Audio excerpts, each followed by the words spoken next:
What is going on, everybody, and welcome back to the Hangout spot where you already know it's real talk, boxing talk. Live from my man cave, it's your boy Johnny, and I'm your host for another edition of DHS Live. This time it's the Wednesday night edition. We got hella boxing to talk about. It is going down, man. Let's get this party started, man. Let's get ready to rumble! Yeah, let's go. DHS family, what is good? What is good, man? Happy Wednesday, happy hump day, man. We in the middle of the week, man. Just a couple of days away, man, from one of the best fight weekends of the year, man. Absolutely stacked, man. We got fights on Saturday. We got ZUFFA on Sunday. We're going to be talking about ZUFFA specifically tonight. But let's not forget, man, Saturday night, it is going down, man. The second biggest fight of 2026, man, between Xander Zayas and Jerome Boots Ennis for Xander's WBA and WBO super welterweight titles, man. I gotta drop the bomb for these dudes, man. We've been talking about this fight at length, man, for the past couple of months, man, and we are finally here, man. Just a couple of days away, man. Salute to all of y'all that are rocking out, man. My apologies, man. We did not have a show yesterday. I had to cancel yesterday's show, man. Some shit popped up here, man. My dog Kobe got sick, man. I had to rush him to the veterinarian, man. I thought my little man was having a stroke, man, but it turns out, he has vertigo, and we have to treat that. So, yeah, man, I wasn't in the right state of mind, and obviously we had to watch over him. We are still watching over him. Salute to Mrs. DHS who's with him now, and we gotta wait for these episodes to go by, man. I didn't even know dogs could get vertigo. I thought that was just a human ailment, but obviously they can, and he's getting up there in age, so.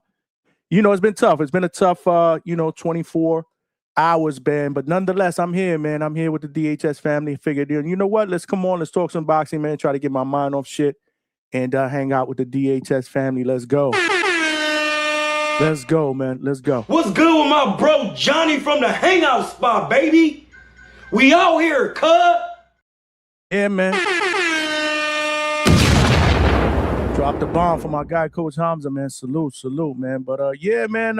We got boxing this weekend. Another reason why I thought it might be a good idea to cancel yesterday's show was because Albert Bell reached out, man. Let's not forget, we were supposed to have him on last night, and he reached out about around the same time. The shit went down with my dog, and he told me that he was gonna have to cancel because there was some big shit that he was working on behind the scenes.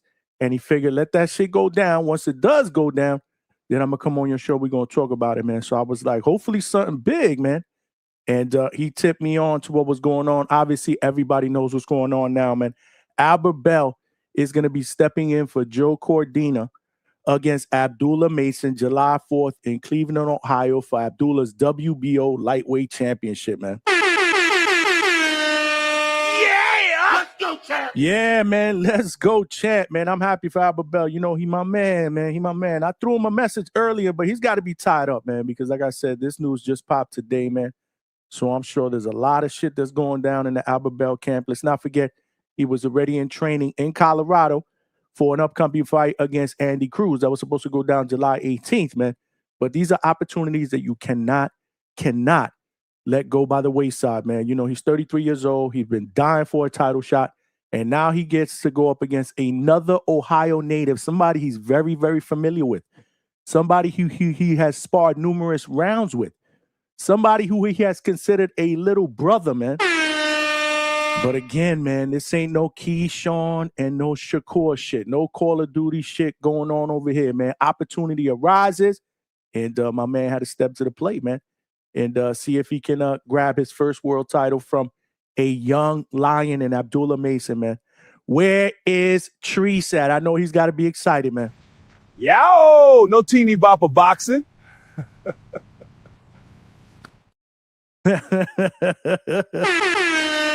Ain't no teeny bopper boxing going down July 4th, man. That's what's up, man. Main event, and it's actually Border Wars Day, man. And if all goes well, I will be at Border Wars, man.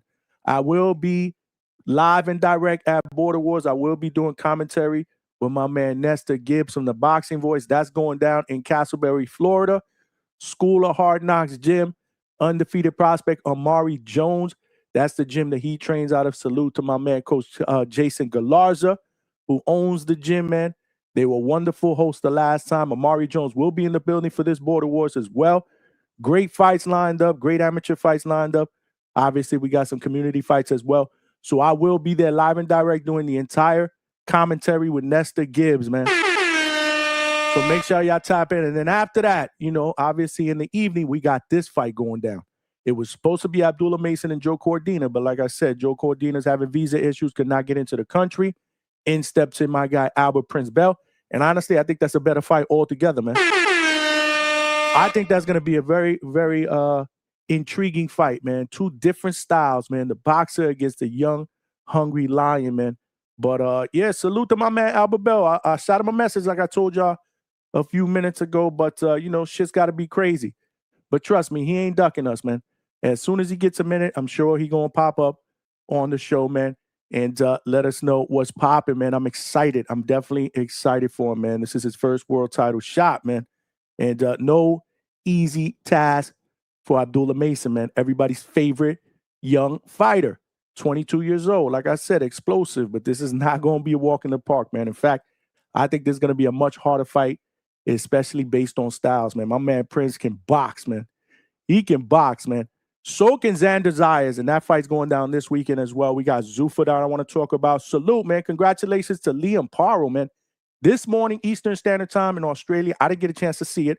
I rarely got any sleep. I didn't even work the day job today. I took a sick day because I was just sick to my stomach over all the shit that's been going down here at the house with my dog, and I rarely got any sleep. But, you know, we're going to tough through a show. I'm not sure we're going to do our typical 4 or 5 hours today, but we'll do as much as we can, man. Like I said, I need to get shit.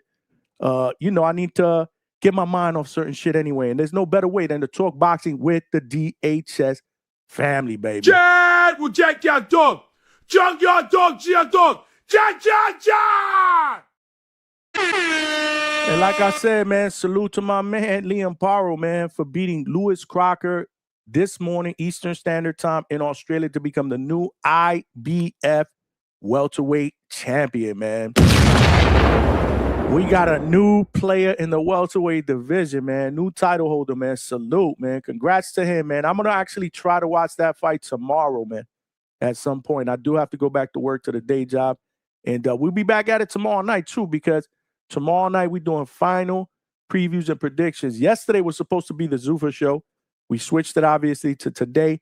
So tomorrow what we'll do is we'll show all the fights on the Xander Boots undercard, including the main event. We'll do final previews and predictions. We'll open up the panel. We'll talk about all the fights that are going down. Let's not forget, it's going to be a stacked card, man. It's going to be a stacked card, man. You got Emiliano Vargas, El General, the son of Fernando Vargas, who is 17-0, man. Perhaps maybe a future face of Mexican boxing, man. Salute to him. He'll be in the co-main event against Tough Bryce Mills, man. You got Ben Whitaker, man, making his U.S. debut against Tough Richard Rivera. And you got Jahai Tucker, man, against Yuri Cedeno, undefeated, explosive Dominican. That's going to open up the main pay-per-view card, and that fight could potentially steal the show, man. Yes, sir. Yes, sir, man. So tomorrow we'll talk about all the fights. Let's not mention, forgot to mention as well, we got Dennis Thompson, who is an undefeated prospect, Quincy Williams, and Juanma Lopez de Jesus, man.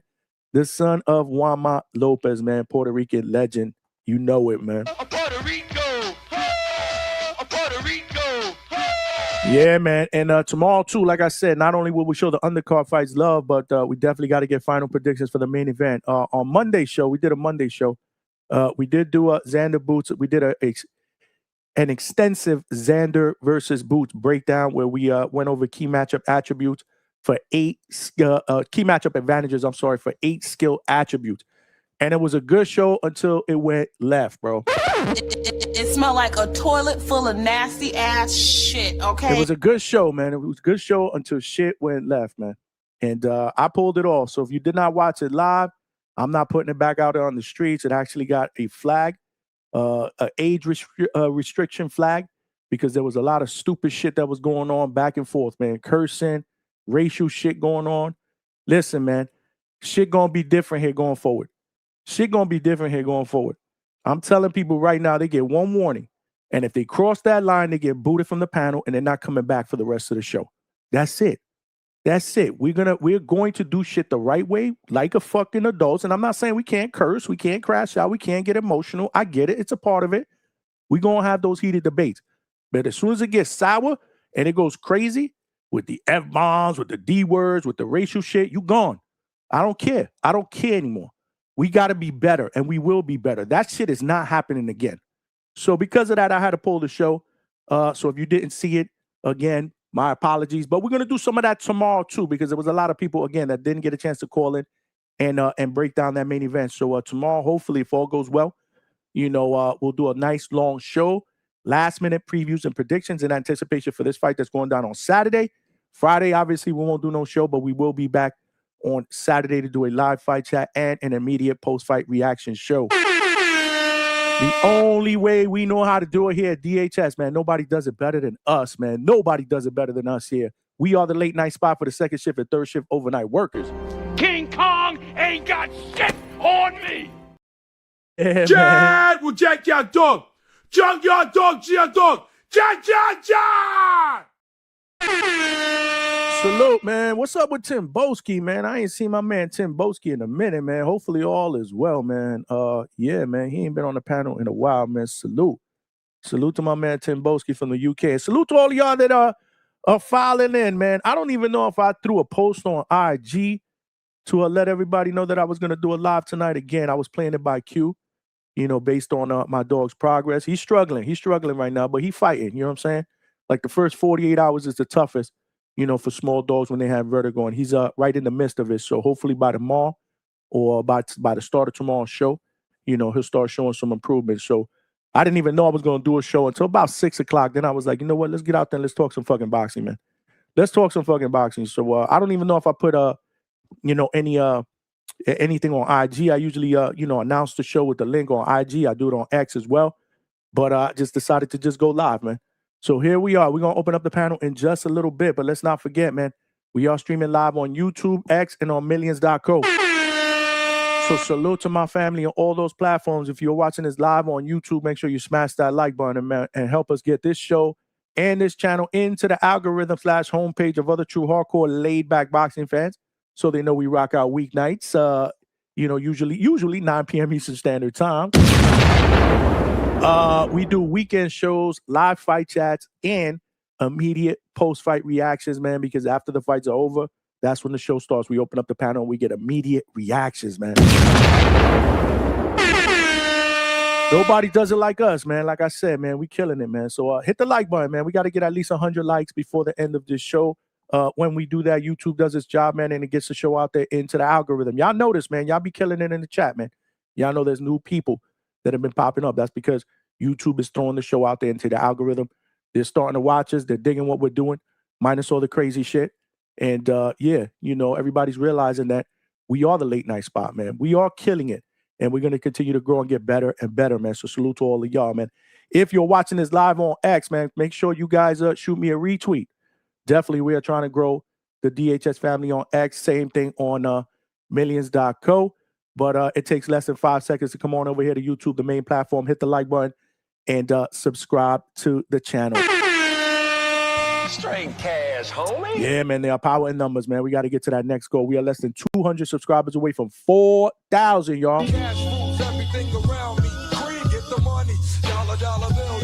Yeah, man, we are less than 200 subscribers. So please tell a friend and subscribe to the channel. Last but not least, y'all know the deal, the best boxing podcast chat out there. I need that energy today. I need it, man. I'm not at full energy today, so I need that. I need y'all to bring that out in me. You can't have a great show without a great chat. So definitely make sure y'all cook tonight, man. Yeah! Make sure y'all cook tonight, man. Y'all gonna want to cook. Like I said, let's talk some ZUFFA, man. We got to show ZUFFA some love, man. But you know the deal, man. If you want to make sure that you get a comment or a question read out here on these live YouTube streets and I don't miss it, when I'm looking at the chat, super chat is the best way to go. Someone send a super chat. Yeah, man. Straight cash, homie. Salute to my man, Coach Bermudez, man. Like I said, man, yeah, you know, you send a super chat, it'll come up as a star message. I'll definitely show you love. It also provides your boy with a little bit of a donation, and every penny counts because we are putting in the work, man. So whether it's a super chat or Cash App or Zelle, QR codes are right here on the side of the screen. Those are all ways to make donations to DHS. All donations that come in go right back into the channel for equipment, subscriptions, anything and everything to make sure that I continue to provide you guys with the best boxing content late night out here on these YouTube streets, whether it's here at the studio or boots to ground, man. But before I go any further, I just want to say salute to y'all. Y'all the real fucking champions, man. The champ is here. The champ is here. The champ is here. My man's in there, man. The DHS family, man. And salute to all of y'all that send me text messages as well, man, to check up on me, man. It means a lot, man. But we strong, baby. My dog Kobe, we strong, man. We gonna be all right, man. We gonna be all right, man. Trust me, man. Trust me, man. But yeah, man, let's do a little roll call, man. Let's show all the DHS family members that are here bright and early some love, man. All right, what do you say we get this roll call started? I agree. Let's do it. Let's go, champ, man. My man D Terminology was the first one in the building. Says salute DHS and family with the fire, and boxing glove emojis, man. My man. Salute, my man. Thanks for rocking out on this Wednesday night, man. It is hump day. We got boxing in a couple of days. I'm excited, man. My man Young Cam in the building. My man. DHS family, salute. Another great show Saturday. It's Saturday is the night. It's going to be a technical fight. Neither fighter can make mistakes. I agree, man. I agree, man. I agree. I think it's going to be a barn burner, man. It's going to be a great night of boxing, man. And Sunday, man, again, we got ZUFFA. The main event on that ZUFFA card, man, is going to be a barn burner as well, man. You got the rematch, man, the much anticipated rematch between Jose Rayo Valenzuela, who suffered a TKO loss back in 2022, if I'm not mistaken. But shit's changed. A lot has changed since then, man. He became a world champion. He's gotten much better. He is facing Dominican hard puncher Edwin De Lo Santos. That is the main event on the ZUFFA 8 card. It is going down Sunday, June 28th from the Cosmopolitan in Las Vegas, man. And a lot of good fights on that card as well. We're going to go over that in just a little bit, then open up the panel, man. My man Malcolm and AZ said we back, man. My man. Salute, my brother. And salute, man. Thank you for the text messages, man. Made me feel a lot better, man. Appreciate y'all, man. Dwayne Styles said, let's go, Botas. That is Spanish for boots. My man is going for Jerome Boots. And he said, Mexico tonight, Rayo, and let's go DHS. You already know. Let's go, champ. Let's go, champ, man. Salute to my man Dwayne Styles over at the DMV, man. Salute, man. He said he's back with another one. Said I hear Emiliano Vargas' opponent is injured, but will fight injured. Where'd you hear that at? Because I ain't hear that. And I ain't see that. But again, I might have missed something because my definitely yesterday and today, I wasn't out here on these Twitter streets, man. But I doubt it. I did speak to Big Money. Salute to Big Money. I know that he was live at the media workouts on Tuesday at Gleason's gym, if I'm not mistaken. And Money got that working, man. So salute. But he ain't mentioned anything like that. And I know specifically he spoke to Bryce Mills. So it'll be interesting to see what Big Money says. S57, what is good? What is good, my man? My man. If you don't have proof, don't speak on hearsay on what you hear or what you heard on the YouTube platform. Again, that's why I'm asking, man. Who's your source, man? Who is your source? You got to be careful out there because some people be saying some dumb shit. Some people be posting some dumb shit. Speaking of the devil, my man, Big Money. My man. I was just talking about you. And just what I said, I interviewed Bryce Mills yesterday. He looked good to me. Exactly. Salute to you, Big Money, and good work, man. I've been watching some of the stuff that you've been posting on IG, man. Get that work in, man. Get that work in. My man, Talk of SD over in California. Salute right back at you, my brother. Appreciate you. My Raj in the building says Santos knocking him out again. Damn. Yeah. Ooh, Lord. Yeah, we're going to get previews and predictions, man. Make sure you guys definitely spark up some conversation in the chat. Let me refresh here because I think I did put a poll out there. Yeah, I did. But all of a sudden it disappeared on my studio screen. But it's back up. Yeah, I do have a poll out there. Rayo Valenzuela against Edwin De Lo Santos. Who y'all got, man? Final predictions, man. Rayo by decision or Edwin by decision, or Rayo by KO or stoppage, or Edwin by KO or stoppage. Right now, we just got 30 votes, man. Let's go, man. Let's get the votes up. We got more than 30 people up in here. And, you know, usually as the show progresses, we get close or over triple digits. We got to get at least 100 votes in the poll, man. It also helps us with good dialogue when we open up the panel and we get that panel discussion going. So that's your way to participate.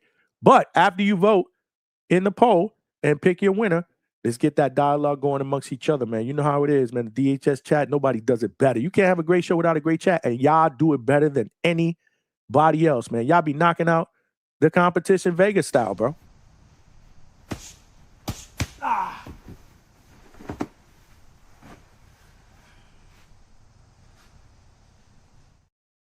And then y'all go and y'all have a Red Claw. You know what I'm saying?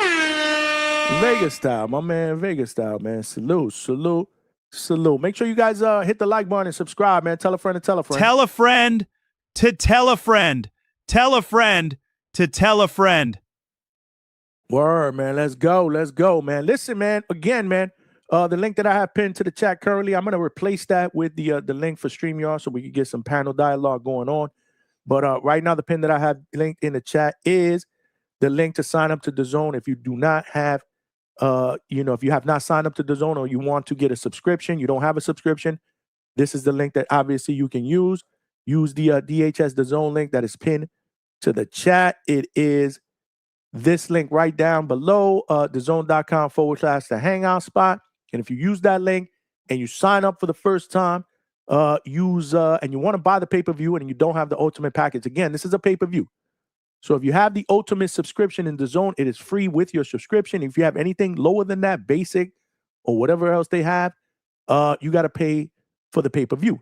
But I can save you 5%, which equates to about $5 if you use checkout code or discount code, the Hangout Spot in capital letters and the number 5 at the end of it. The Hangout Spot 5. I'll be putting that in the link in just a little bit. Not sure if it's going to work if you already have a subscription, because they try to clarify something to me yesterday on email. But I definitely want people with subscriptions to try it. But you got to use the link below to get into the DAZN website or app. And then you can use discount code the Hangout Spot with a D, all capital letters, the Hangout Spot 5 at checkout and get 5% off. It's just a couple of bucks, man. But every penny counts, man. You're not going to want to miss this pay-per-view, man. You're not going to want to miss this pay-per-view, man. But salute.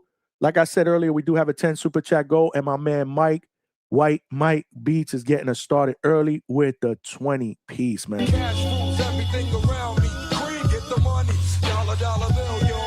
I got to drop the bomb for my brother, man. Thank you, man. Appreciate you, Mike, man. Appreciate you, man. Getting us started early, man. Thank you for the generous super chat. He said, yo, Johnny, here's something for you working tonight. 100 emoji and the muscle emoji, man. We here, man. We working, baby. Yeah! We working, man. We got to get that work in, man. We got to get that work in. You know what I mean? We got to pay for some vet bills. We got to get that work in, man. Yeah, man. You know, we got some vet bills that we got to be paying for soon. So salute. But who else is out there? My man, Nostalgic in the building. Trees, your boy getting that belt. Yo, Trees got to be excited. And I think Trees said a while ago that he actually bought tickets to the Mason Cordino, to the same card, obviously. That is it's taking place in Cleveland, Ohio.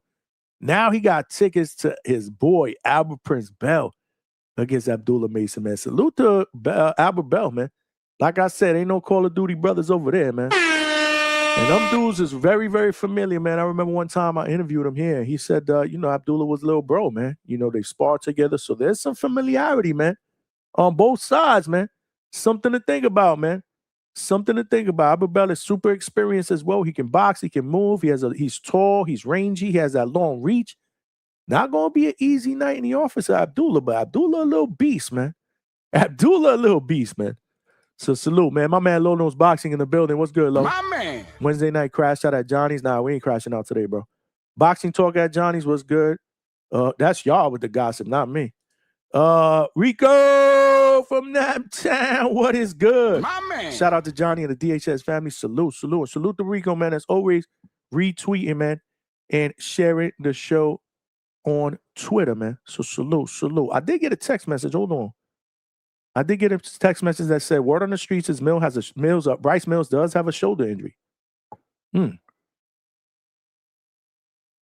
Okay. So we'll see. I don't know. I did get a text message, though. Xavier in the building. My man. DHS was hurting De Lo Santos. I'm sorry, DLS. De Lo Santos was hurting Rayo with a jab in the first fight. Also kind of confused on why he came back down to 135 after moving up to 140. Great point. We're going to talk about that in a minute. Bochincha at Johnny's. Salute to Lo, who always has about 99 nicknames for the hangout spot, the red cup spot. Yep. The hairline spot. Let's not forget, it's not the hairline spot. It's the best motherfucking hairline out here on these boxing YouTube streets. Your boy Johnny. Nobody got it better, man. You know what I'm saying? Nobody got it better than us, man. Salute, man. But Ross said Roger moved back to 130. Yay. He will be drained badly. We'll see, man. Salute to my man, Trini BX. My man. In the building. He said, Trini said you had Bell scheduled before the news. Good shit, Johnny. Yeah. Again, I knew about it before everybody knew about it because he told me about it. But, we don't do that, man. Secrets are kept. But now it's out in the open. And, I'm excited for him. So he will be coming on the show. Not sure when. Today's got to be crazy. And let's not forget, now he was in training for a fight that's going down July 18th. This one is right around the corner, man. This one is less than 2 weeks away. What, 10 days away, if I'm not mistaken? 10 days away. And this is for a world title. So I'm going to see if we could get him on. Hopefully. I think he'll give us a little bit of time. That's my guy. So I think he'll give us just a little bit of time. Maybe we'll get about 17, 18 minutes. That shit is a 2-pack of ass. It smelled like a toilet full of nasty ass shit, okay? That's for all of y'all, man. That be trolling, man. Calling me the 17-minute spot, man. Salute. We'll try to get them on, man. We'll try to get Treese's boy on, man. Treese's mans, man. Salute to my man, Treese. Like I said, man, where you at, man? You got to call in a little while, Treese. See, you doing that shit again. Nah, me. You doing that shit again. Yeah! Xavier said, yeah, Rayo first fight with ZUFFA was at 135. This one is 2. Salute.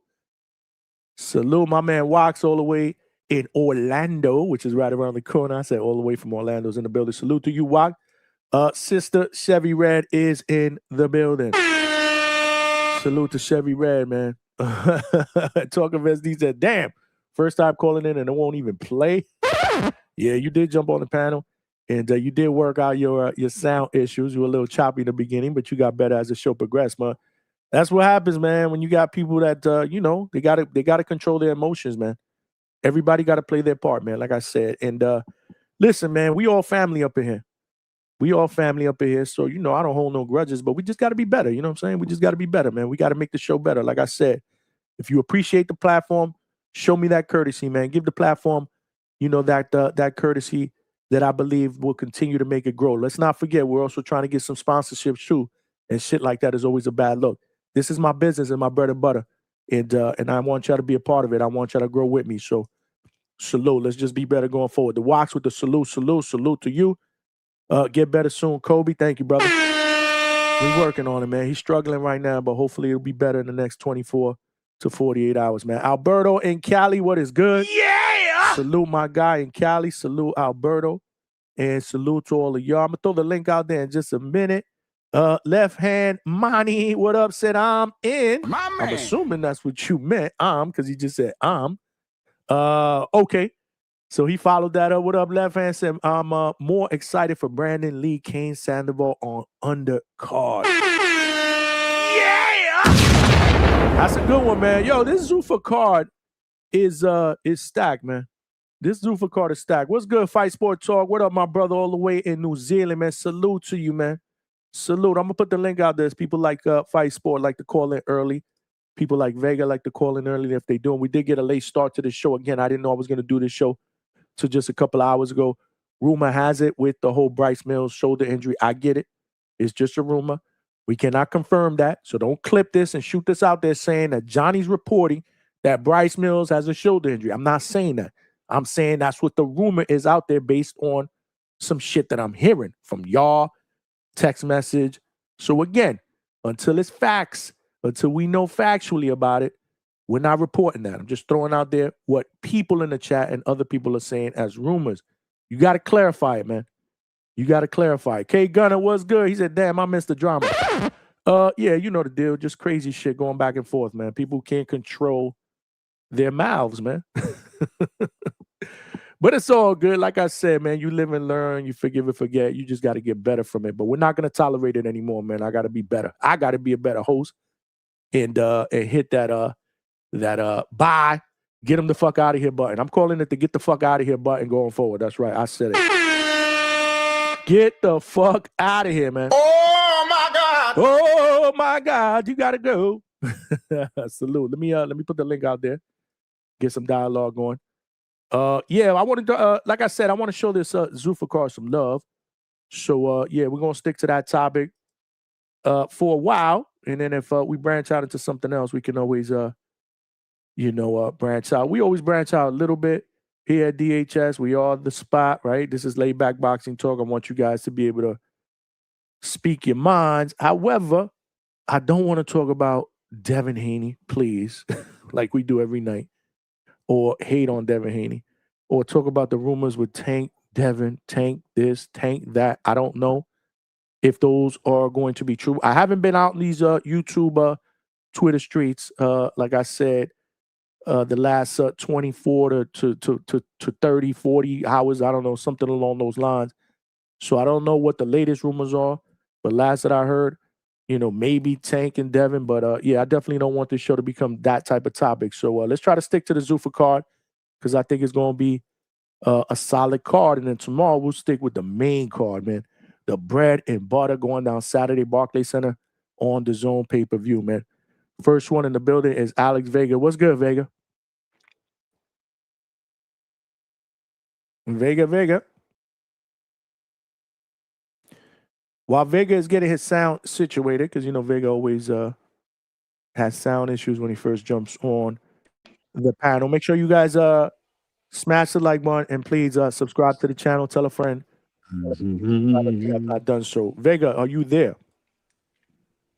I don't know. Can you hear me? Yes, sir. Loud and clear. What's good, Vega? Oh wow. Oh, excellent. Yeah. Good evening. Good evening.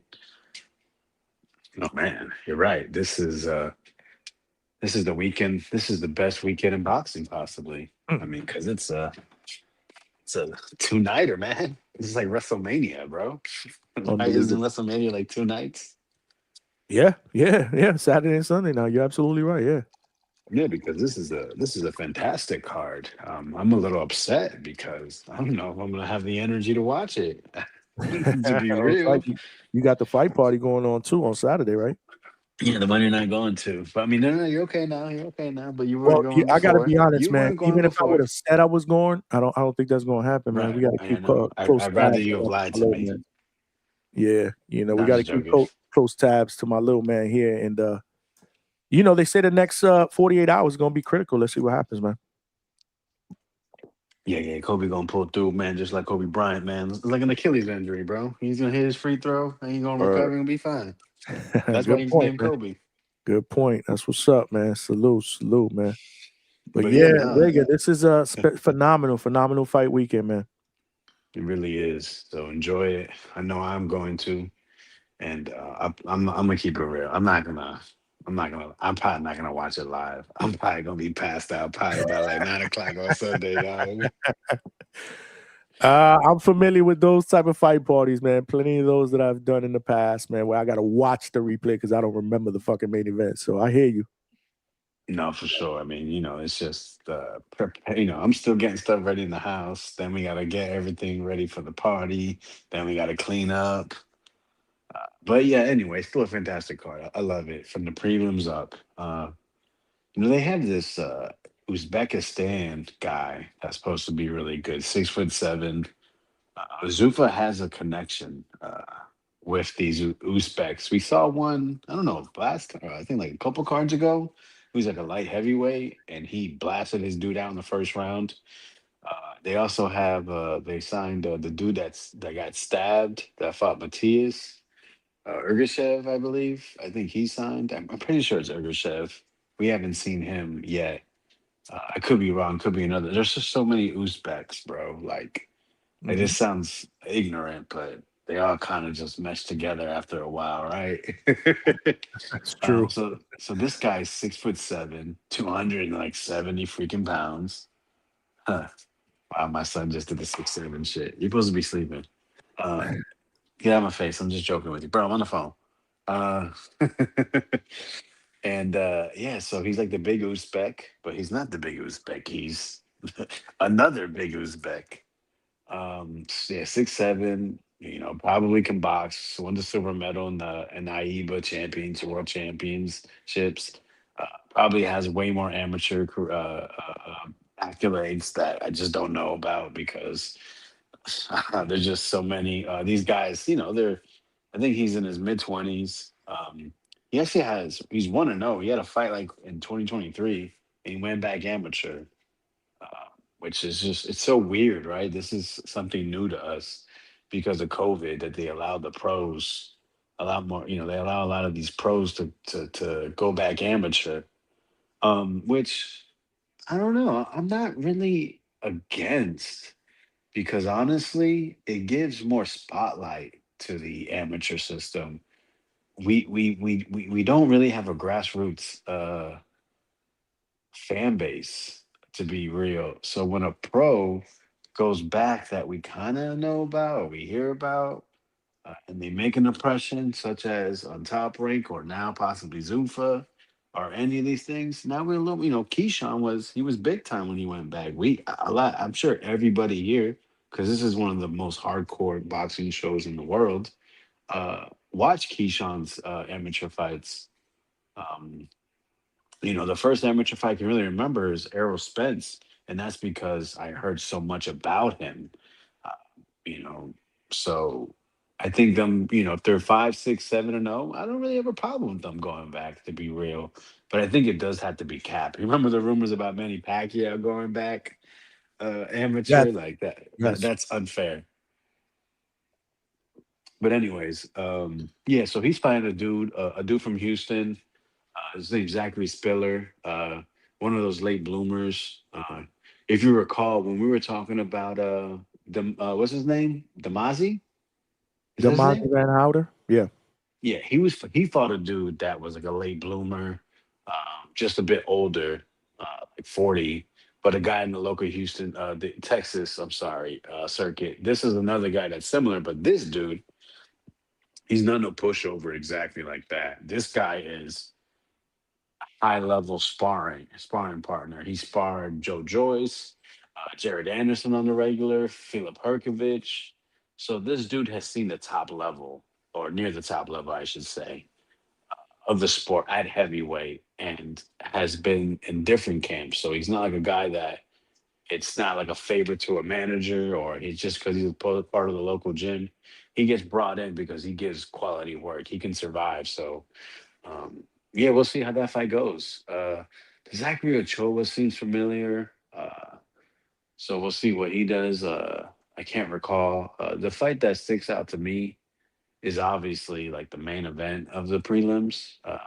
Hirsch versus oh my God, who does Hirsch fighting? Jay Brio, Yes, the P Hawaiian Benito, P Benito. Southpaw. So that's yeah, this guy's a roach fighter. We saw what Hirsch can do. Jay Benito, whatever I remember that fight. They were highlighting the other guy pretty hard, and Benito fucked him up, beat the shit out of him. He stopped him. So he gets another opportunity. Both these guys are coming to upset wins. Just Hirsch was a lot larger of an upset. Right. Um, And this and is his it's second. This is his second undefeated prospect that he's facing, man. So they both are coming off undefeated, beating undefeated fighters. So this Salute is to Zuffa, huge. man. Look at what Zuffa's doing, man. The matchmaking, bro. So is it good or bad, Johnny, for them to do these type of Man, things? that's a question that I wanted to ask you. You know what? I think it's great. I I think I do too. I'm leaning on the line of fuck it, man. I think this just works, man. right. It's not a 12 rounder, so it's not going to be like a guy. Eight Some of rounds. these right, 8 rounds. it's unlikely you get your ass whooped for a whole 8 rounds to begin with. When you're both guys at a decent level, and you know what? If you do get your ass whooped, now you know I ain't that good, and now we know. Now we all know. Hey, you're just not that good, or maybe you do the Errol Spence and say, well, because you're asking, I'll do a tell all, and yeah, man, didn't get the right sparring, and I'm still drinking, which I said I was gonna stop because I got a second chance of life, and yeah, we didn't do this, we didn't do that. Maybe we'll get that the whole spill. Which I mean, honestly, that whole era, I'm kind of going off here, but it's been a topic of in my world today in boxing, just this whole fucking excuse thing, and people saying, "Well, he's just letting you know because he was asked a question." When in reality, you just weren't prepared. You could just say that. We don't got to go through, once you start naming 15 excuses or reasons, those are excuses. You know what I'm saying? My ribby hurt. I ate too much. I couldn't spar. I ran a mountain. No one gives a fuck, bro. You lost. But anyways, great card. I also see Damani Kane Cato, I think his name is. Mm-hmm. Now, Kato Kane. Cato Kane, I'm sorry. So I know I recognize his name. He's fought a couple well no, I forgot. So I know a dude uh through a back call I'm on, salute, named Boom Boom. He's an amateur in the Crawford camp. He would not shut the fuck up about him. That he's a dog, he gonna win, and he was very impressive. He beat an undefeated fighter. And now he is facing, who the hell is he facing? Oh my gosh, I don't have my internet loaded up. Vernon Brown. Vernon Vernon Brown. Brown. So Vernon is I forgot where he's from, Chicago, Southpaw, older guy. He has he's got some experience. I know he lost to Jamonte Clark, he lost to someone else that's known to us. But yeah, Southpaw, it's a good challenge. I think the money comes to fight, and southpaws are usually known as boxers, just because people don't get a lot of looks at that southpaw stance, and they have issues with the hand placement and reading the punches. So this guy's 36. He's been in there with some pretty good talents, pretty good guys. So I think we're on. That might be a good fight as well. So yeah, no, man, the prelims is great, and then when you go to the main card, I mean, shit. Damn. How could you not like any of these matchups? I mean, the return of the Korean Mexican, as they say. People don't know that. Yeah, his mother's Mexican, Brandon Lee. What's so interesting about Brandon Lee is all the guys his age know him because he was one of them ones in the amateur games. Him and Boots both got signed by Cameron Duncan. They were signed together, and they were like buddy buddy. And I think he's cool with Bam too. I could be wrong on that, which is funny because he's a Cali boy and Boots is a Philly dude and Bam's in Texas. But that's how small boxing is. People, that's what I try to tell people. So like, for example, if there is someone is injured, everybody knows. Once it gets out, everyone confirms it. When someone signs somewhere, that's why you see it spread like wildfire. Either it's just a complete shit and people want to be first, or it's just boom. We know. That's why when Eddie Hearn talks about what someone else is doing that's not signed to him, it's mostly the truth because he's trying to fuck things up. He's trying to shake the game because that's what they do. That boxing's full of assholes. So, anyways, again on a tangent, versus Kane Sandoval, who Julian Rodriguez is like a favorite here. He he forced Julian to show his skills, and Jillian was more than happy to display his boxing ability because Kane is all fucking action. He's gonna try to press you, beat you up, and people are saying he has a 6 pack now. He must have been on that Nest peptide pack. So yeah, he's coming to beat you up. He's a one of them street cats that can fight. That has been training boxing, and we see what he can do. He's trying to knock shit loose. And Brandon Lee is a good amateur, a very high ceiling when he was a coming up in the game as a prospect, and has never really reach that next level, whether it's because of college, which is because of managerial, promotional issues, personal issues, possibly. People don't know this. Brandon Lee actually signed in high school and was a had $1 million signing bonus. That's pretty amazing. Could you imagine that? We hear about these NFL players. I mean, not NFL, MLB players doing such like that. A boxer, wow. So salute to his dad. But you know, boxing's funny because you can, you know, you can be all this at 21, 17, and you may never fulfill your potential, or you can fulfill it at 30, 34. You know, when we talk about these cats like Xander, that's what makes it so amazing. At 23, having these two sanctioning body belts, which is supposed to represent greatness, and he still has his fucking foot on the gas, trying to fight Boots Ennis, who's a guy that's extremely talented, but is approaching 29 years old this week and has been in one division just like Xander. Well, has been a world title holder like Xander with two belts. And there's a 5, 6 year difference between them. And Boots has been a pro for almost 10 years. Um, so I just say I say that just just because you haven't fulfilled your potential like someone else has in 5 or 6, 7 years doesn't mean you still can't be good. It's going to be difficult, but I wouldn't write Brandon Lee off. But I definitely am writing him off. I got Cain Velasquez beating though. I'm Sandra Ball beating. I'm not Wow. gonna He lie. said I wouldn't write him off, but I'm definitely writing him off. I'm Wow. totally, Okay. yo. It's the wrong Okay. style to come back to. Okay. The worst style to come back to off of inactivity is a pressure guy. Um, they don't have when you're a pressure guy, you're not worried so much about finding your rhythm because you're closing the space, you're getting a feel for somebody, um, and you're not doing all this extra things. You're not forcing yourself to be uncomfortable as much because you're comfortable being dirty, nasty, dealing with fouls or giving out fouls.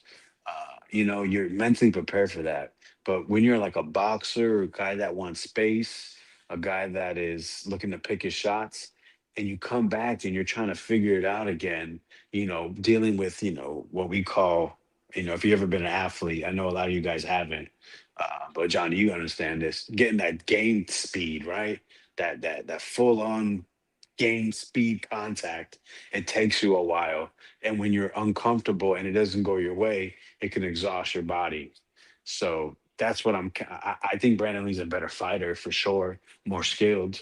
But when it comes to, I don't, well, the better boxer, I don't think he's the better fighter. And I think Kane's going to make it a fight. And I don't know. I don't think Brandon is going to be able to survive coming off another layoff, survive a fight like that. So that's why.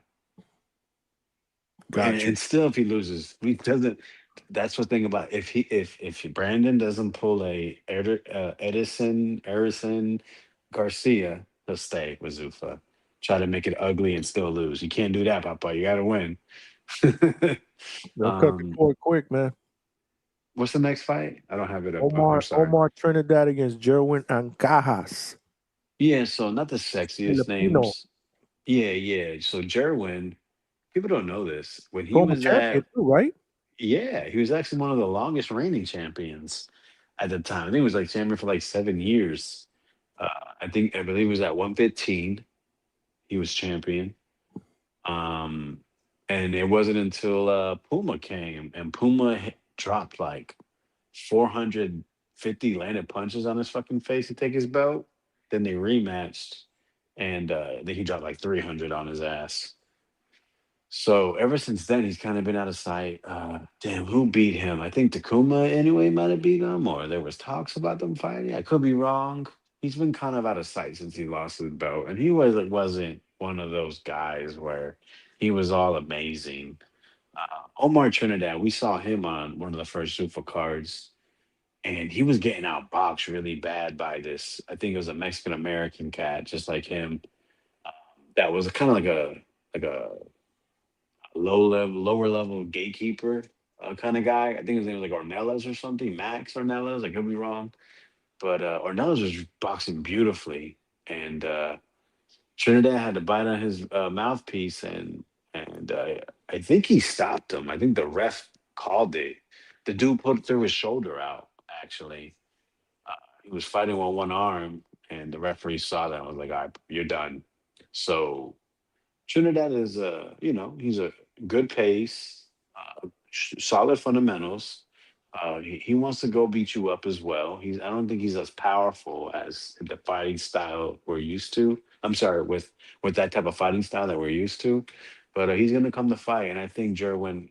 We'll see. We'll see. I'm not sure at this weight how it wasn't gonna be, but it's gonna be a good name.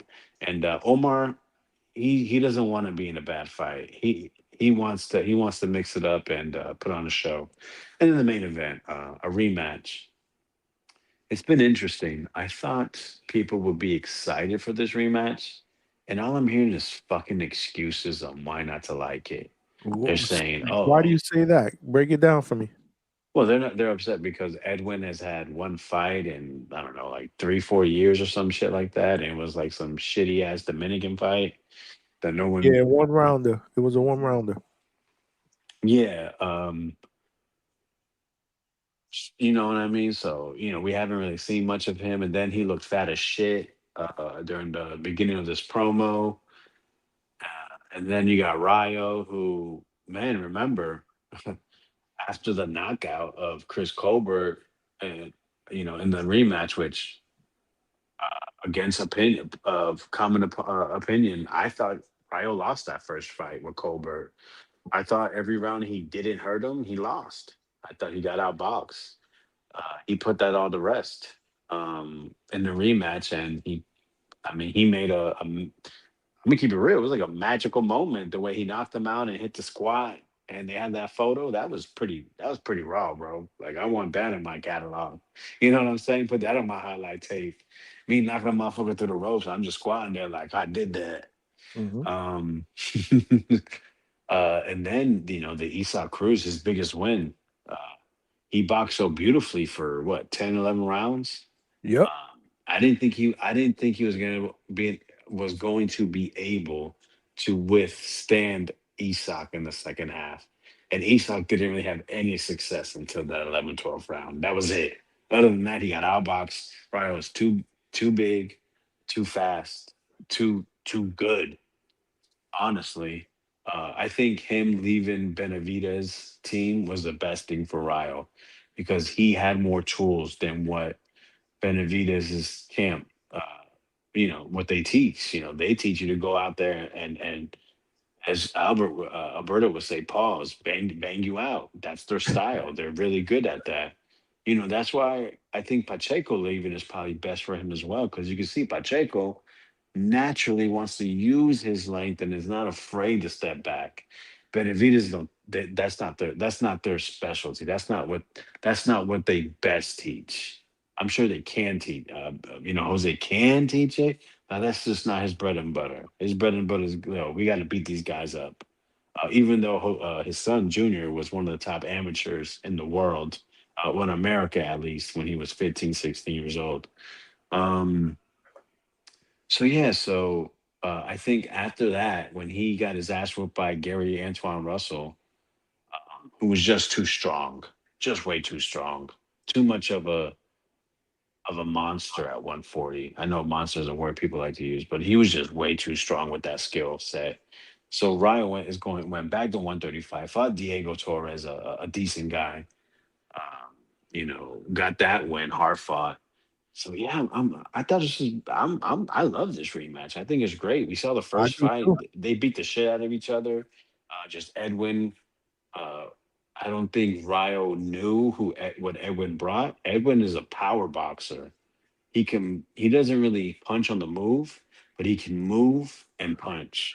And he punches hard as shit. And it's coming fast at you. Ask Shakur Stevenson. He made sure he didn't get hit very often for a reason. So Mm-hmm. yeah, Ryo De Los pretty Santos can solid. crack, bro. He can crack. And Ryo can crack too now. Both these guys got good power. Both these guys don't. Well, we've seen Ryo. He used to not care about getting hit. Now he uses his legs a lot more. I think Ryo is the more refined boxer. but I think Edwin probably has more of the natural ability.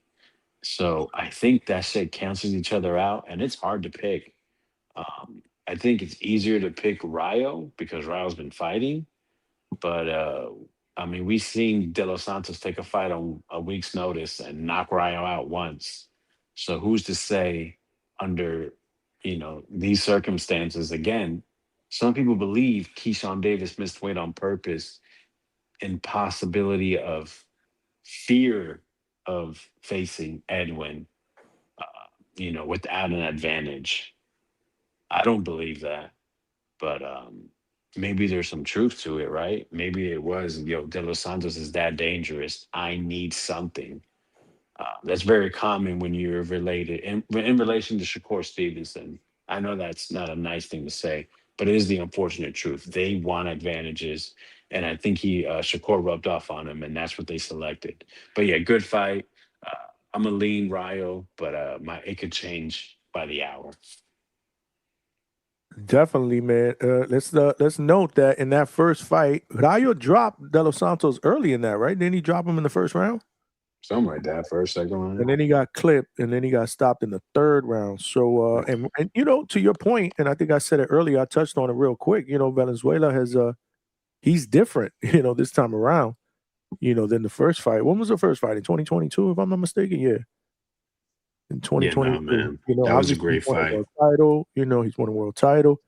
He's faced some really good competition in between. And to your point, Vegas has also been active. So I guess that's the biggest question mark, right? Rayo has De Los Santos has one round in the past 2.5, close to 3 years since the Shakur fight.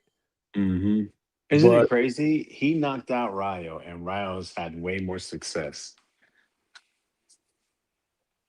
he not say that again. I said Edwin knocked out Rayo, but Rayo's had more.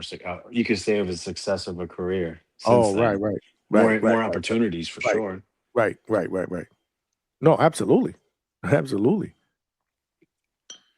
This is gonna be an interesting fight, man. I like this fight. I like this fight a lot, man. I don't know about everybody with all the excuses and shit, man. Nah, man. This is gonna be a good fight. Great card, man. Really, really solid card from top to bottom. Again, salute Tony Hirsch again against another undefeated prospect. That's gonna be a bomb burner. I'm looking forward to that. And the main card is gonna be dope, man. Vega, I gotta ask you though, what do you think about real quick? We got Big Money, we got Alberto here. Salute to y'all before I let y'all cook for a little bit. What do you think about Albert Bell, man, stepping in for Cordina, man? I think it's a better fight. I think Abdullah and Albert Bell to me is a better fight than Cordina and Bell, Cordina and Abdullah. That's just my opinion. A better fight. Okay. Wait. Let me stop right there. Let me I know rephrase what you're saying. that. Okay, Yeah. Let me rephrase that. Because we say, well, you think Abdullah and Cordina would be it's not gonna be more entertaining of a fight, right? Because Albert Bell's a boxer, a mover, a technician. No, I think this is gonna be definitely a harder fight for Abdullah Mason and a tougher fight. Well, he knows him, And they're so. very, very familiar with each other. Very And familiar with each other. there's been this rumor talking about that Albert Bell hurt Abdullah Mason in sparring. I just find that hard to believe. Not not that it can happen. I just Albert Bell hurting somebody at 135. Stop this shit. Albert Bell is a really good boxer. He's one of those guys. Once he has you figure it out, he coasts, and people hate that. I I don't want to say I don't mind it, but I understand it. It's like, bro, I'm in total control. What's the fucking point of allowing you to hit me once really hard? Like, what's the point? I'm taller than you. I'm better than you, and I'm in full control. See, this is the thing. People when they talk about boxing and they say, oh, they want to see, an all-out war. Well, okay, it's a job to them. Like, don't forget. Do you want your job to be hard, Johnny? Do you want to just be dealing with and solving problems all day? Like let's say you deal with like 3 problems a day. Do you want it to be up to 12 problems a day? And be like, I did that. No, sir, Okay. man. So as a fan, of course, I want to see blood and knockdowns. But I'm a human being too, and also I've been in the ring. I want to make it. Well, I'm not gonna lie. I do like a fucking war, but I can understand. Like, there's some days I'm like, I don't really want to get hit. I'm gonna move around. So if I can do that to a really high ability, then I would do it way more. And Albert Bell has that talent, so I can understand why he fights like that. Yeah, no, man. And again, they're familiar with each other, man. I'm just throwing that out there.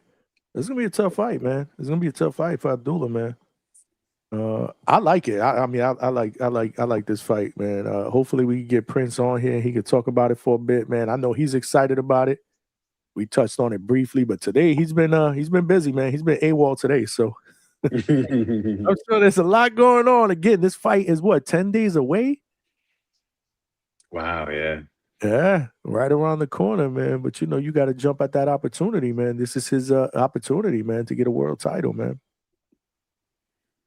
I like it. I just wanted to get your take on it. Obviously, when we get closer next week we'll do the key matchup attributes and we'll break it down and we'll do all that stuff in anticipation for what's going on next weekend, July 4th weekend. But just wanted to get everybody's initial thoughts on it, man, since it's fresh. And it's actually a fight that is going to happen. Did get announced. It's not fucking rumors or fucking Twitter talk back and forth. You realize that as much fucking attention as all these tweets back and forth have gone with all these dudes doing the circle jerk, we still don't have a contract signed. Are you surprised? No, not at all. Not at all. There's rumors. How true are these rumors? Tio and Rolly. I'm seeing that all over the Twitter streets. Seems real. Okay. All right. Okay. Go Salute. ahead, Alberto. Big money. If y'all want to jump in, man. Vega family. He ain't gonna be mad at y'all. 1 2 1 2. My bad. Salute, Johnny. Salute Vegas. Salute, Money. Alberto. Yeah, man. Glad everything is situated, Johnny. Or prayers up. Man, we ain't out the water yet, man, but we getting there, man. We getting there. Yeah, no, for sure. And let me say this though, right? So first of all, thank you for the platform, Johnny. I know last show, hopefully it wasn't nothing too serious with the higher up. Better, man. We gotta be mindful of what we say, and let's just keep it boxing. There's no need to get into extracurriculars, right? So first and foremost, I'm saying it because I know a lot of us, we call in, want to have a good time and stuff like that, but we can't be going too far because if the channel goes belly up, where would we go? Like, salute to Johnny for putting in the hard work. But enough glazing, right? With that being said, Pause, right? No. yeah, pause. Hold on, No I got Diddy. the perfect meme for that. I'm just being real. Look, You glazing right now, Silver? You glazing? huh? You glazing? But no, this is a little bit. This is like a little honey bun. No Diddy. But let me say this though, right, Johnny? Because we're showing love to the ZUFFA card. I love that. My gears. Like, I'm not gonna lie. I'm getting more excited for the Xander Boots fight. Like, I seen their press conferences with Ariel Helwani. I don't know why they go to him. To me, he's a little bit stale. No offense to him, but it seems like they do that guy every time when they're trying to promote a fight. I don't know if it's because he's affiliated with Turkey, but he's well I connected. think Let's just say he's well connected. I mean, he's MC, right? He doesn't fuck with Turkey. What was that? He doesn't fuck with Turkey. Nah, I think he does. Who does? I know he's a big MMA guy, but he does the most valuable cards, the most valuable promotions. Oh, he does, right. He hosts he don't fuck with Turkey. conferences and he hates Dana White. Yeah. But see, then that's even more connected somehow. That makes me question, how is he so connected then? Because Jake Paul hates Turkey and Turkey hates Jake Paul. So how is he in with MVP and he's in with the ring?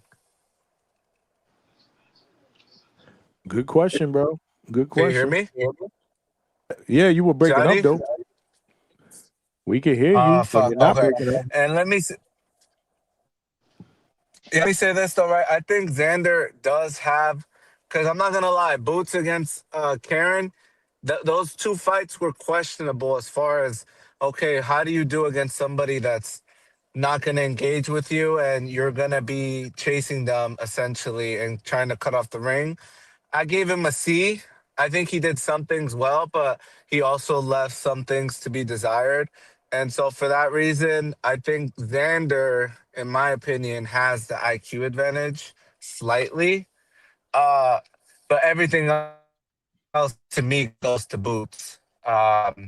So I think that'll help Xander make it into the later rounds. And eventually, he's gonna get gas out, and you can only do so much. Like what's coming, but when you're tired and you don't have anything to keep Boots off of you, I mean, it's gonna get ugly. But I am hyped for that fight. And Johnny, correct me if I'm wrong. Ben Whitaker's on that undercard, so that's a good fight, man. That's a good card. That's a great card. Not a good. That's a great card. Um, Are you I don't buying like it? Emiliano. Yeah, I'm gonna buy it, Johnny. I'm gonna use the DHS code. Did you get one yet, Yeah. I'm gonna put it in the chat in a little while. Johnny? In a little bit. Yeah, we can hear you. You breaking up though. You're in a bad area. Okay. Oh, you can hear me? Yeah, we can hear Yeah, you. no, I'm coming through like a parking garage. But let me say this though, right? I don't think I think the Ben Whitaker fight should have been the co-main because I think the dude he's fighting, it's not a slouch. So I'm expecting for it to be a competitive fight, and yeah, I just don't think Emiliano at this point is a co-main type of cat. Uh, his levels, and to me, he hasn't shown he's beat anybody of notoriety to deserve a spot in the co-main, but they're trying to put the machine behind him, so shout out to him. But I don't even know who he's fighting. Like, is the guy he's fighting Right. even like ranked? Like what, top 50, top 100? Like what's the deal with him? The kid's name is Bryce Mills. I'm trying to think where he's ranked. I know he doesn't have much of an amateur career, but he's been real busy since he started fighting in I think 23. Like he's been doing like 3 fights a year. This will be his third this year. He called him out after what's that kid's name? Fabian something Green. I forget his name. Tobias Green. He stopped Tobias Green. I think this was early in the year, like January. He called him out after that. He had like a regional belt or something like that. I mean, the kid punches. He looks pretty decent. He was in dog shape. I just saw him yesterday. He was in dog shape. I know that there's a rumor floating around saying he got hurt. I mean, if he got hurt, it must have been somewhere between last night and this morning because I didn't. When I saw him, he just finished doing his public workout. We talked. He seemed cool. He didn't seem like nothing was wrong. But I don't know if he's this super live dog or if it's just that he's been looking really good as of late. So yeah, maybe Johnny, were you able to pull up to see where he's ranked? I can. But that's the problem though, That boy money, ain't right? Like, ranked. yeah. What were you saying, Vega? I say he ain't ranked. He a former kickboxer, so he's Rico's cousin. And he owes my dog Aaron Aponte a rematch for that That is elbow he very, very landed. true. Very true. He flatlined brother with a fucking elbow, bro. I don't know. I looked at that. No, I can show. I got footage. I was sent footage. Damn. I'll send you what I got.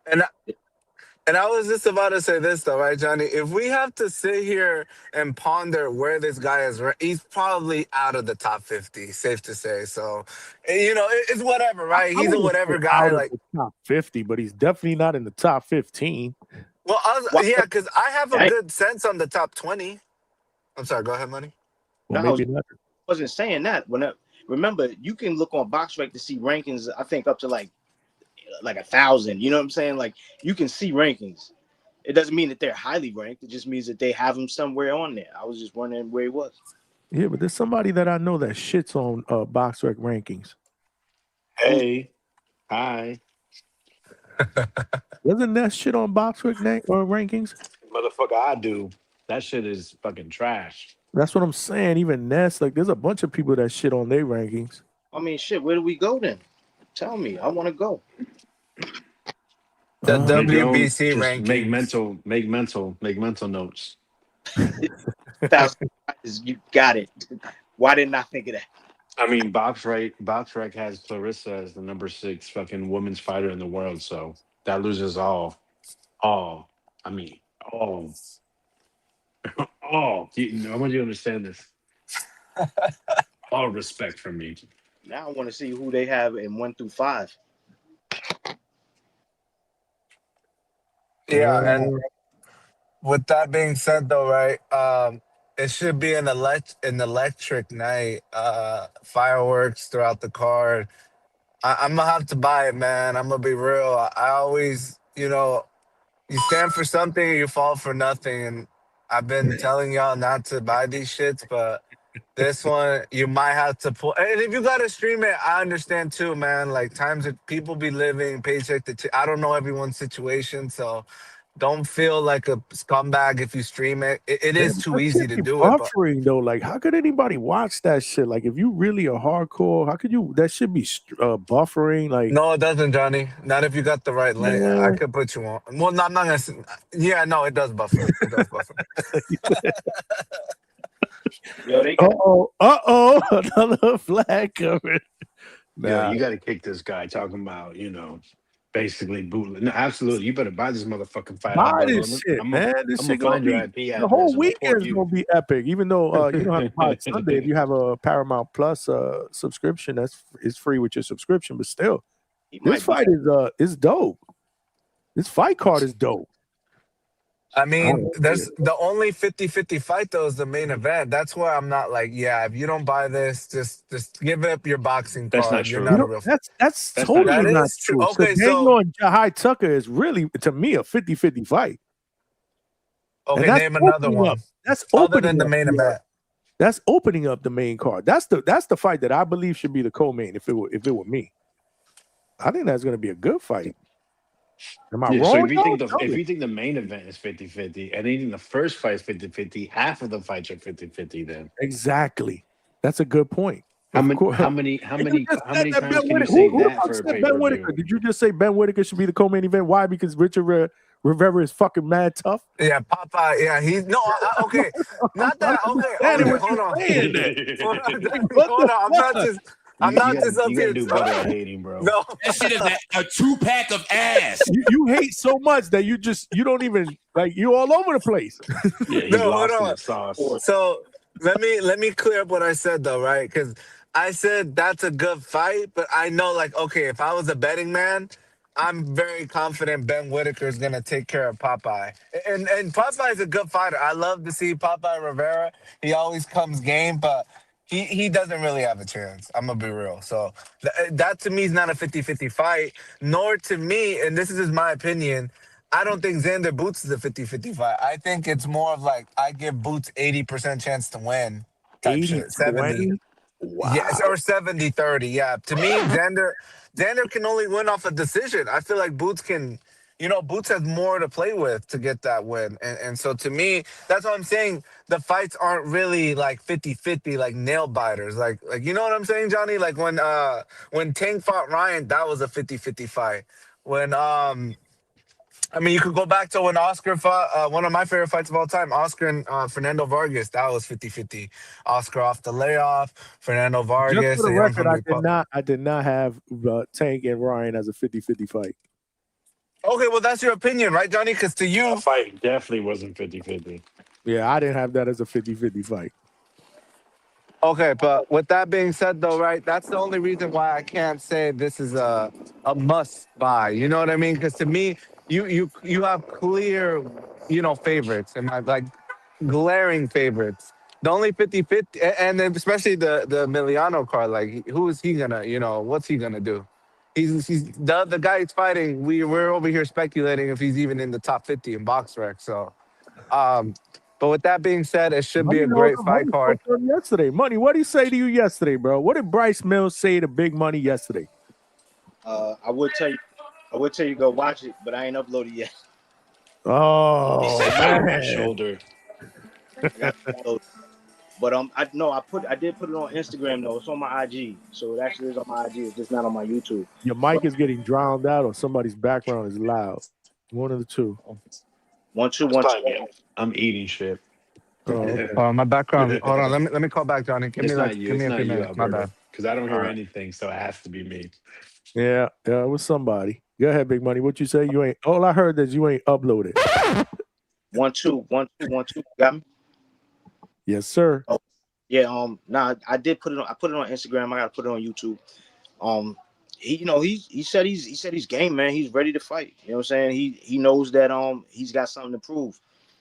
Especially being that he doesn't have that pedigree. You know what I'm saying? And he's going against, lineage. He's going against a legacy in boxing with Emiliano's family. So he knows that he's got something to prove. He knows that he's there to be food. He's there as a plate. He knows that. So he said he's coming to fight. And I mean, from what I've seen of him, he's pretty tough. He's pretty tough. I don't think it's going to be easy. I mean, I also don't think that Emiliano's going to get dragged back into a fight. I think Emiliano's going to box, and he's going to. I think he will have to at least, stand his ground once or twice, because Bryce don't look like he's just going to stand there and let you just keep boxing him. He's going to eat some shit just so he could get something off. But yeah, man, he seemed like he's ready to fight, and they got him ranked number 43. I know that don't mean it. Oh shit! 43. Right before 50. Well, Alberto was right. He said not in the top 20. Well, shit, Aleem is 78. So. Tough guy though. I mean, he is a tough guy. I'm trying to find that video that they sent me. Fuck, what did I do with it, man? They showed me a bunch of different angles. I was like, oh yeah, we got to get Aaron a rematch. Salute, y'all. What up, Trini? Yeah, man. Great card, man. Looking forward to both the cards this weekend and the one next week now that got switched around a little. Yeah, man. Like I said before, man, we mastered the art of weaving them chancletas. And the more you swing, the more tired you get. And I see motherfuckers ain't learned shit from the Norman fight. Oh, Haney can't hurt you. Haney can't hurt you. Everybody can get hurt in that fucking ring. What the fuck is the only way you can win is by decision? Come on, it's a championship fight, man. 23-year-old lying in there with a guy que va a sueltar esa noche. You bugging, y'all bugging. That shit is not out the question. If he boxing and moving the way he supposed to, and this guy swinging them chancletas and missing, who knows what's going to happen towards the end of the fight. I wish I could chop it up a little more, but I'm going to call back in. Gotta stay up. Yeah, that was quick. Yeah. Everybody bought. Yes, in and out like a robbery. Word. Buddy McGirt jumped on Alberto. Fucking Trini Balls jumped on him. Everybody's balls is running them off the panel. What's going on? Damn, I Big can't find that Money. Who video. you said was ranked 78? Aleem. Emmanuel Aleem. Ranked You're funny 78? as hell. That's hilarious. Oh, you're being sarcastic. Damn. I'm just saying, since he bringing up. I got what you're saying. Someone else's opponent's ranking. Again, I'm trying to multitask here, and I'm concentrating. I get it now. I get it. Just saying. I get it. Just saying. I agree with Alberto though. I'm not a big fan of Emiliano as the co-main. That's probably going to be the time I let everybody know. Use the restrooms. Does anyone need extra food? I'll run out. Honestly, bro, like I just don't. Bro, my stepfather. I was telling this in the boxing voice earlier. My stepdad's Mexican. I mean, he helped grow my love for boxing because him being Mexican, it's part of the culture to go. So we did fight party. We went to fight parties for De La Hoya Chavez 2, Trinidad, Vargas, Barrera, Morales 2 and 3. Those are the ones I can remember. So I went to a shitload, you know what I'm saying? And I told it, and I was joking when I said, I ain't no Mexican on this card though, because they were over for Father's Day. And I said, oh, wait, there's a Mexican American. And I said, I said, it's a Vargas son. Man, he said, man, that kid's trash because of the because of the Canelo card. I said, no, it's another one. He's like, I don't care about that. So So I thought my that was pretty Fernando interesting. Jr. Yeah. Okay.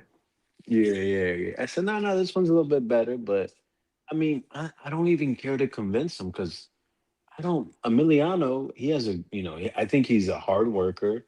I think he wants to be good, but I don't think he's co-main event. Like, I doubt that this is gonna be a fight that we're gonna be talking about is excellent, and I can't wait to see Emiliano again. I just doubt it. I mean, I could be wrong, but I just don't really care for. I feel like he's being forced upon us. He's, but that's the thing. The Vargas family has created this base of Mexicans and Mexican Americans that it's strong enough that they're getting sponsorship, they're selling tickets, so they're forcing their way uh, into these opportunities. When he fought on the Nunez Navarrete, he was just supposed to be one of the first couple bouts. He sold so many tickets, they moved him up the card closer to the main event. I think he was co-main, if I'm not mistaken. Co-main or the fight before co-main, because of how well business is with this kid. And Mexican Americans travel. They will spend their money on boxing events. So that's why he's there. Well, there's politics at play here, man. This is a co-promoted event. I mean, Top Rank probably got this. This was a gimme. You got to put our guy as the co-main. You know what I'm saying? Uh, like I was thinking how weird it was to have him on the East Coast, but then I thought that's the same. I feel just equally as weird about seeing Andy Cruz on the West Coast because he's going to be on the West Coast. Well, he was going to be on the West Coast on that card with Diego Pacheco. Oh, So against the 78th ranked guy? yeah, that but again, he was going to be the co-main there. So I can only imagine hearing that conversation where the match rooms and the top ranked execs have to have that conversation where they're like, okay, well, you got to give us something, we got to give you something. All right, we'll give you Emiliano co-main on the East Coast. Okay, you got to give us Andy Cruz co-main on the West Coast. And just I feel like that's more just behind the scenes boxing shit. That's not really, anything to do with hey, let's line this card up in the best way. That's no, we need better positioning. You're not gonna have our guy who we look at as a darling sitting on the undercard, languishing below the co-main. So yeah, and shout out to Emiliano, man. He's he looked pretty sharp yesterday in the suit.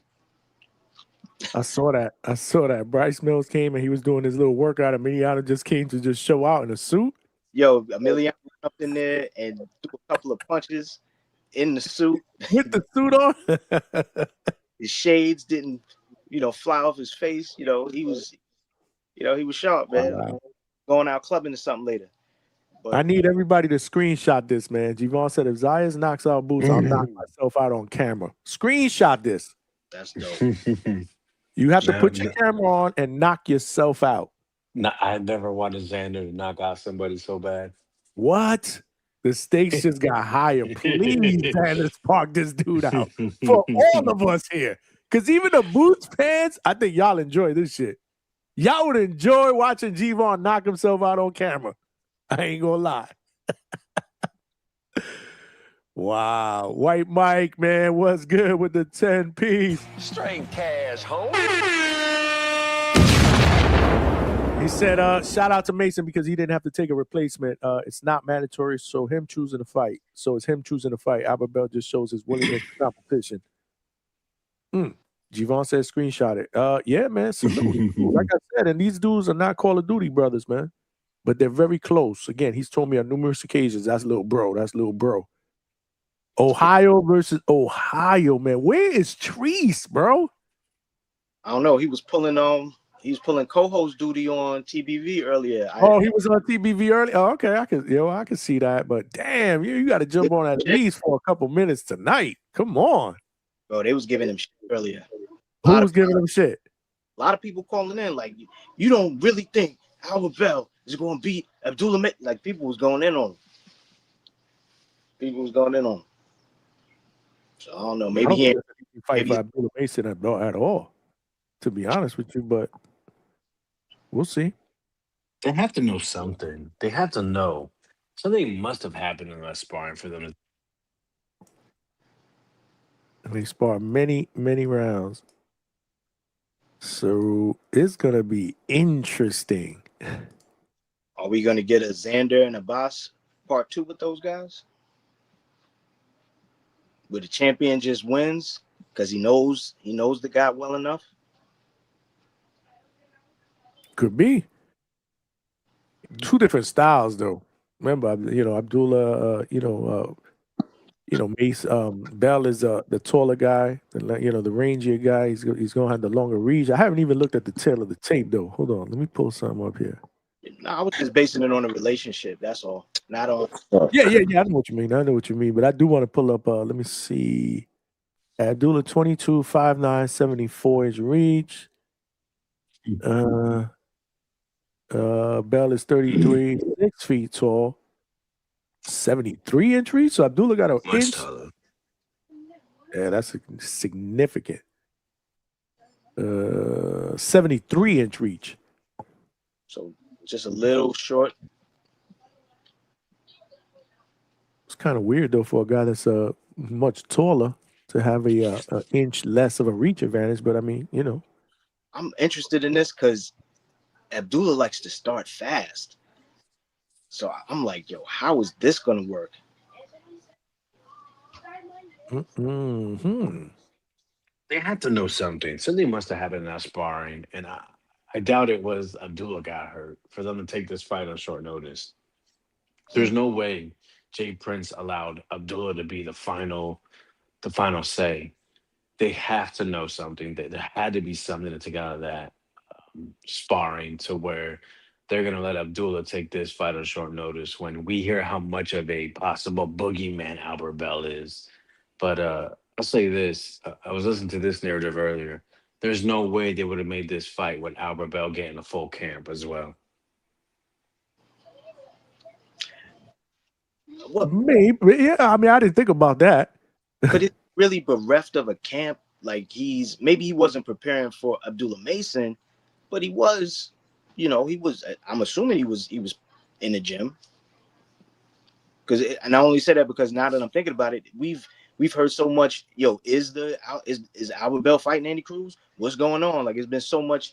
What's happening with that I'm not even sure. Now I'm wondering, was he even in the gym? Shit. Right. I mean, you thought Errol Spence would have made sure he had right-handed sparring, left-handed sparring, stop drinking, But according to him, 3 years later, trying to promote the fight that he has coming up in 4 weeks, 5 weeks, and now he's telling everybody, no, I'm an idiot. I've been an idiot, and I became the biggest idiot for the biggest fight of my life. So that's why I lost. No excuses though. Right. Chevy says she heard Abdullah got hurt in the second spar. Oh, what? When he was 18? Chevy, that's where Chevy's at, bro. Chevy in Ohio, man. Chevy, you in Cleveland or Toledo? I think she in Cleveland. She a Cleveland girl. She Cleveland, right? Yeah, I think she Cleveland. But she also said, hold on, she said something here that, where is it? She said, Cleveland mayor about to declare a state of emergency for that Mason versus Bell fight. Toledo and Cleveland have real beef. Really? Oh, wow. I didn't know that. Oh, speaking of the devil, he said he was definitely in the gym. Okay. Trees, you got to call in, Trees. Planet Fitness? Damn. That's fucked up. She said, not in the streets, Mike. They were at spar. So she heard something, man. I would keep it quiet, but I'm going to say it now. I'm curious to know how many people are going to complain about his beard coming into this fight.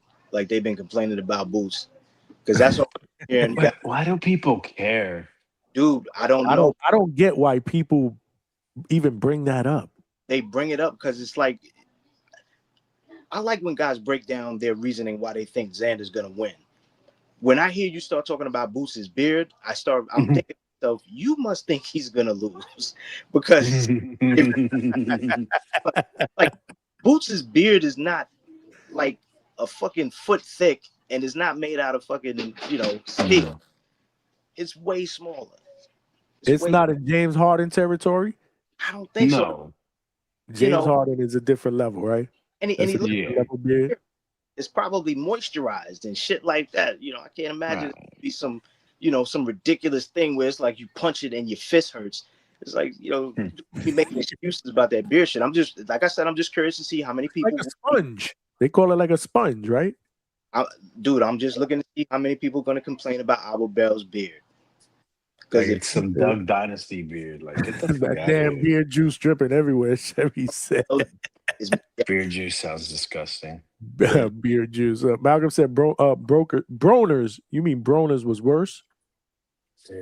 Salute AB, man. Best current fighter out of Ohio. Face of Ohio boxing. I used to love AB. I thought he was great for boxing. It's sad to see what the fuck's going on now, even though he's making money. That's my twin, right? Who, what? AB? Why you say that? Yeah, we're both born July 28th, 1989. AV to AB. See, I share a birthday with a fighter, but it's definitely not the same year. Doesn't count. It doesn't count. I share a birthday with Tio. Me and Tio. That's really, I'm sorry to hear that. July 30th, man. Right around the corner, too, man. Now I gotta look this up because I have no idea who my boxer is. You gotta look it up. Who's your boxer? Who's the boxer that has the same birthday as you? I think all of us probably have at least one, is my guess, or both of us do. Barry Bonds was born the day before or after me, but what his birthday is, I was so upset when I found that out. I wanted to be born the same day as Barry. You wanted him to be on your birthday? Yeah, no, for sure. I actually was supposed to have a sibling. A sibling was due on my birthday, and my stepmom did everything in her power to make sure it was a couple hours later.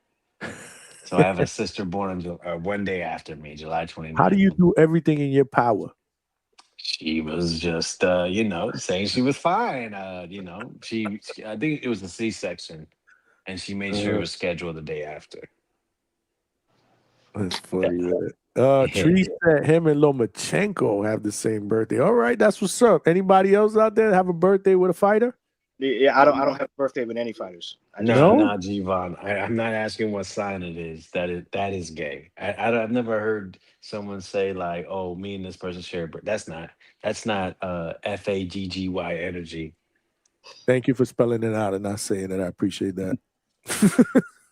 Yeah, I was looking for the episode because I want to see everyone's breakdown. I was very disappointed because we had good breakdowns in the beginning. Then it went to shit. I was pissed because I had a lot of spare time at work. I'm like, these motherfudgers. I don't know if Johnny finds it in his heart to put it back up, knowing that maybe a teenager can't watch it. Then we'll be right now. Maybe I'll put it up Friday. Hey, Johnny, man, all 7 teenagers are very upset. They can't watch that right now. Me for not.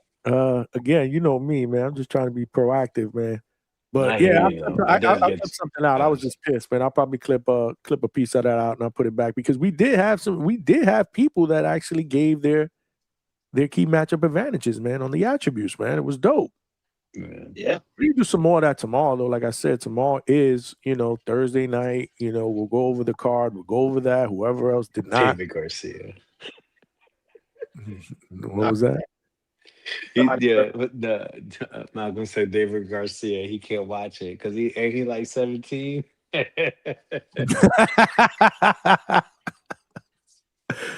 And what's his name too? The one that we had on a week ago. Oh yeah, boy. But nah, he's 18. Boy. So it's like 18 and under. So boy could watch it. He was cool. Yeah, I like boy. Boy had good energy, man. Next day, I reached out to him. He was like, "Yo, Johnny, that fucking prom was lit." I was like, "Good for you, man." Yeah, that's awesome. Enjoy it, man. I said, "Listen, you only prom once, man." What's his name? Like Joel? Joel Cooper, boy. Joel, okay. Boy the butcher. We from North? Yeah. Mm-hmm. That was good. I know who he is. I've heard really good things about him.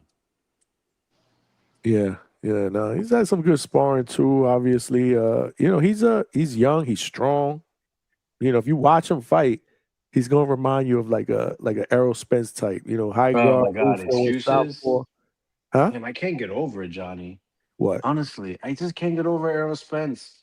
Like the What with the protection ponytail? plan people With the have him in. ponytail? With the ponytail? No. I think that's fire. I don't. I would never do it. But Yeah, I I think wouldn't do it's that either. cool. He's so unique. I'm like, what the One hell thing is about Errol Spence Arrow, doing with the ponytail though? I uh, didn't like, but he looked the good one, though. the one thing about Arrow is he's always been himself. But the thing is, he was always there's no tune-up, right? That was like his motto, belt season, strap season, big fish. He was very unique. And after the Crawford fight, it was no excuses. And he said he got to get it back in blood, right? And then he sits out 3 years. And because no one cares about his upcoming fight, he now comes up with 17 excuses, very Wilder like. And I'm just so frustrated because people, they just, for some reason, like fandom, it's just so faggy to me. It's just so weird. Like, yo, no. Listen, it's always gonna be reasons to you when you lose. Everyone around is gonna tell you, like, damn, that that guy's on he was on some steroids, he was too big. If only you started camp 2 weeks earlier, you should have changed your camp. You should have left home. You should have not talked to your wife. Oh, you had a baby. It's always going to be reasons, no matter what. But if he would have won, he would have won in spite of that. Like, what if you don't know? Crawford could have got caught cheating from his wife. His mama was sick in the hospital. He just didn't fucking care to tell nobody. That's the difference. People have real lives. It's always going to be something going on. I don't want to hear that shit. Yeah, that's true. That's 100% true. Yeah. No, listen, man. For me, it's intrigue again. Out the ring for 3 years. I can't wait. I was always an Errol Spence fan, man. I was always a big Errol Spence fan, so I'm glad to see him back. I just hope he's not doing it for the wrong reasons. Like I hope he's taking this fight serious. I think he is, I don't but he want to has see him to. go in there and get fucking hurt, man. I y- mean, But you know I what don't it know. is, Johnny? He Fuck needs to that. be realistic on who he is today. That's the Good biggest thing. point. Good point. He can't be taking clean shots because remember that was the thing. He'd get hit and then he beat your fucking ass. He could take punches. Lamont Peterson slammed him with like 8 clean right hands and took an ass whooping due to it because the man was unbreakable. He was unbreakable till he wasn't. And they were friends, so that's how it's supposed to be. Shout out to the Mhm. fight that really, Malcolm, you know what I'm Malcolm saying? said he's not beating a puncher anymore. I think with PBC, I think right now it's these are two guys that you you don't know what the future looks like for them. You know, they're not Rolly, and not to say that Rolly is some fucking specimen. I'm just saying, look at how they've been able to market Rolly. Look at how they've been able to position him where he's, a fucking 3-time champion. Like, who the fuck would have ever thought that when they saw Rolly in the gym the first time or the first time they saw him fight? So those guys, these two guys, they went into the fire. They went into the fire. They got burned. They got tested. And I think at this point they're probably just like, look, well, fuck it. If we're gonna cash one of them out, let's put them against each other. Why put up money for two separate fights when we can just have them fight each other? Whoever wins, we stick with you. Probably gonna put you on the fucking shelf, but we'll stick with you. You know. So I don't know. Maybe that's what it's about. Hopefully hopefully one of the two of them have such a standout performance that you have to you realize he's back in that part of where he's starting to draw again. I know it's not going to be easy, because again, Earl has spent so much time away that we stopped caring. Like I'm a Spence fan. I know Vega was a big Spence fan, and it's like it's hard to care when the guy is showing no interest. You know what I'm saying? It's like, yo, he's not coming around, bro. Like, Let's move on. Let's go to the park. Let's go play. He's never coming back over here to hang out with us. So it's going to be interesting to see what he does with it. You know, if he wins, because I know that if I'm looking at Tim Tszyu, I think Tim Tszyu wants a resurgence. Tim Tszyu doesn't want to go out like that. He doesn't want to be the son of Kostya Tszyu, and all that we know is that he's a footnote for guys who are better than him. You know what I'm saying? So it is going to be interesting to see how this plays out. Very, very interesting. No, absolutely, man. Absolutely. It's a great story to that fight because both guys had unfortunate incidents that really changed their careers. You know, obviously inside the ring, Zoo with a fucking elbow that he ran into. I mean, that's crazy, right? I mean, he was getting close to the top of the division. I mean, he was on his way to beat the living shit out of Fundora. Then he runs He his was head into an cooking that first elbow. round, bro. He was cooking that first round and a half. Yeah, runs into an elbow, and it's like then we see then his limitations came to the front, and he never recovered. And then Spence, you know, the car crash, obviously, you know, even though he had wins after that, I mean, just the wear and tear. Um, you know, people can say, well, you know, yeah, he still stopped Ugas, who beat Pacquiao, who was fucking 42 or 41 or whatever.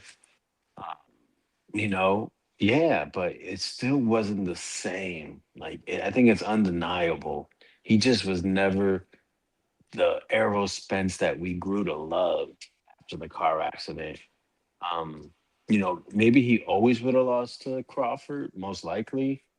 But at the end of the day, with the excuses, hmm, I think it's now it makes it easier to say he always would have lost to Crawford because he never would have stopped drinking.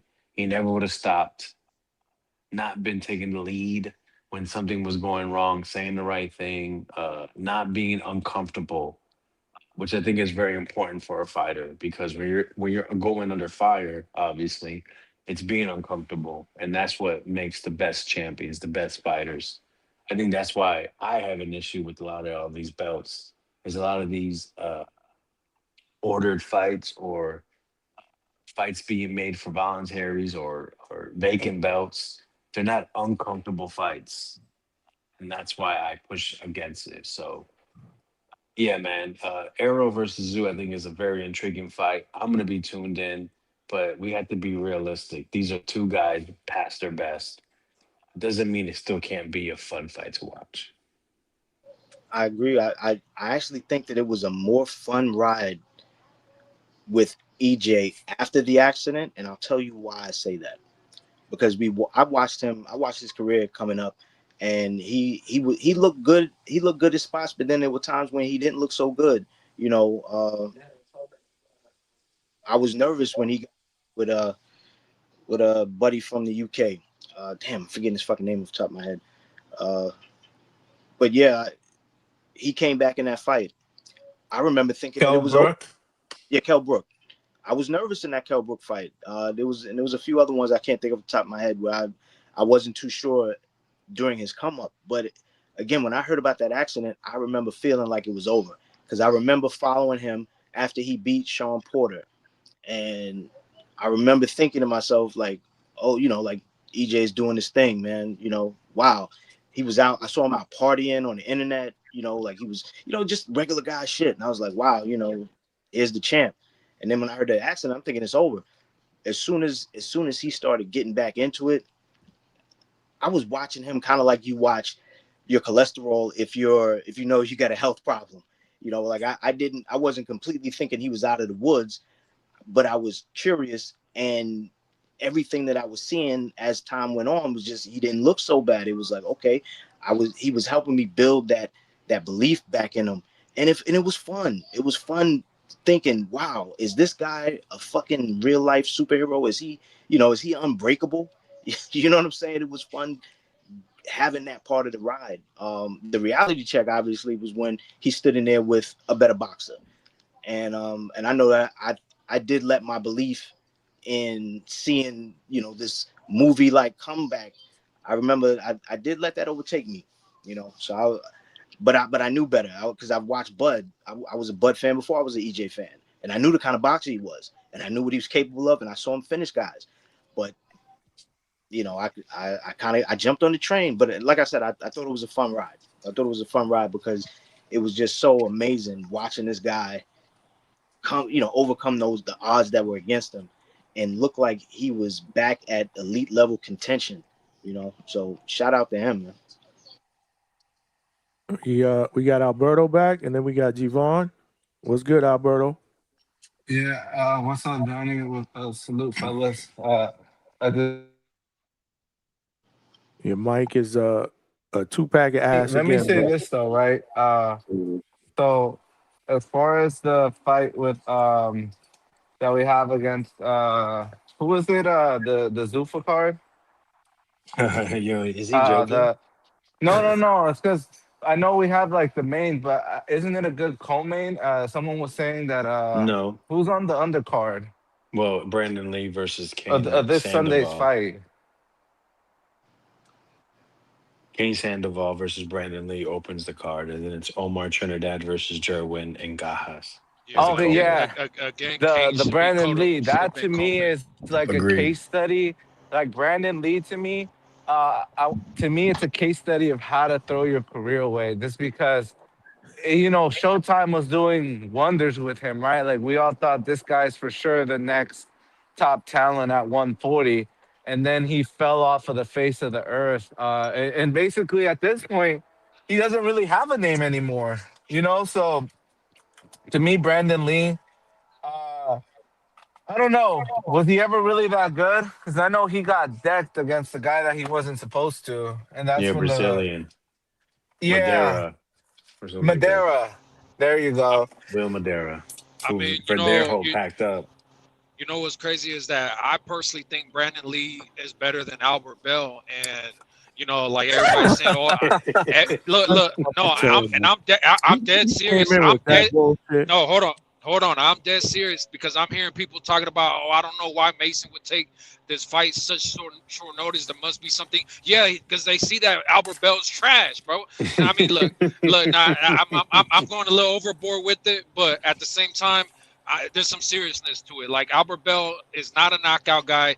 He's not gonna be this super entertaining guy. He's shown I don't know. Like to me, he's shown like a stagnant level of where he's at. And people say, well, it's because he hasn't fought the top guys to show that extra level or whatever the extra gear.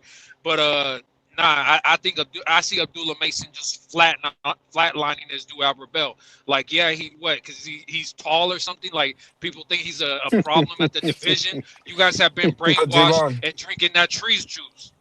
What? but Devon, my whole thing though is like to me, Albert Bell. Okay, that's not my favorite style, but he is 32-0. I mean, his level of competition is pretty low. Like guys we Mhm. never heard of, but Abdullah.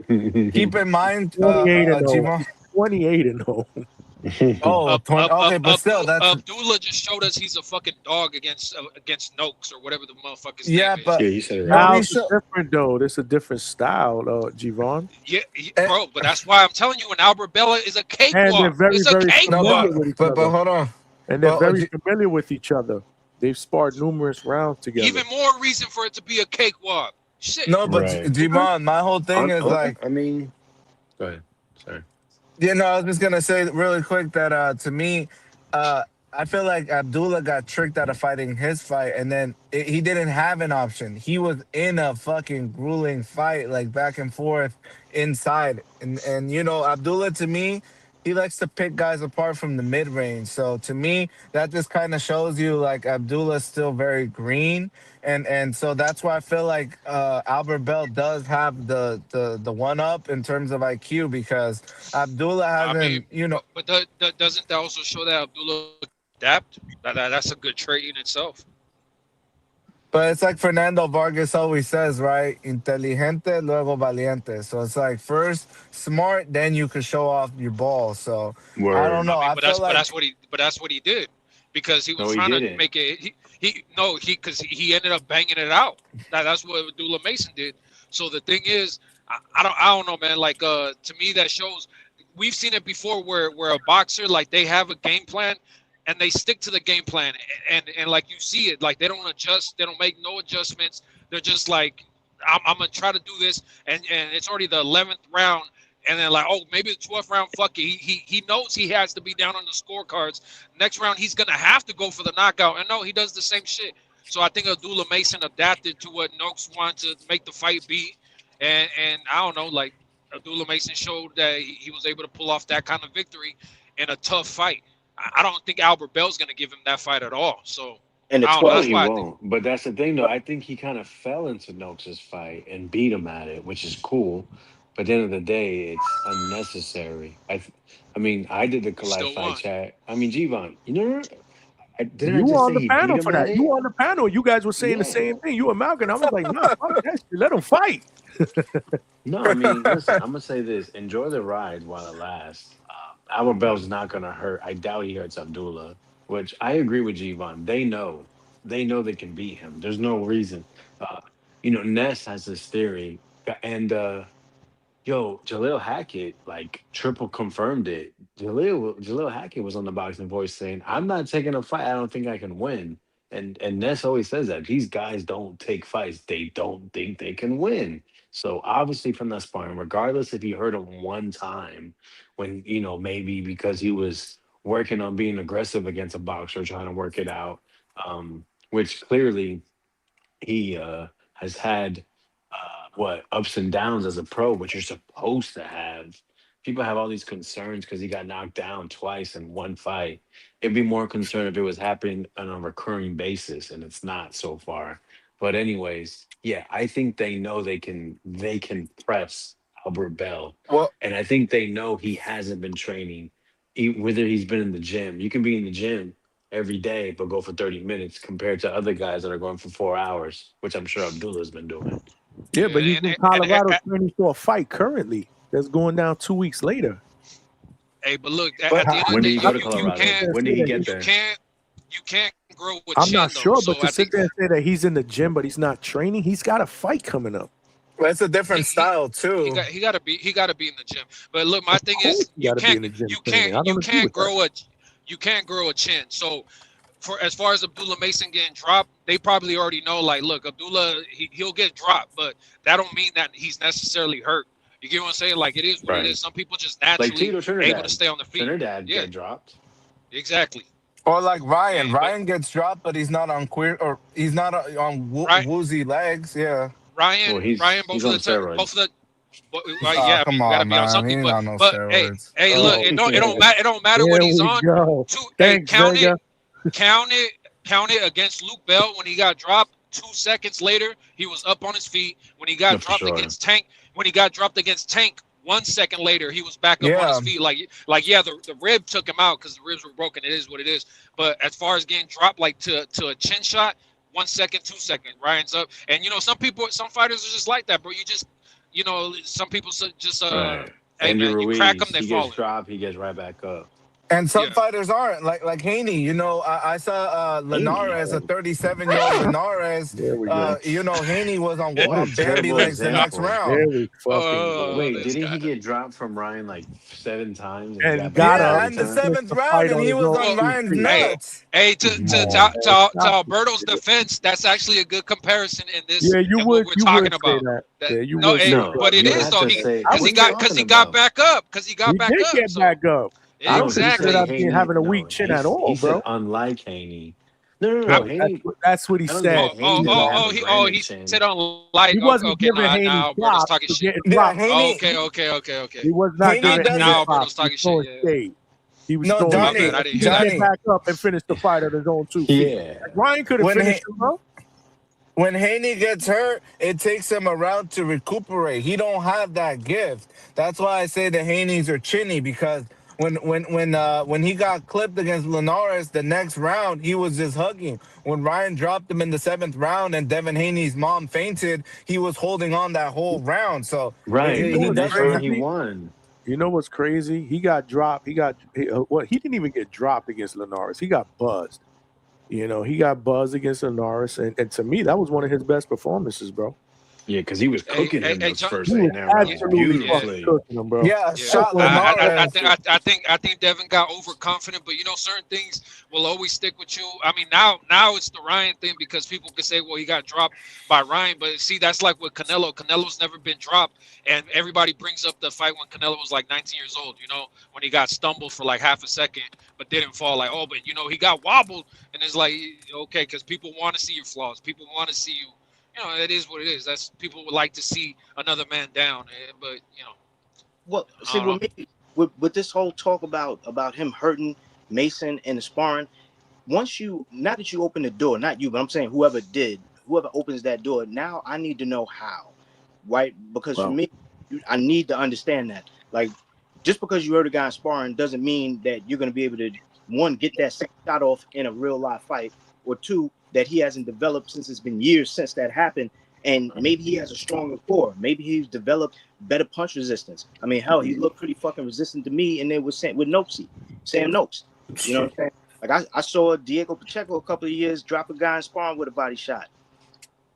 But it Yeah. doesn't mean that guys of that caliber are always gonna perform and do the same things in the ring. Well, Albert Bell, what do you call your man Albert Bell? He might be joking. What's so funny? Dude, you stumbling on St. Albert Bell. You say Alberto Alberto? Campana. That's what you Hey, need to be hey, saying, bro. What's wrong with this Albert we Bell shit? haven't seen Campana in a fucked We up. may hey, see it Javon, now, you bro. cutting We out, may How it's see bro. it gonna be. now, bro. He He's might going for just his stay first down. world We don't title, fucking bro. know. He's going But for let a me world title, bro. No. Hey, Johnny. But like I said, I got Mason winning it. All I'm saying is we don't know. That motherfucker might have zero chin. He might have zero fucking recovery. We don't fucking know. but let me Abdullah, dog, because we've seen Abdullah face that type of adversity and get dropped multiple times in a fight and come back and cook homeboy. So I know he got dog in him, but Oh let me yeah, land the plane. against a big puncher though. Against a big puncher. yeah, no, that's what I'm saying. I'm not comparing the styles. I'm just saying. Somebody said in the chat or whatever. I think it was White Mike. No, I agree Because with you. He Abdullah definitely Mason has is a dog. puncher. Yeah, he a puncher, absolutely a puncher. But Let me again, what's the style that give punchers the most problems, G-Von? Boxers, movers, right. And Boxers, jab. typically, but boxers also lose. What But does boxers typically still mean? lose to the fucking power guys sometimes too. So I didn't say that. I said what it's is the most type likely, of but at the boxer same, that is most well, maybe I should said most popular that can give a puncher problems. I don't even think it's most popular. I think it's fucking common sense. yeah. See, It's common no, sense. yeah. I mean, shout out to you for rewording it, but you said who always gives the puncher the problem. And I would say that's not 9 always, out of 10 yeah, times. most of the time, yeah, sure. Yeah, which is So boxers. I mean, again, if you want to be literal, then yeah, but to me, always, most of the time, mostly all the time, 99%, 90%. I don't know, whatever. But that's a fact. why over. That's a fact. But that's why over to the. But that's why over to the. That's why over to the Zayas shit. I don't know why people think that Zayas is the better boxer with boots too. That's crazy. Anyways, y'all can continue about this shit. Nah. Well, because he's been along. if he wins by stoppage, you got to get on camera and knock yourself out. Or better yet, fly me to Well, California. Yeah, I mean, I said better it. yet, better Yo, yet, Johnny fly let me his to intrusive California. thoughts Hold land. on. Nah, don't knock yourself out. Fly me to California, put your camera on, and let me knock you out on camera in front of Damn. everybody on a live show. How about that? Yep. Let me Wait a chin minute, check first you. take. That'd be dope. I hear you. That'd be dope. That would be Hey, absolutely Johnny, can I land the plane real quick? Alberto Landis. What you say? We got Yeah, Fight let me- Sport Talk that wants to jump in here. Yeah, Alberto, my man, bad. go ahead. Land your plane real quick, bro. We Yeah, got I'm my brother gonna pass it on to my bro. brother Fight. I'm gonna pass it on, but let me land my plane though, greedy. right? No, I'm not trying. Johnny, I haven't even said a word. God damn. Okay, let me land the plane, right? G-Von cutting you off. He took your airtime, bro. Yeah, Javon overpowered the whole show, but that's what I love about Javon. Like Javon's a G-Von, character. shut the fuck up and let him go and land his plane, please. Yeah, before you get kicked off. Man, before I Like kick you shout out off. to Javon. He's a character and you can't control him. He's an enigma. But let me say this though, I'm gonna land the plane. We're controlling them. So no, we can't. So let Land me the say this. plane. Fight Sport wants to go. Okay, There's a time Johnny. difference. There's a time Okay. difference here. No, I hear you. It's my dinner time, Johnny. But let me say this, right? So, And playing already. all right, so to me, the biggest X factor in Boots Zayas is not to me whether Boots' power is gonna carry. It's not. I don't have any questions about. Team Bozy has studied Xander well, and I'm sure Team Xander has studied Boots well. To me, the biggest X factor going into that fight is if Xander's gas tank will last. Because I think I'm pretty confident. Okay, I know what Xander's gonna do. He's gonna be on the back foot, fighting from the outside, jabbing. I know what Boots is gonna do. He's gonna keep pressing forward. He has more explosive, dynamic switch hitting. To me, it's okay. If Xander starts to gas, that to me will be okay. That's when the fight's gonna flip. And then I'm gonna be like, well, we know the ending to that movie. And I'll say this, right? I think Virgil Ortiz is rumored to come back. I'm hearing a lot of rumors that, Rick Merigian and Oscar and Golden Boy are all good. I want the winner of that fight, just Virgil go straight into it. Because with Virgil, he fights once a year. At this point, we don't got time for him to do a tune-up against a Lawson again. Just come straight in November and fight the winner, and then that'll be the king of 154. And I think it'll be Virgil Boots because I don't see Xander making it to the final bell on Saturday. But please, everyone, buy the fight. Use DHS promo. Right, Johnny? Promo code DHS? No, the Hangout Spot 5. All in Oh, I'm capital sorry. letters. Use the Hangout Spot 5 in all capital letters. Support this fight. Support Johnny. I'm going to pass the mic to my brother fight. An I hour landed the Fight. ago, plane, Johnny. He an landed the hour ago, plane, man. he He's on the said runway. He's he on the said to runway. steal it. You He going said, in? he didn't Yo, say- what up, guys? No, I didn't say to steal it. I just said don't feel bad if you can't afford it because $80 ain't. Not everyone has that. My bad, fight. Go ahead, fight.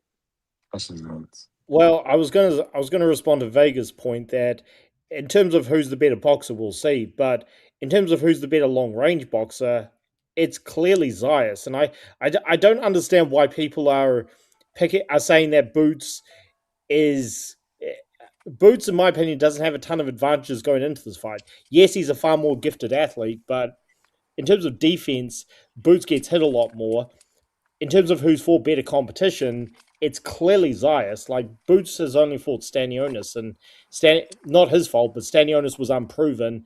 He had one fight in 3 years, and Zayas was tested against Burrell. That was not an easy fight for him. And Perez, I know he had 3 losses, but he had just beaten Charles Cornwall, who was undefeated and a serious contender. So, and Zayas has shown he's got 12-round stamina. He doesn't. Boots is the one who's looked tired against Chukadze, and I know Chukadze's awkward, but Zayas has been tested against better competition. He's basic, but Jumel Charlo was basic, and he became undisputed for it. So, in terms of who's a better long-range boxer, I think it's clearly Zayas. Who's the better boxer overall? We'll see. Real Oh, quick, wow. man. Kenny Bayless in the building. Kenny Bayless is in the building. Yo.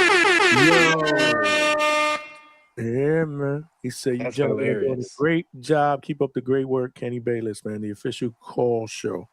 Hey, Vega. yo, Shout out tell him, Kenny, the legend. Tell him. Salute, the legend in the building, man. We got to get you up here one day. Nah, yo, Big Money and I have been discussing how we want to watch their podcast. But then they just switched to a different platform. Him and Bird. What's his name? Oh my God. Come on, man, help me out. On Cameron's I think on Cameron's platform. I think it is. Yeah, but what's Bird's first name? Damn, terrible. Not Move sure. on. Yeah, We're going to get Kenny on the show, man. He said, let's do it. We'll get Kenny on the show for sure, man. Salute, man. It's an honor to have you in the chat, man. You know the deal. But yeah, the land Vegas plane. Me and Vega were conspiring to go over to Kenny's show, and just call in and Robert Bird. Right. We were gonna go over there and talk boxing with those guys, and then we found out that they got a new deal on the other platform because Chevy Red put us. Robert Bird, as we say. Okay, we definitely got to make that happen. We got to get him on here, man. Like the jazz singer. Yeah, we wanted to call into the show, man, because I mean, these guys have been part of boxing history, and they've seen and they know so much more than they get the opportunity to give off. And yeah, we were conspiring to Mm. really force them to tell us some secrets. That Oh yeah, was my goal. oh yeah. We were planning. We were like, oh, we gotta find out when they come. Then we're gonna call in when they drop the link. You know. So yeah, we Yeah. have them guys come up there, man. What do I always say, man? You never know who's gonna jump on the panel, who's gonna be in the chat, man. Here at DHS, man. Salute, salute. This is amazing. We'll make something happen, man. It's gonna be dope. Fight. What you think about this weekend, though, man? You talking about just Xander Boost, man. What do you think about the Zuffa card, man? That's the topic.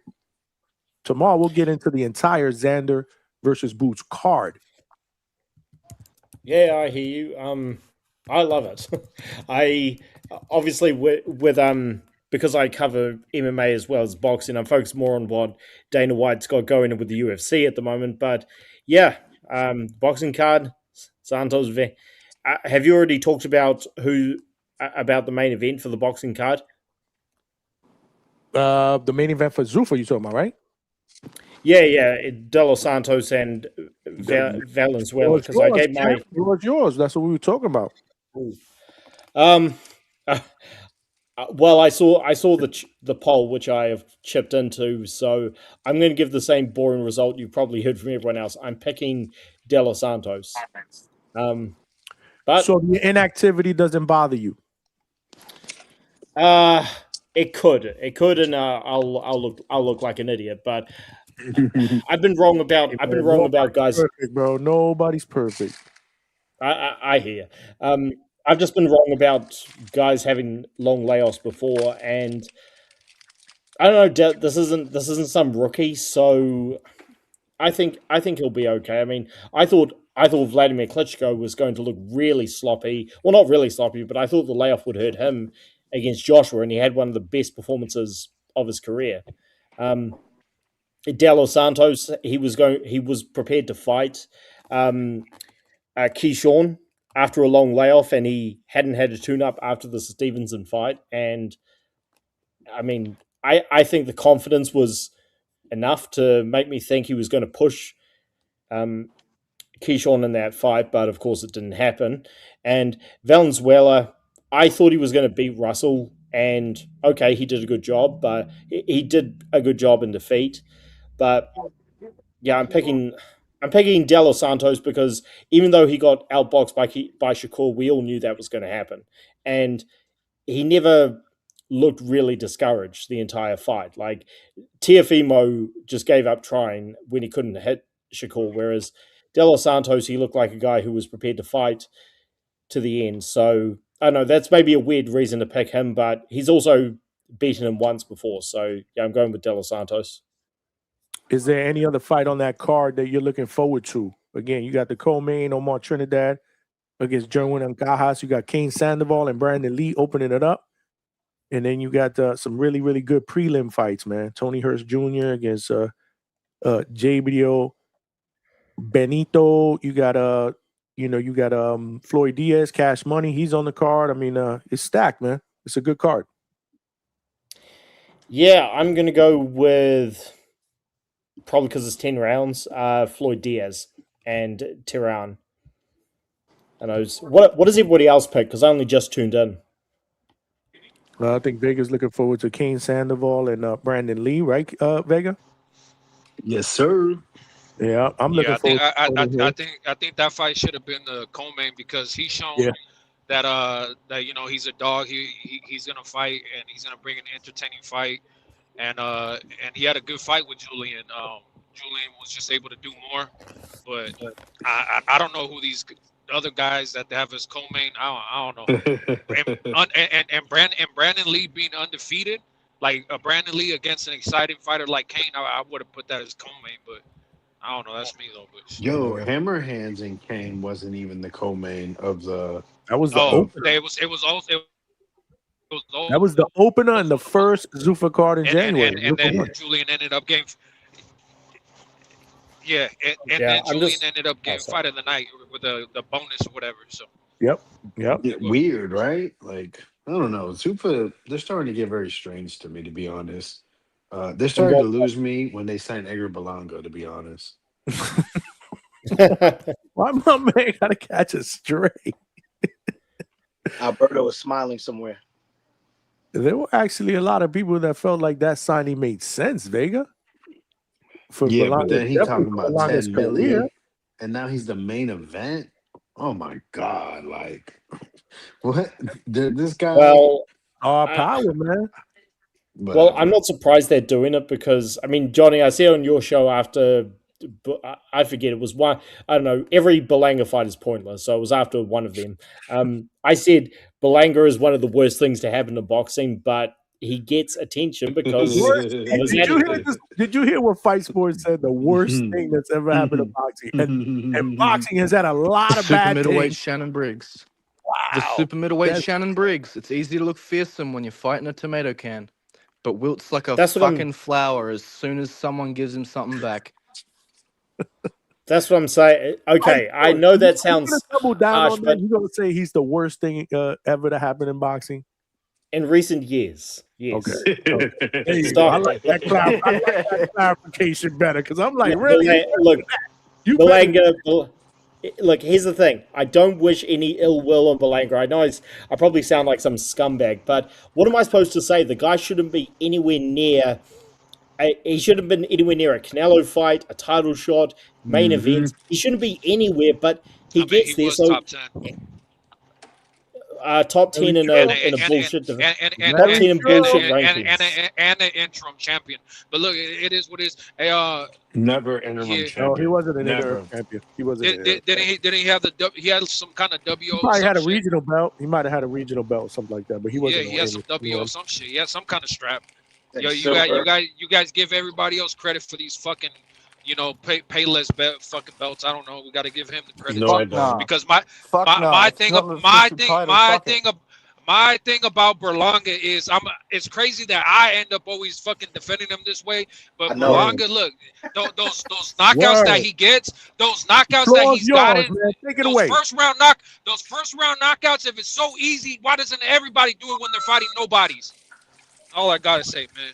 But they don't. Why? Because it's not that easy. Great work, G-Von. All right, name. I disagree. And he got a million views on Baby Mama. So shut up. Word. Where's the sound bite? I think I got flagged one time when I played the video. Yep. The Edgar. My thing is, right, with You the gotta do whole better. I'm impressive telling you, thing, you gotta do like better, with the whole thing of first round knockouts, why doesn't everyone do it to bums? It doesn't mean a whole lot when Berlanga actually does step up to other good people that haven't done that. They blast him out anyway. They beat him up anyway. It's like Shannon Briggs. Shannon Briggs had some shit like 33 first round knockouts during his career and holds the record by a fucking mile. But every time he stepped up, he got fucking blown out like nothing because he's not all that. Even though the guys that were blowing him out weren't guys that were stopping all these bumps in the first round. They were just better than him. You know what I mean? Go, champ. It's like Belanga's just not all that. It's as simple as.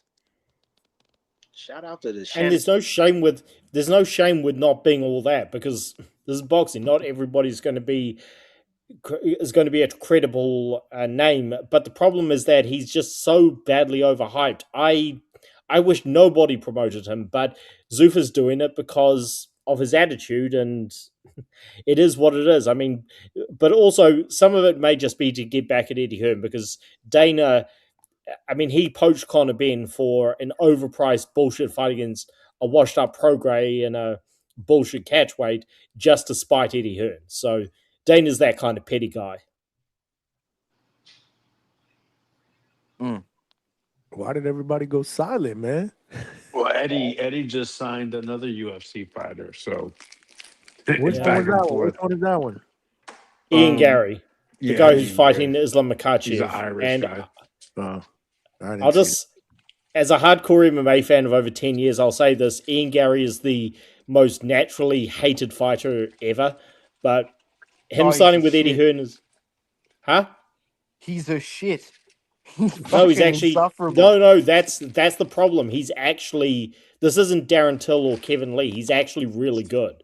He's going to challenge Islam Makhachev.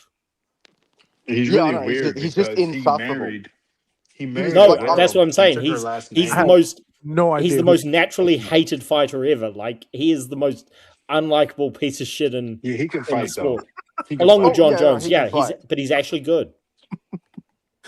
I have no idea who these dudes are talking about, but he's that hated. But basically, right? Yeah, I thought I have Conor no Johnny, idea when McGregor it was Johnny, comes to hated. I MMA. thought Johnny. Conor McGregor was one of the most hated fighters in UFC. Johnny, you know how like Conor McGregor, right? I know Conor know McGregor's nothing of got the like a UFC. shit ton of haters, right? Conor McGregor's got a heap of haters, but he's also got a colossal amount of fans. Ian Gary is like the same amount of haters with none of the fans. But why? Is he good, or they just hate him No, because No, he he's well really he good. He's he's a just trash really talker? He don't loudmouthed, deliver. and a lot of the people think that he was trying to do a Conor McGregor impression for a while. But Oh, really, if I'm being honest with you, it's just because he's good and happens to be Irish. Like, Well, he's a beta male too. oh yeah, no, there is that shit. Yeah, that's not great. man, I don't know. So he's now signed yeah with I'll Eddie say Hearn. yeah, Yeah, which to the management. I don't think it's because I don't think it's the same reason of Tom Aspinall because Aspinall might be the worst treated fighter in MMA history, but which is why I think signing with a guy like Eddie who's new to MMA, but he's not afraid to go at Dana White. I think that's why he did it. Ian Gary, I think it's just because they're both English. I don't think it's really to get at the UFC because he just got a title shot. So I don't think it's as interesting as the Aspinall thing. Interesting. Now I want to know. Very interesting. I mean, but at the end of the day, both of those guys are still going to be fighting for the UFC. So, I mean, bro, what the fuck? I don't know. I guess. Shit. Well, what do you mean? Eddie Hearn signed him to be a boxer, or he's going to be No, boxing, right? no. He's just more like on the business side. They're still fighting in the UFC. Oh, he's gonna be his manager. Yeah, He's basically. trying to give him a backdoor out. He's trying to like, he's basically gone to Aspinall because he's seen how Aspinall's getting treated shit, and I reckon he's come up and he's whispered in his ear, "Hey, see how Francis Ngannou left and got a fat bag? I could get that for you. I could get that shit for you." And so he's trying to slowly bring Aspinall over to boxing and cash him out and get him chinned, and then I don't leave him in the think gutter. so. Get him chinned. I don't know about that because Ngannou. I mean, okay, he played it right in the end, but Ngannou's also an extremely dishonest guy. Like he bankrupted the PFL that gave him the chance to box, and he would have done the same to the UFC. So I agree. I side more with Dana with the Ngannou thing. I don't think Aspinall wants to leave for boxing right now while he's the champion. He's talked about it. I think he just wants to get paid because the UFC, John Jones, they screwed him up so badly in MMA that I can't blame him for being bitter. But yeah, he wants to box at some point, but mostly he just wants to get paid. And unlike Ngannou, he does have a legit gripe. Oh, but what I'm saying though is Eddie Hearn, he sees the opportunity and Eddie's trying to run the Okay, same I hear you. playbook. He's trying to run the same playbook. Now I want to know more. Not from you guys, but I want to know more. Kate Gunner said Aspinall will get smoked in boxing. Well, Yeah, he's he gonna would. get He smoked would. in He's a one. boxing. Yeah. He's a bit of a 1-2 merchant. Like he's one of those guys where it's like, best boxer in the UFC, but if you were to actually look at their fundamental boxing and bring them over to like the purest sport, they'd get exposed. It's like when people say like Sean Strickland is an elite boxer, but then you actually look at his footwork and it's like, no, you would get fucking deep fried if you fought a decent boxer. You know what I mean? But the point is that of course because they're two different sports, so it's so silly to say that the great boxers in MMA can beat great guys I mean, it's just such a stupid concept. I mean, I will say this: Peter Yan, he's an excellent technical boxer and just he's good in all areas. His boxing would legit be a problem in box if he crossed over to the sport, but he's not going to be beating. I don't know who the champions are in the same division that he's in, but yeah, Strickland. What He's he'd be fighting 135 pounders. Yeah, Strickland so will he's get not cooked. going to. No, Peter Yan would be fighting lightweights. That he's definitely not beating those guys right now. But it's such a silly concept anyway. Strickland, his boxing is elite for MMA, but it's never going to be the same in boxing because it's a completely different sport. So it's such a silly idea. Yeah, Strickland is just a. I don't watch UFC at all, so don't act. I'm not gonna act like I know any of this shit. But what I do follow Strickland because I like a lot of his views on the U.S. government, whatever. But other than that, like I seen his highlights and I seen what Strickland has going on is that he's a brute. You get what I'm saying? He's a brute. He'll break you down with punches, almost like a fucking bar fighter. But as far as like actual boxing, Strickland will get packed up like fucking two rounds fighting against an elite boxer. That's facts. Damn, you were breaking. He'd get folded, but it's a different sport, so natural. I ain't gonna lie, I don't watch UFC, but that White House event was fucking fire. Yeah, it was dope. That was honestly, I off. bought that shit. I bought that shit because of all the political tensions over in the States at the moment. I bought that shit, and like half the event, I was thinking, I wonder if I see some shit go down tonight. Outside of the ring? Yeah, I was like, I wonder if I see some shit go down. I mean, you did. You saw Tyson Fury stepping in there. That was big. That was funny as fuck. They fucking put the camera on Tyson Fury. It's like, cool. Tyson Fury's at the event. All right. Last time I checked, he wasn't even supposed to. You know what I'm saying? So it was just surprising. I think that's what it was. It was like a show of power. It was like a show of force, so to speak, from Dana White. Like, look at what we can do. We can get Tyson Fury in the United States. You know what I'm saying? So, I mean, he did spend like the latter part of the 2010s exclusively in the United States. To be fair. Yeah. So he's a known, like, to be honest, for a while there, he was probably more popular in the States than he was in the UK. Yo, Link, what do you think about the ZUFFA card on Sunday, man? I hate predicting fights like De Los Santos and Rayo because it's like there's big fucking X factors in the inactivity, and so it's like it's more difficult to discuss because it's like we're not just talking about how their styles interact. It's also, is one guy going to look shit because he hasn't fought in a long time? Like, he hasn't fought someone credible since the Shakur fight, which was nearly 3 years ago. You know what I mean? So it's like, I don't fucking know. Off rip, I've got to say De Los Santos has an edge because, he's got that mental aspect of he repeatedly hurt and knocked out Rayo. So he's got that, but at the same time, Rayo's showed clear improvements since then. I don't know. Off rip, give me De Los Santos, but by decision this time. Because I think Rayo is going to approach it far more cautiously, but I think that De Los Santos' counter game is going to be sharp enough, and his punches are going to be impactful enough that he might sit Rayo down once or twice, flash, and win a decision. That's what I'd say. Anything else? I got Rayo winning that shit. You got Rayo? Javon, that's right. Javon, you ain't who you got? You got Rayo? I got Rayo because that first fight, I mean, look, it's a mistake that should have never fucking happened, but I do believe that Rayo got overconfident. I was overconfident in fucking Rayo. I told this story plenty of times. I don't know how many times I told it, but I went to go watch Ruiz Ortiz because I was the main event for that night. I was there at the Staples Center, Crypto Arena, whatever the fuck. And my wife, she didn't have nothing to eat, like, because we got up, we were at the hotel room, all this shit, right? And then I was like, well, let's go grab something. I told her, let's go grab. Is it me or is he breaking up?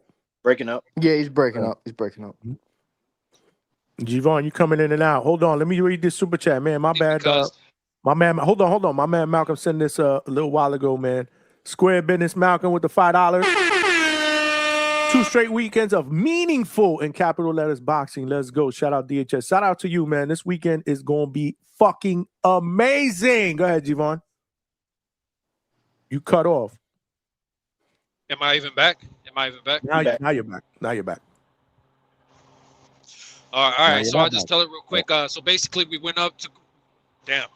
So basically, we just went up to go grab some food, some drink, whatever, and Rolly was up there trying to cut in line. We let him cut in line. Whatever, fuck this motherfucker Rolly, right? But all I know is I heard the crowd go crazy. And I'm like, what happened? And then everybody talking about Rayo got knocked out. And all I know is I watched back the actual fight, and Rayo was actually winning the like he was it looked like he was gonna win the fight. You know what I mean, but he got caught with a good shot, and from there, it was all over. That's when he got fucking dropped. He never really recovered from that punch because he was too confident. He thought he was gonna steamroll this guy, and and that's what happened. He got hit with a good punch. He never fully recovered, and then he ended up getting fucking stopped.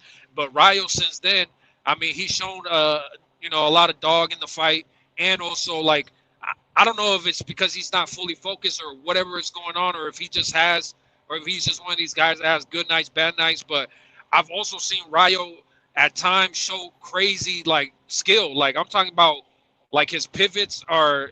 I'm not gonna say are on Lomachenko's levels, but he's shown Lomachenko pivots and footwork. You get what I'm saying? Like when he's in the pocket, and if people seen it, then they seen it. Whatever he had moments of that in some of his fights, and I was like, bro, this guy could be actually really good. So I don't know what the fuck happened in that Russell fight, but what I do know is that when Rayo's on, he's on, and I think that that he wants to avenge that loss. Same way that, you know, when they robbed him against Colbert, right? And he came back, and we all seen what the fuck happened in the rematch. Like, so like I said, when Rayo's on, he's on. So I got Rayo. But I wouldn't be surprised either if it's another Russell night. But I think he's one of those guys. Good night, bad night. Well, see, Good stuff.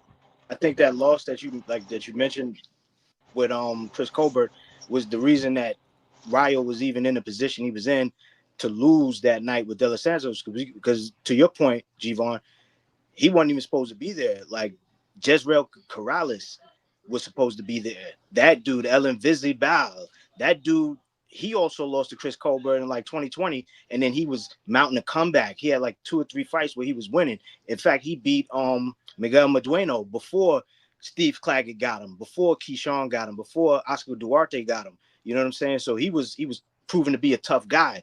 But then I forgot what happened where he ended up falling out of the fight, and then you get fucking Edwin De Lo Santos, and I'm not even sure if they decided that they brought him in because he was just another southpaw, you know, to put in there with him, because El Invisible was a southpaw, but he was a puncher too, and they knew that this was, I guess, kind of like a toss up, and maybe they didn't realize it was going to unfold the way it did. Because to your point, that first round, man, those dudes were cracking, and when they got into the second, and Rayo's 1-2 with that left hand coming down, that chopping left hand, he drops Edwin, and it's looking like it's going to be a short night.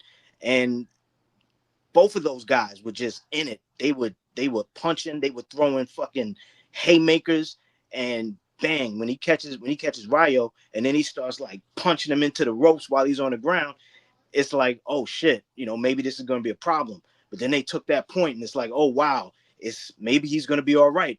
I think the biggest mistake that Rayo did that night was jumping up on the count of 2 after that knockdown, because when he put Edwin down, Edwin stayed down until the 8. He actually stood up about 7, so he gave himself time. But then Rayo again, still on wobbly legs, he gets dropped the second time.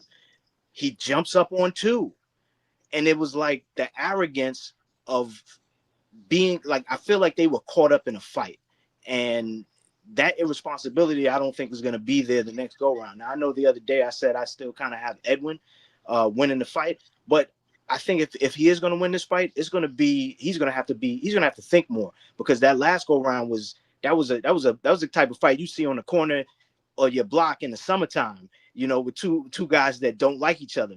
This one is going to be way more methodical, because I think to Link's point, he's gotten more experience in there, you know, with the guys that he's been fighting. He's gotten way more experience, win or lose. And he's had about 5 fights since then, whereas Edwin has only had 3. You know what I'm saying? But I don't think you can take away the experience that you get fighting guys like like Pitbull, fighting and having that war with what was it, Chris Colbert, back to back, you know, and the experience you get from Gary. And staying up against the Russell, he stayed up. Yeah, against Gary Antoine Russell, although he lost, but again, he's gained more experience, and I don't think he'll ever approach a fight with a puncher like an Edwin De Lo Santos the same way again. And to me, I feel like he does have the advantage of the experience of knowing that I know what this guy's coming with. I know what he wants to do. Hell, that's what he did in the last fight when he was in that fight on that Sean boxing card in Mexico. He knocked it. Edwin knocked that guy out in the first round. You know, so yeah. That's my one thing, round Money. in the last 3 years, almost 3 years, not fully 3 years, but one round in almost 3 years. That's my thing, Money. I think he realizes like he has pop, yeah, of course, but I think Rayo kind of realizes now he's not like a knockout guy. Like he could box if he needs to box. You know what I mean? Stick to that more. And if the knockout comes or you hurt the guy, then go for it. But don't rely on that power. Like, you know what I mean? Yeah, definitely. And even though I think it's going to be a much more measured match from his perspective. And hell, I even think Edwin is going to have to treat it the same way. Like I think I favor Edwin, man. I favor Edwin for the win for that one. I don't know if go ahead. I'm sorry, I didn't mean to cut you off. My bad. I don't know if he stops him, but I favor him for the win. Can we do since there's 3 of you guys on the panel, can we go one by one and break down their attributes? Let's go. All right, hold on. Let me just read this super chat here. We got Edgar Granados with the $5 super chat. Cash moves everything around me. Green, get the money. Dollar bill, yo. He said, I got big boots with the boot emoji on Saturday and Rayo on Sunday. Let's go. Good shit. Salute. Let me look at the hold on. Let me look at the poll real quick before I drop the attributes on y'all. Give me 1 second. So right now we got about 85 votes. If you guys did not vote, please vote. We got hella people up in here. Just vote, man. It's free, man. And I need everybody's feedback. So right now, wow. 24% believe Rayo will win by decision. 26% believe Edwin will win by decision. Only 10% believe Rayo can knock out Edwin. 40% believe Edwin will stop or knock out Rayo. So right now, it's really Edwin actually like 60-40 overall, more or less. Shit, Edwin. Probably more than that. I would say 65-35. Yeah, 65-35-ish in favor of Edwin De Lo Santos. And another thing besides the poll, if you haven't hit the like button, don't even comment in the fucking chat. What the fuck be wrong with you guys? You guys be commenting all fucking night and don't hit the fucking like button. What the fuck wrong with y'all? Anyways, continue, Johnny. I do gotta agree with G-Von there. I ain't gonna lie. Hit the like button, man. Again, we talking boxing, man. But yeah, I'm gonna go one by one. Let's start with Big Money since he's on the top. Then we'll go G-Von, then we'll go Link. Key matchup advantages, 8 skill attributes. Who are you taking between Rayo and De Los Santos in footwork? I want to go with Rayo. Going with Rayo. Distance control.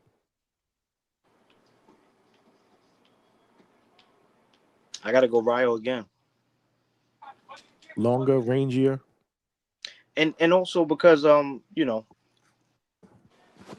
I think he can utilize his jab. And I think he definitely does he can use angles. If he's not pulled into a fight, I think, yeah. You know. And even then, I think he's a little sharper than some of the guys that he's faced. Hell, he was sharper for about a round, you know, with Edgar. That, you know, I mean, Edwin. He was pretty sharp, you know. And then coming into the second, he was still pretty sharp. I mean, those chopping left hands, man. It's pretty sharp. So I'll give him that. What about defense and elusiveness?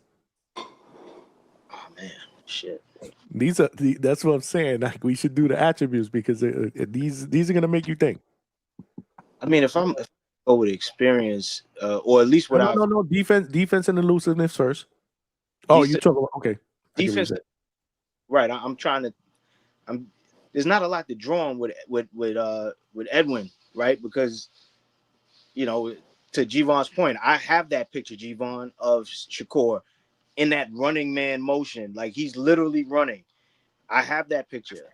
Although when I watch the fight, it doesn't look completely like that. But again, the fact that that moment exists is enough to tell the tale. You know, a picture's worth 1,000 words. People are always going to reference that picture. They're not going to go back and watch 12 fucking rounds to go, oh no, it wasn't really that bad. They're just going to say, nope, he ran. So that's what we're going with. And I guess my point of bringing that up is how defensive did he have to be in a fight? He didn't. And this, you know, again, in that Sean boxing fight, what defense, bro? He didn't have to defend anything. He knocked the guy out in one round. You know, so I guess I got to give that by default right now because he's won 3 out of the 5 that he had since the first fight. I got to give it to Rayo. Speed. Edwin. Power. Edwin. Experience. I gotta go with Rayo. Edwin, as much as you know, I love you. I want to see you in the ring, but bro, I gotta see you in the ring. If somebody's asking me these kind of questions, you know what I'm saying? I can't go too far back. This is a what have you done for me lately type of sport, and you know, I'm glad you got in there and knocked the guy out. But bro, you know, you need more time in that ring. We need to see something. So this, I think, is going to be more of a shakeout with him. You know, I think for the two of them, it's going to be a shakeout for him, and it's going to be testing El Rayo's ability to stay focused on boxing and not getting caught up in a fight. So I guess I got to go with Rayo. Yeah. Yeah, I agree with that, man. I mean, again, I don't think there's a question with the experience. Obviously, he's been a champion. You know, he's been a champion. So durability. Damn. See, this is another one of those questions. I gotta go default with who I've seen in the ring more. You know, you've been out with an injury, bro. What was it? A shoulder? Was it a shoulder you had the surgery on? It's like I think there were a couple of things. I think Broadway Joe told us there were a couple of things one time. He had a blood clot in his leg. Yeah, which, a leg, and then that took him out. something maybe with a shoulder. It was a couple of things that was going on. it's like, you know, again, I love you as a boxer, bro, but you know, when injuries sideline you, that speaks to your durability. You know, just as much as your punch resistance speaks to your durability, so does you know, other injuries that force you to not fight. So I got to give that to Rayo. And last but not least, ring IQ. Before we turn it over to Javon and Link. Man, I hate to say it, but I got to give it to Rayo. you know, you got Rayo up 6-2, but you picking De Lo Santos. I know. Yeah, I was about to say that. Like, that's crazy. But I mean, this is why I like to do this. Sometimes you think certain stats are stats strong where it can overpower the rest of, you know, the breakdowns. But I mean, I don't know how money sees it, but I'm just saying, like, I know that there's fights where I'm like, yeah, this other guy's better at this, that, but I see this guy winning by doing this, and it's what he's good at. You know what I'm saying? So, I agree with you. I mean, we could talk about fundamentals. We can talk about you know, footwork. We could talk about a lot of different things, but the thing that makes the biggest difference in any fighter is their will and their resolve. And if you got the kind of mentality, the kind of resolve of a Terrence Crawford, there's, you know, the limitations, your physical limitations are going to probably be the only thing that's going to stop you from winning. And that's if you haven't developed them. And if you're in a game like boxing and you have that sort of mentality, you're going to develop your physical traits because you know that they're lacking. You know what I'm saying? But if you have that type of mentality, you're going to be building on your skills. You know, so I think your will and your grit, your resolve, those things can count way more than a guy with a lot of skills. A guy with a lot of skills could be looking to, you know, to handle you in a skilled way where you're doing, you know, he's going to respond to things that he understands. But what if I just get ferocious on you and do something crazy and just to say I'm gonna go at you, and then I drop you. You know, again, I saw that. Not to say that Edwin is not skilled, but I saw him say, "Fuck this shit. You drop me, I'm gonna drop you." You saw how he went at Rayo. Hell, he didn't even stop playing. It was again, that shit reminded me of a street fight. Once he dropped and he was out of the ropes, he's still throwing punches. Like he was, and first thing I thought was when I've seen guys fall underneath a car and the guy still just duffing them out under the car because he's so pissed. And it's like I saw that, and that kind of thing you can't teach. And I think that could be a difference maker because Edwin is fucking. He got heart, bro, and he's got that kind of grit that goes past skill. You can be skilled as you want, but if a guy's, if a guy does what he did, and you could get caught.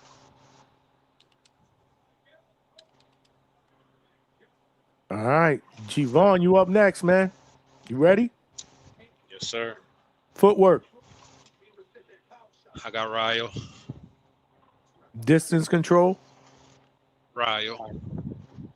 Defense and elusiveness. I got De Lo Santos on that. Because Rayo, he always ends up getting tagged up pretty bad on his face. I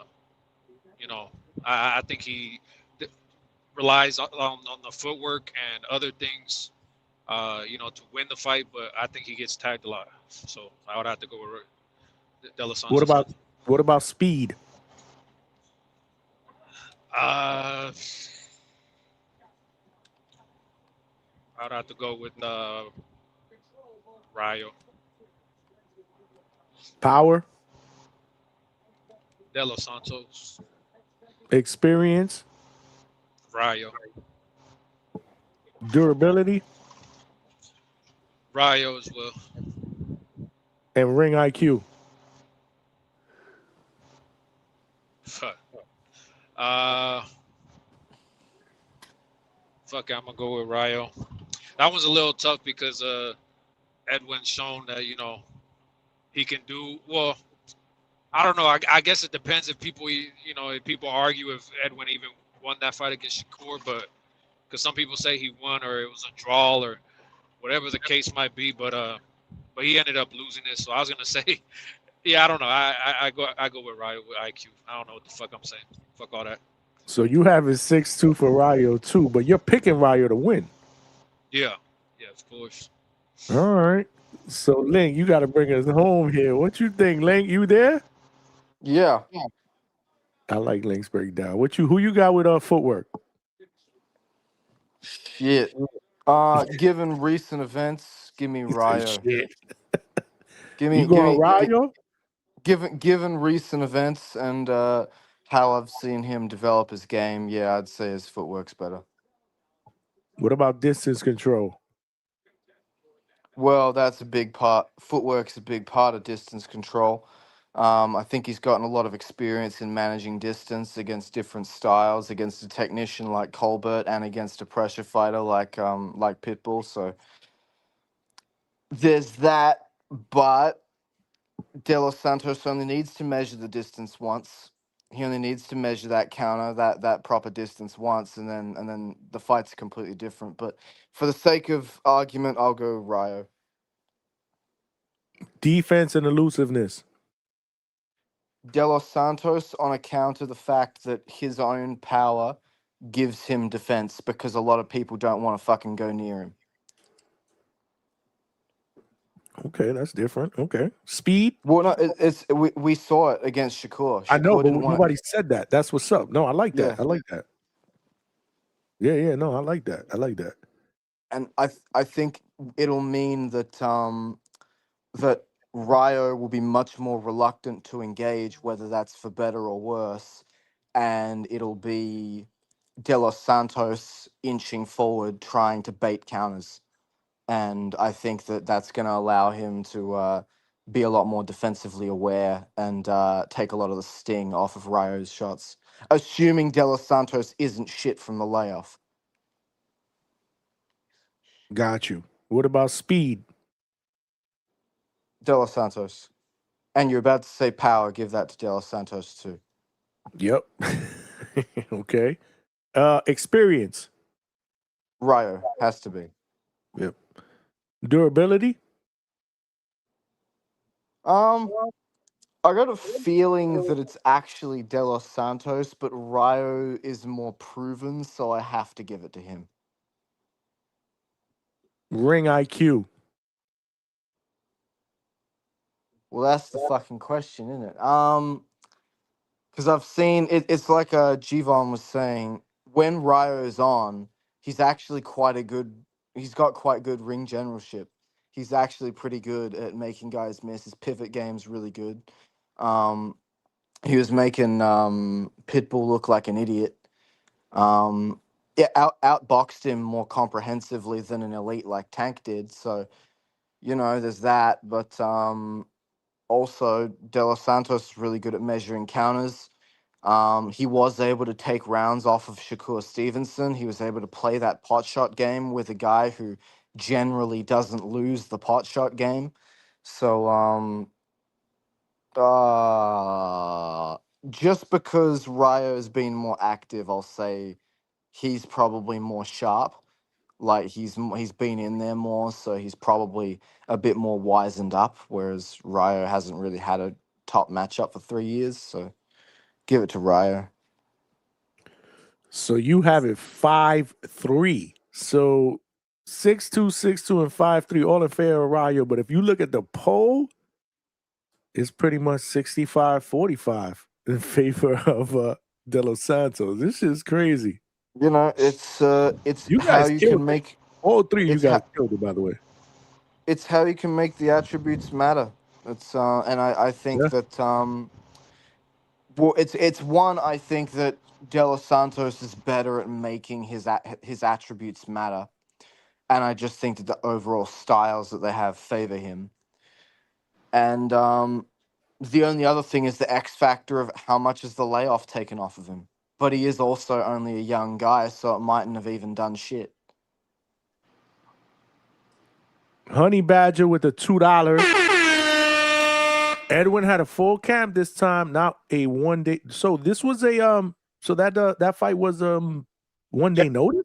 Johnny, you didn't hear me when I was saying that Yeah, earlier? yeah. He was You supposed to just say fight that? somebody else. It's your mic, bro. It's your mic. The reason that was such a big deal is because this is a 2-pack of ass. I've been telling you that forever. I don't know. Some days it's good though. You know what I'm Oh, saying? go ahead, Link. Link, what were you saying? Yeah, some days. No, the reason that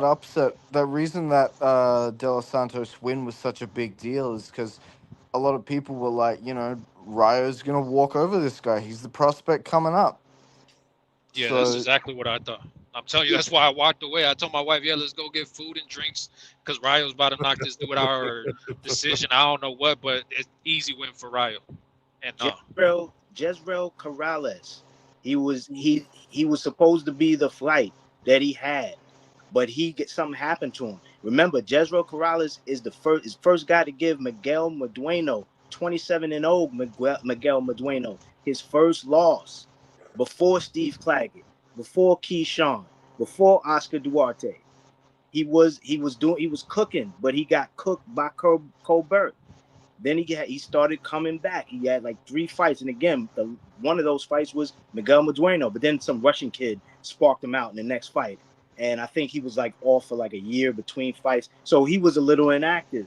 But again, he was a tough customer, and again, he dropped out of the fight for whatever reason, injury. Somebody could tell us what happened. But then they put not Edgar.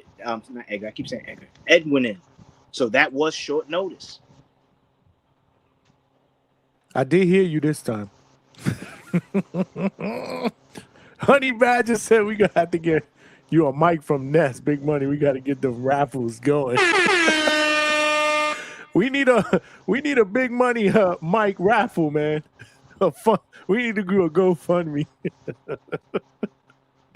Just need to get shit, man. This is what I'm talking about. This is why I knew doing the show would just get my mind off shit, man. I'm having a good time. This has been amazing so far. You guys with the great breakdowns.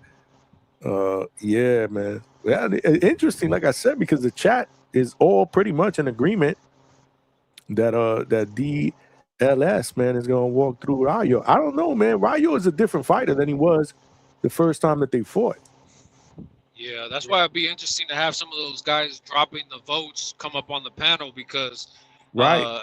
at the end of the day, I wonder if they have like a real breakdown or a real take on it, or it's just like, oh, De Los Santos knocked him out before, he's gonna knock him out again. It's like that's not necessarily just a given. You know what I mean? No, I I mean, there agree. are some I instances, agree.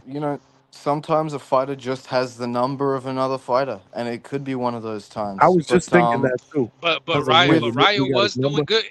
I would agree if Rayo was doing bad He from got the beginning, careless. He got careless, but and he yeah, got caught. exactly, he got careless. But Rayo was doing good at first, so that's why I don't believe it's one of those things where like he has his number. Edwin has some real power, and Rayo got careless. He was an undefeated young fighter at the time. Everybody was touting this guy to like come up quick for a title shot, and you know what I mean. And this was a late replacement, so in his eyes, he was probably thinking, man, this dude ain't trained. He's not ready for me. I'm gonna just go in there and steamroll this guy, and he got caught with a good shot. I mean, they were those that was. I know it was only 3 rounds, and the ref did stop it. Like the knockout shit. He didn't knock him flat out. The ref stopped it because he felt like he was taking too much punishment. But it was good while it lasted because those two were going at it. It was just I was like, damn. Like, when you rewatch it, you're like, okay, maybe I didn't remember the way I did before, but it was pretty good. I just don't think they're gonna fight the same way again. Mm-mm. I still think. Do you guys think it has potential to be the fight of the night? I know it's the main 100%. event, but Yeah. there's a lot of other good competitive fights here. Do you think it has the potential to Yeah, be fight of the night? it's for me. It's gonna be between that and the Brandon Lee fight. I mean, it's just Against one of those Kane? two. Yeah, that's Brandon what I Lee. was looking at too. Yeah. Kane may still. While we're here, Australia got its first 2-division champ since Jeff Fennick. Yo, did you see Let's that? fucking go. Did you watch? I'm sure you saw the fight. I was actually, because I've been on the ship at the moment, so I was actually on an engine room watch when that shit was happening. So I went and watched it back, and Paro overcame a real Break late it down, rally. because we didn't watch it. Talk to me. What happened? He was just generally the better schooled boxer than Crocker. Better in most areas, and Paro has been well known. He's a pretty solid, well-rounder. His gas tank's a little iffy, and Crocker, being the well-conditioned athlete that he's always been, he had a late rally, and Paro had to do a lot of holding, especially in the last few rounds. But he got through it, and he took 7-5 on all 3 cards, which I think was actually like dead accurate. I don't think he So won it was any a more than close. It that. was a close fight, is what you're saying? Because Yeah, it was one a round fight of off, 2 it's a halves. draw. It was a fight of 2 halves. But I do think that Paro, he controlled the fight for long enough, and he deserved the win. As far as his future prospects in at 147 goes, I think he can give everyone their issues except for Haney and Norman. I think that Haney's got he's too good at the range game. It'll look similar to the Hitchens fight. I think that Brian Norman, if he keeps improving, I think that he's going to be an offensive powerhouse, and I think that Paro is going to struggle with him. I think, though, given that he is a bit smaller for 147 and he's a southpaw and he's a pretty good counterpuncher, Paro, I think he could give a Ryan Garcia issues, especially if Ryan Garcia continues to ignore how to throw a fucking uppercut and he continues to hook spam against these shorter guys.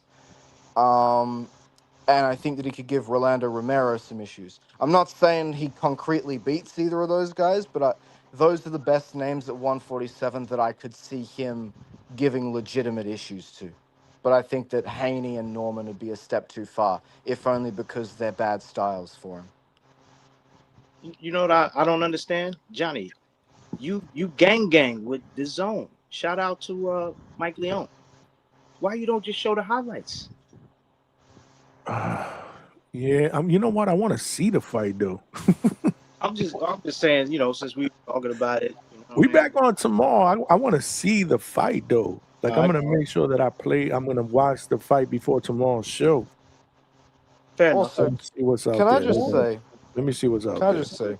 Mhm. With Paro's title win, does anyone else hate how the fucking IBF belt looks? It just looks so shit. Like the bright red, right? Like Shit. it looks really good if it's got contrast there. Like if you're a WBA and an IBF champion, you got some contrast, it's nice. But like with the other belts, if you've got the WBO belt, that stands on its own real nice. The Ring Magazine, the WBC, the WBA, they stand on their own real nice. I don't want that fucking bright red shit around my fucking waist on its own. I don't know. It doesn't sit right. I mean, still, it's a perfectly fine belt, but like, I just think it looks kind of shit. Hey, Daryl Peoples, I don't hold the same views, but I understand. So which belt looks better, the Zuffa belt or the IBF belt?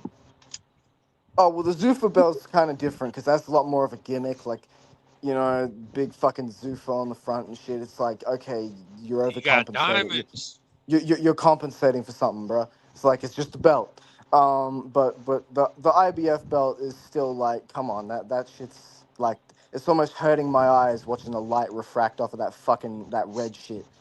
Like, come on, just like tone it down a little bit. Red shit. Hey man, Donnie Zuffa belt agrees got with you, Yvonne.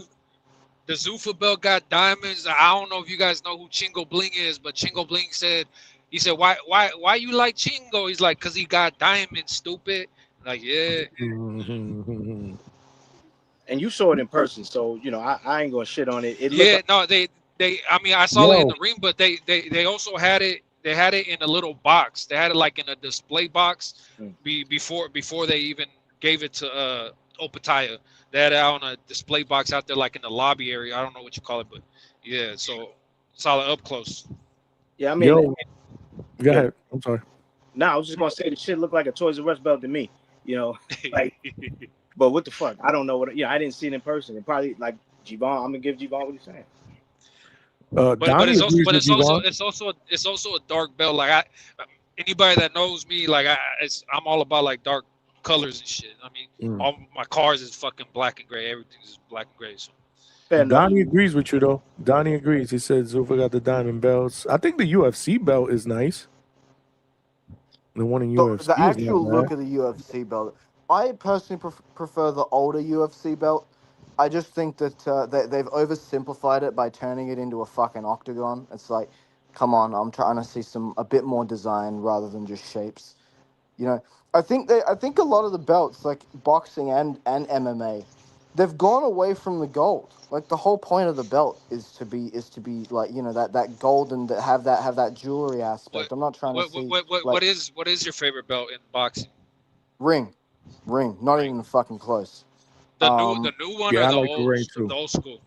The old one. I like the old one. Yeah, the old one looks like, I just love when they used to do the photo shoots with the fucking ring belt. Like the really good one of Oscar De La Hoya with it.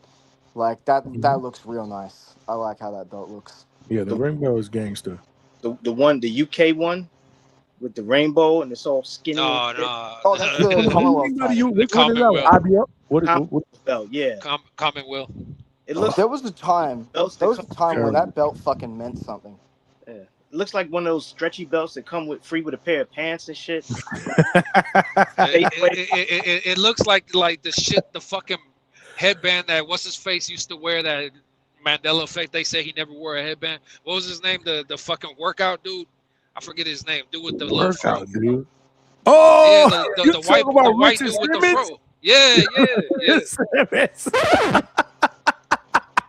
Hey, they say he never wore a headband. Hey, Johnny, I know you remember the headband. Yeah, bro. Like I remember Richard Simmons, bro. I remember that dude. Yeah, and now if you go through any pictures, all of a sudden you don't see the dude with the headband. What happened to reality, bro?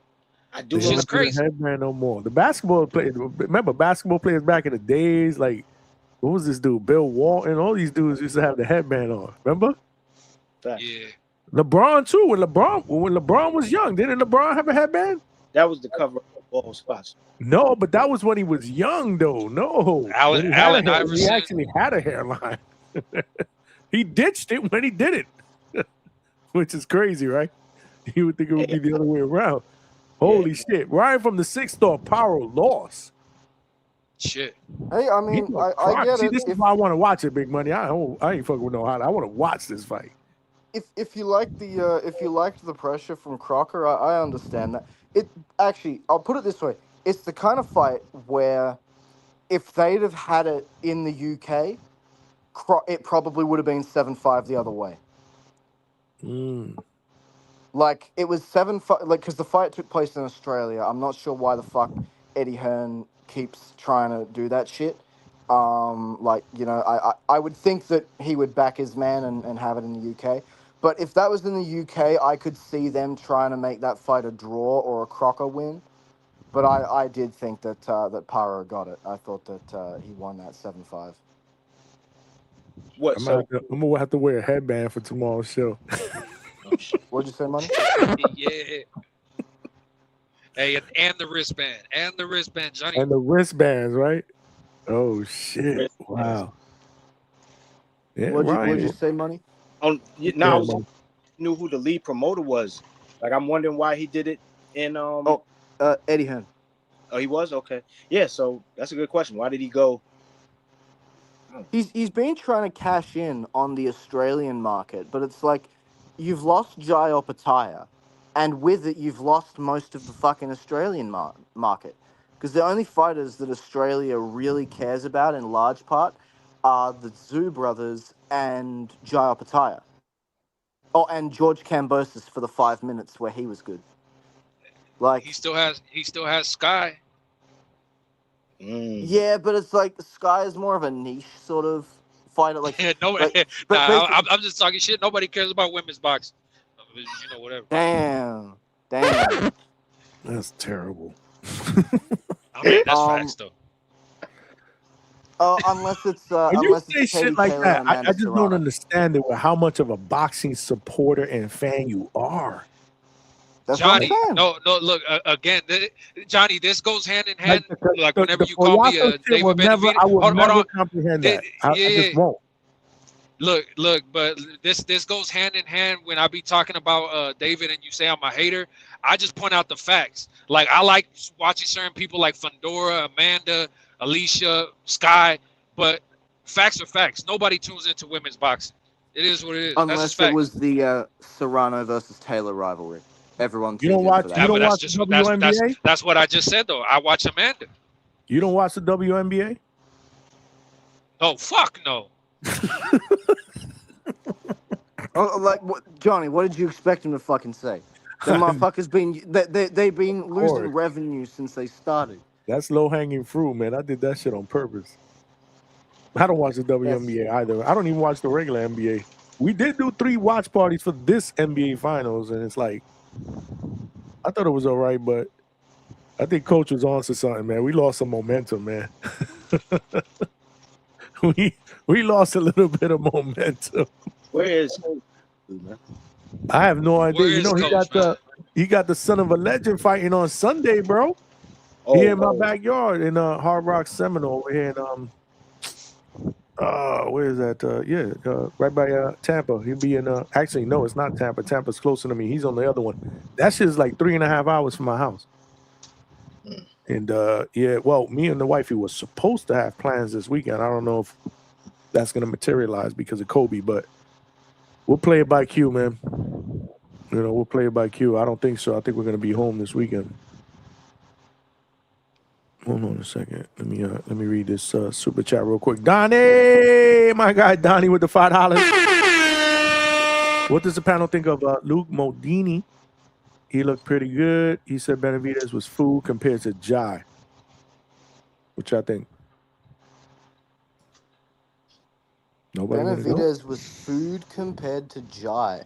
I don't think Benavidez is food compared to anyone at this point. He said if he means what I think he means, like Benavidez is one of those guys where it's like he's too good for me to say like anyone's just gonna fucking pack him up like he's nothing. You know what I mean? Yeah, I don't see nobody packing him up like nothing. but I do see how David could be beat, uh,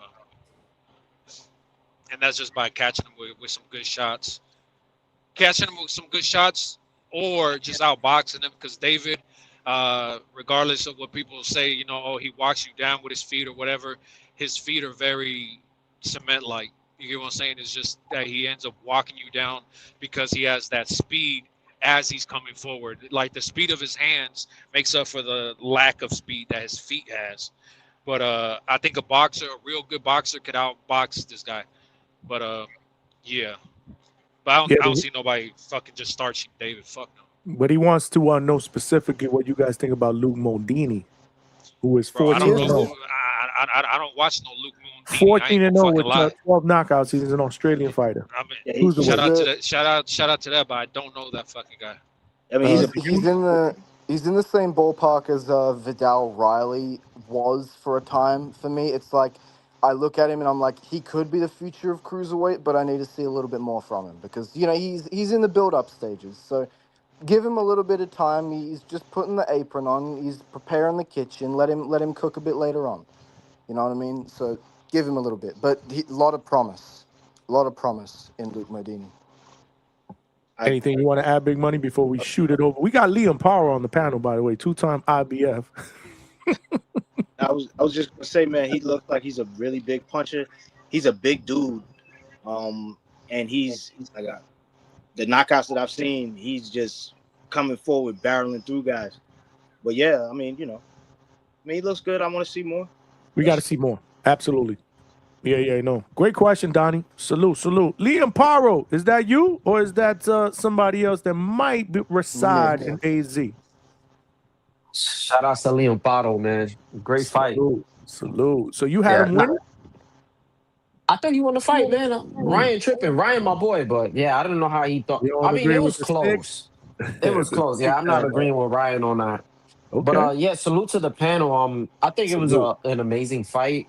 If you prefer pressure, because he was pretty much walking him down with the high guard, Crocker, and he was landing some big shots at times, But it might be because I kind of prefer the little boxing style, but I think Bottle did a very good job at neutralizing him at points. He did the same shit that he did with Matias. The way he beat Matias is once you get too close, he'll push you off, and then you have to reset. He does that a lot. And he does a lot of sneaky shit with his fucking lead hand. He'll stick his glove in your face and kind of blind you, or he'll use it as a range finder and to you know what I'm saying? It just really keep you at bay. And I think he also lost a point too, if I'm correct. But yeah, no, he did his thing, man, and I think he kind of outworked him. It was just the combination punching and the body work. A lot of people weren't looking at the body shots he was throwing, and it's easier to land when somebody's just coming at you with a high guard. But I could see the argument. But me personally, I thought Bottle won. And I do say in the future, I put this on the Discord, any fighter that's going to go up against him in the locker room, they should tell the fucking referee something about that. Just tell the referee, like, hey, he does a lot of, dirty tactics with like holding his glove in your face. Referee keeps note of it. They'll warn him early, like a hard warning. And it'll kind of like neutralize the game plan and you'll have more success. But he looks like he should stay at 140. He's not going to beat any of these other champs. Possibly, with Rolly, but I don't know. I think Rolly will probably be too strong and he'll clip him because he gets hit way too often.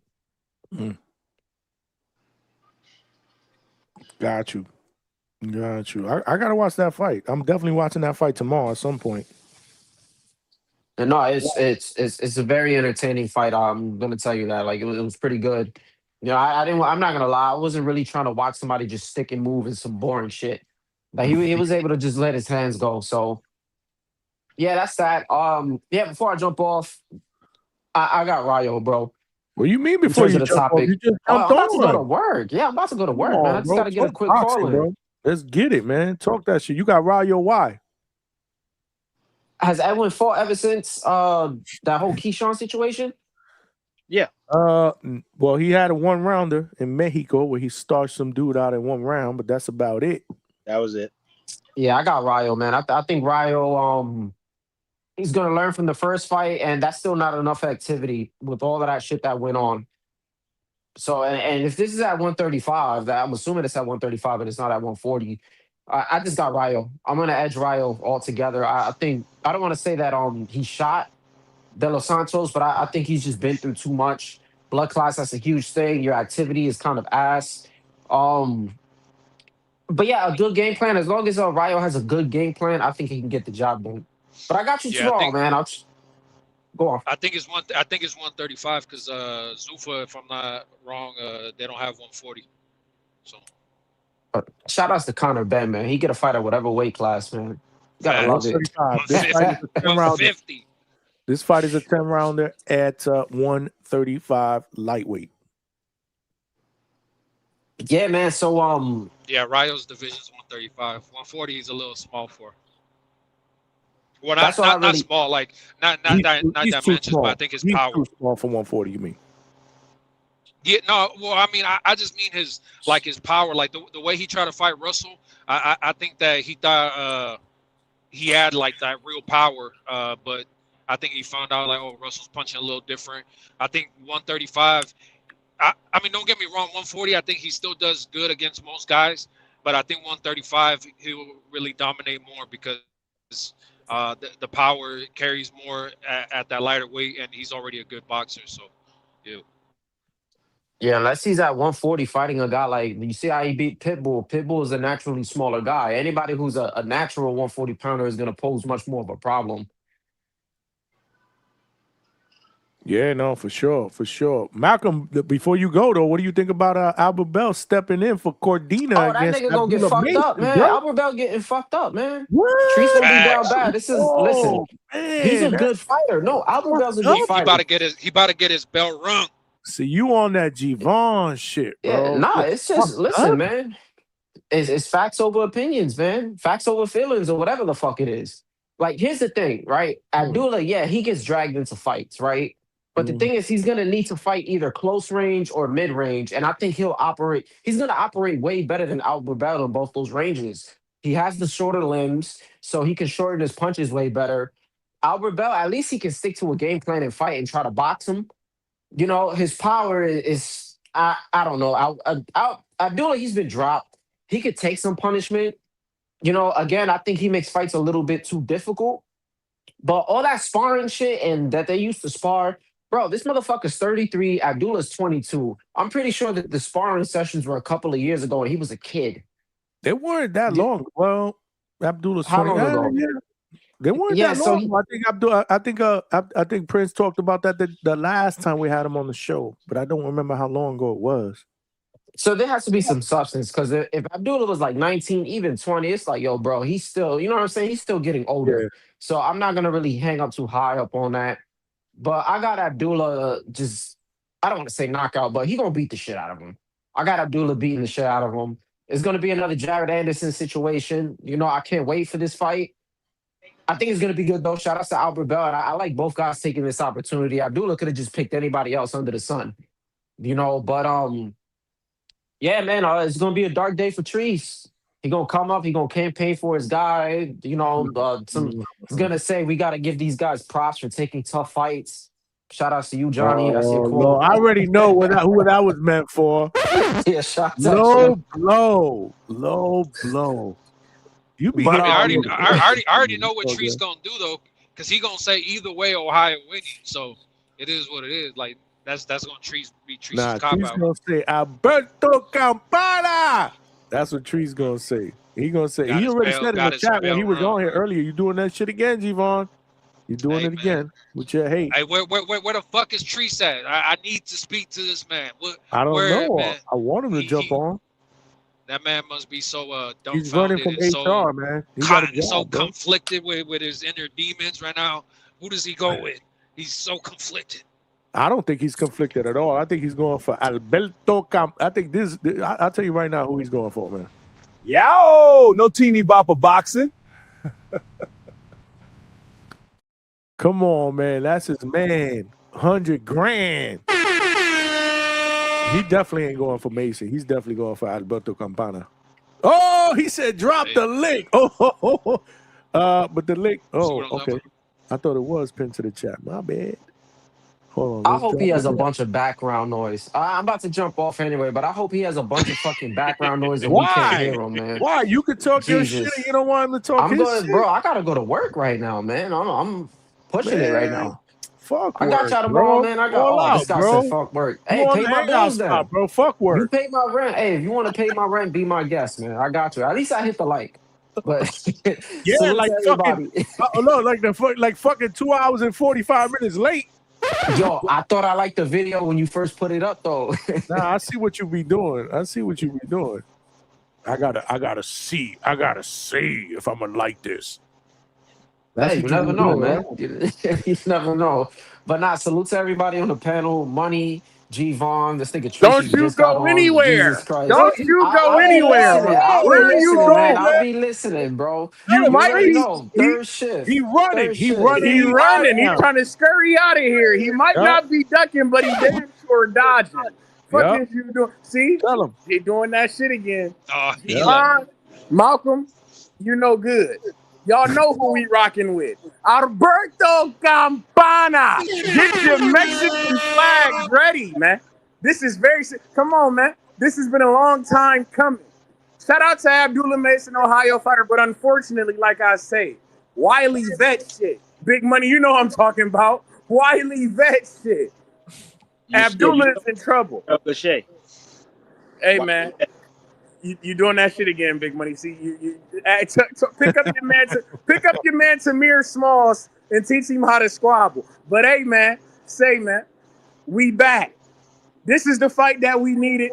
And yes, World Championship shit, Battle of Ohio shit, Cleveland versus Toledo shit, Midwest Mafia shit. Hey, No man, Call of Duty shit. none of that Call of Duty shit. Shakur, you need to sit down and take notes, Shakur. You see how easy it was just to give a motherfucker a title shot, Hey, Shakur? but I'm glad. But I'm glad that you actually picking a side, Trees, because at the end I don't want to hear at the end Ohio winning. I don't want to hear none of that shit. All right, because once your boy gets sparked, you're gonna be talking about, man, they need to stop ringing the bell. We hear the bells. We know it's church time. We know it's funeral. We know Stop the funeral happening.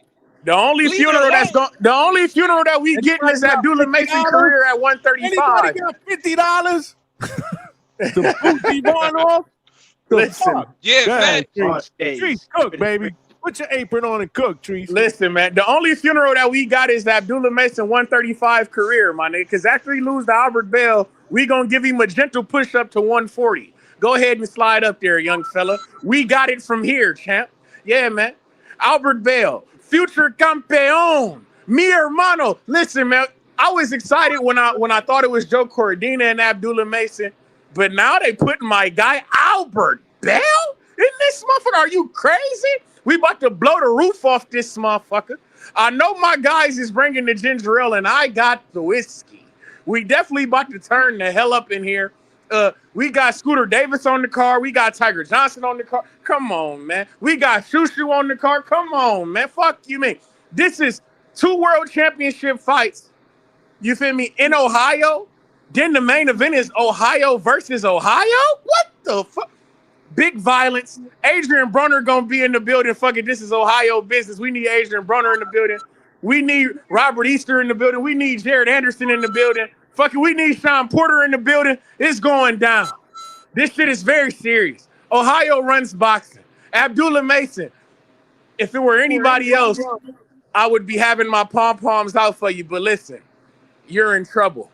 And like I said, Ryan, you're right. Shakur, gotta take notes. This is how it's done. This is how you step up to the real challenge. You feel me? You might not be ducking, but you're damn sure dodging. Hey, Trees, how do you really feel, though? Because you've been screaming and screaming that Albert Campana needs a fucking shot, and he gets the shot against a fellow Ohioan just to get flatlined. Stop it. You got to stop that shit. How are you sleeping tonight? How you even I'm sleeping? Like Albert Bell. I'm sleeping well. I'm sleeping well. I'm sleeping with the window cracked in the ceiling. Like Albert Bell? You sound so what you mean? Who's out?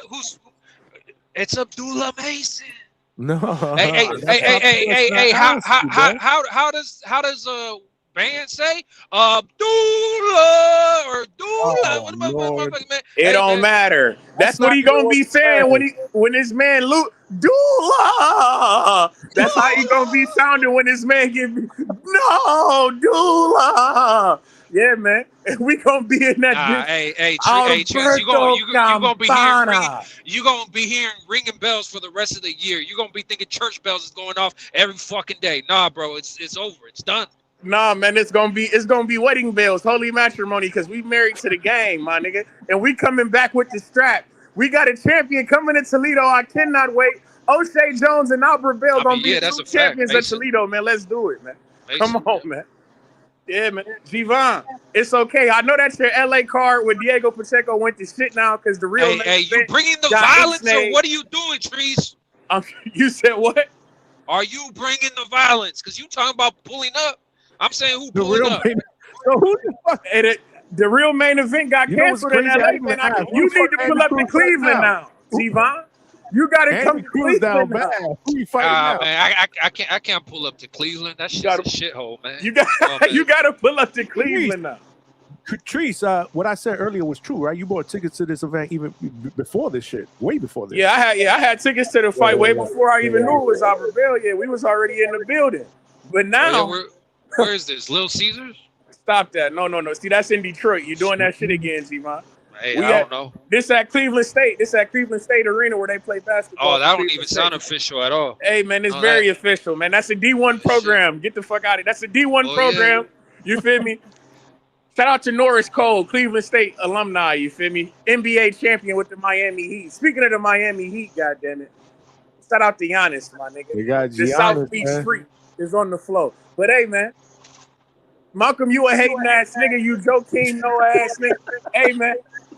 We going to vacation in Cleveland, goddammit, for the weekend.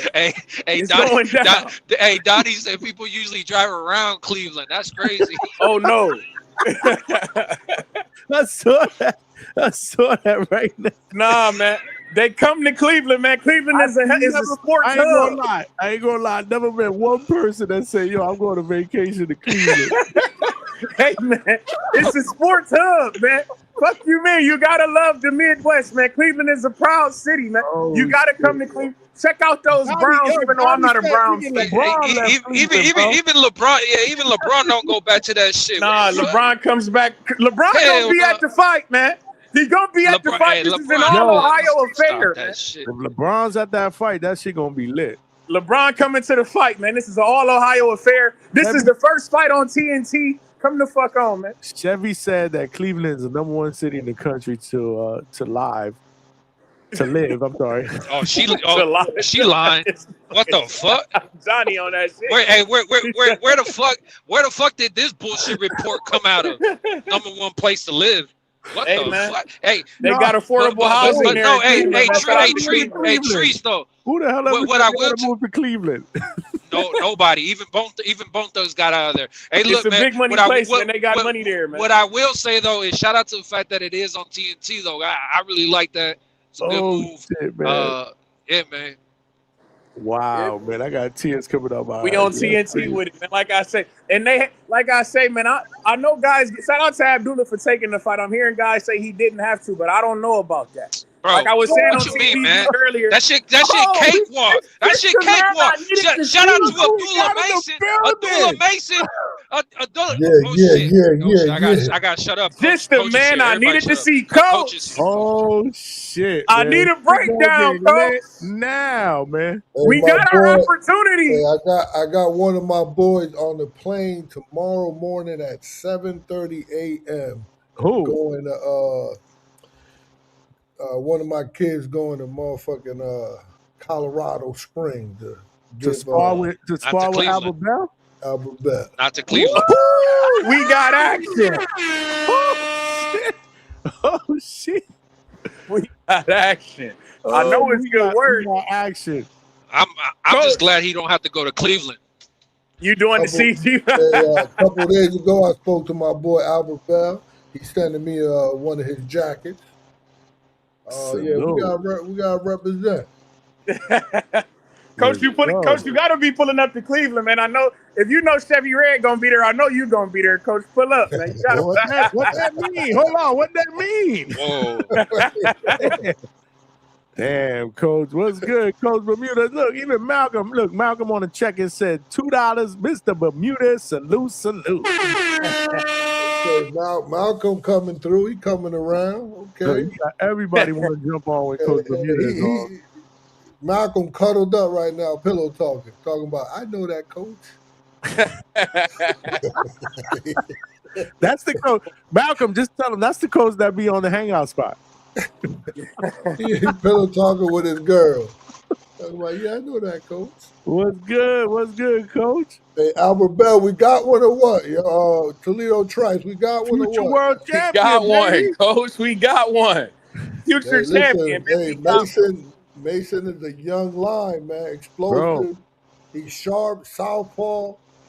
He punching with bad intentions. We got him or what? This We man got him, Coach. I think we gonna get it done, bro. You know about what Albert Bell be doing, man. He can box, man. Yeah. Albert Bell's 6 foot, man. Use that range. They've sparred together. Yeah, I heard that ain't go too good for Mason. That's what I heard. At least from the chat. And that's the main thing he got going for himself, that size. I mean, like, don't get me wrong, he's good, but I just think Abdullah Mason's gonna fucking brutalize this guy. Stop. Why you think? What got you saying that? That's what I don't understand. Because Albert Bell has not shown Albert Bell. Albert Bell has not shown that knockout power that Abdullah has, and Abdullah has shown that dog in him with that last fight with Noakes. You know what I mean? Like if it has to be a fight, then Abdullah Mason's winning that fucking fight. And if it has to be a boxing match, I think Abdullah's boxing is just right up there with Albert Bell. I don't think Albert Bell is like no Shakur Stevenson. You get what I'm saying? So I mean, he been ducking and dodging my man for a reason, man. We in the league. Hold on. We ain't here to argue. Try. You ready to argue? Let my man Javon talk, man. I know Hate Town got something. He ready to try. I know Hate Town foaming at the mouth. Javon, keep talking. Let us hear Javon. Oh, you done? My shit. He done. Yeah, my shit cut out. 2 hours. He been hating on Albert Bell for like 2 hours. He done. He been hating. I just asked somebody in the panel to send $50 to pack him up. Yeah, but he's saying he don't got the Shakur like boxing skills. You know who Albert Bell is? Yeah. He don't know. Yeah, He's Campana. Yeah, I understand that. But at the end of the day, who has Albert Bell? Albert Bell is like Tree said. Tree has been screaming that he needs the opportunity because he's not getting the fights. But guess what? Now he got a fucking fight, a real fight, and this one could be a bad one for him. I mean, it don't. Who you saw Albert Bell fight? He never seen an Albert Bell. What I have seen of Albert Bell is that he boxes. I mean, that's it. Like good for him. You know what I mean? But Abdullah Mason is also a good boxer. What fight? Because there's a couple fights. I don't know. He's never seen an Albert Bell fight. Yes. No, I've never seen it. I've seen highlights of this dude. That's all I've seen. And for the highlights, for that to be the highlights that I'm seeing of this man, it's crazy. Okay, Marco. Hey, man. Marco for sure, man. Oh man, that's hard. Hey, Javon, that's heartbreaking. Heartbreaking. Hey, but he's a real boxing fan. No, but I'm a real Albert Bell hater. That's a fact. No, but you never just lead off with that, man. Just lead off with that. You can't be a fan. You can't be a fan of boxing and not be a fan of Albert Bell. That's the problem. That's your problem. And I've never watched I've never watched the whole Clarissa Shields fight, but I'm also a Clarissa Shields hater, so I don't know. Mm-hmm. See, that's you've been hanging around two-tones. She happens to be the GWO. The GWO, the queen of the Midwest. Shout out to that. And we in Atlanta. People also say LeBron James is one of the best, and I've never watched a LeBron James game, so it is what it is. You're not what Johnny? What you say? He's not qualified to have an He's opinion not on qualified. Alberto That's what I'm Campana. saying. This is why I said earlier, $50, please boot him off. He's not qualified to have this conversation. Fact. Somebody put some money in Johnny's pocket, because all you broke motherfuckers always be talking that shit, but don't get me off the fucking panel. Yeah. It's true. Get this motherfucker out of here. Pack his ass up. Get him out of boxing. Put him on the back of the U-Haul, man. Don't send that on. Man, I hear y'all going crazy for a 33-year-old prospect. Oh man, he's That's all I hear. But I don't get mad because that's quality hate right there. Quality. That's hate. all I hear, dog. Y'all going against a proven champion that's been in dog fights. A proven champion who hasn't even made a title defense. He's been in dog fights, dog. That's a champion. No, that's not what classifies a champion. Man, A proven champion. He's never even won his title. Johnny, there's nothing like Treese crying. And when Treese cries, I smile. So after he gets stopped and he's in the Discord crying, Don't get me wrong. Abdullah's a bad boy, but he's 22. Ring, ding, dong. Yet, bro. Stop it. We keep the heads ringing. That's not even quality hate. Stop it. We about to put the leash on this young pup and walk him around, man. Listen here, man. We about to walk the dog. Alberto Campana, man. We up next. We will be in Ohio July 4th. There's fireworks everywhere. Abdullah Mason, it was fun while it lasted, champ. We're going to give you a nice little nudge up to 140. You feel me? And let you get it in with the likes of Adam Mazine. Let you get a Tito Mercado fight. Things of this nature. But we about to take 135 over from here, man. We got it. Don't you worry. We going to get this strap. I got to get back to stealing this money. I'll fuck around and be back. But, Coach, in the meantime, can we get a breakdown, Coach? Can you give us a breakdown of this Abdullah Mason and Albert Bell, man? Break his heart, Coach. Coach, don't listen to him. I'm still hurt. Hey, if Albert Bell gonna take over, it's about fucking time. He's going into a senior citizen age as far as boxing goes, man. He better fucking take over now if it's his time. Shit.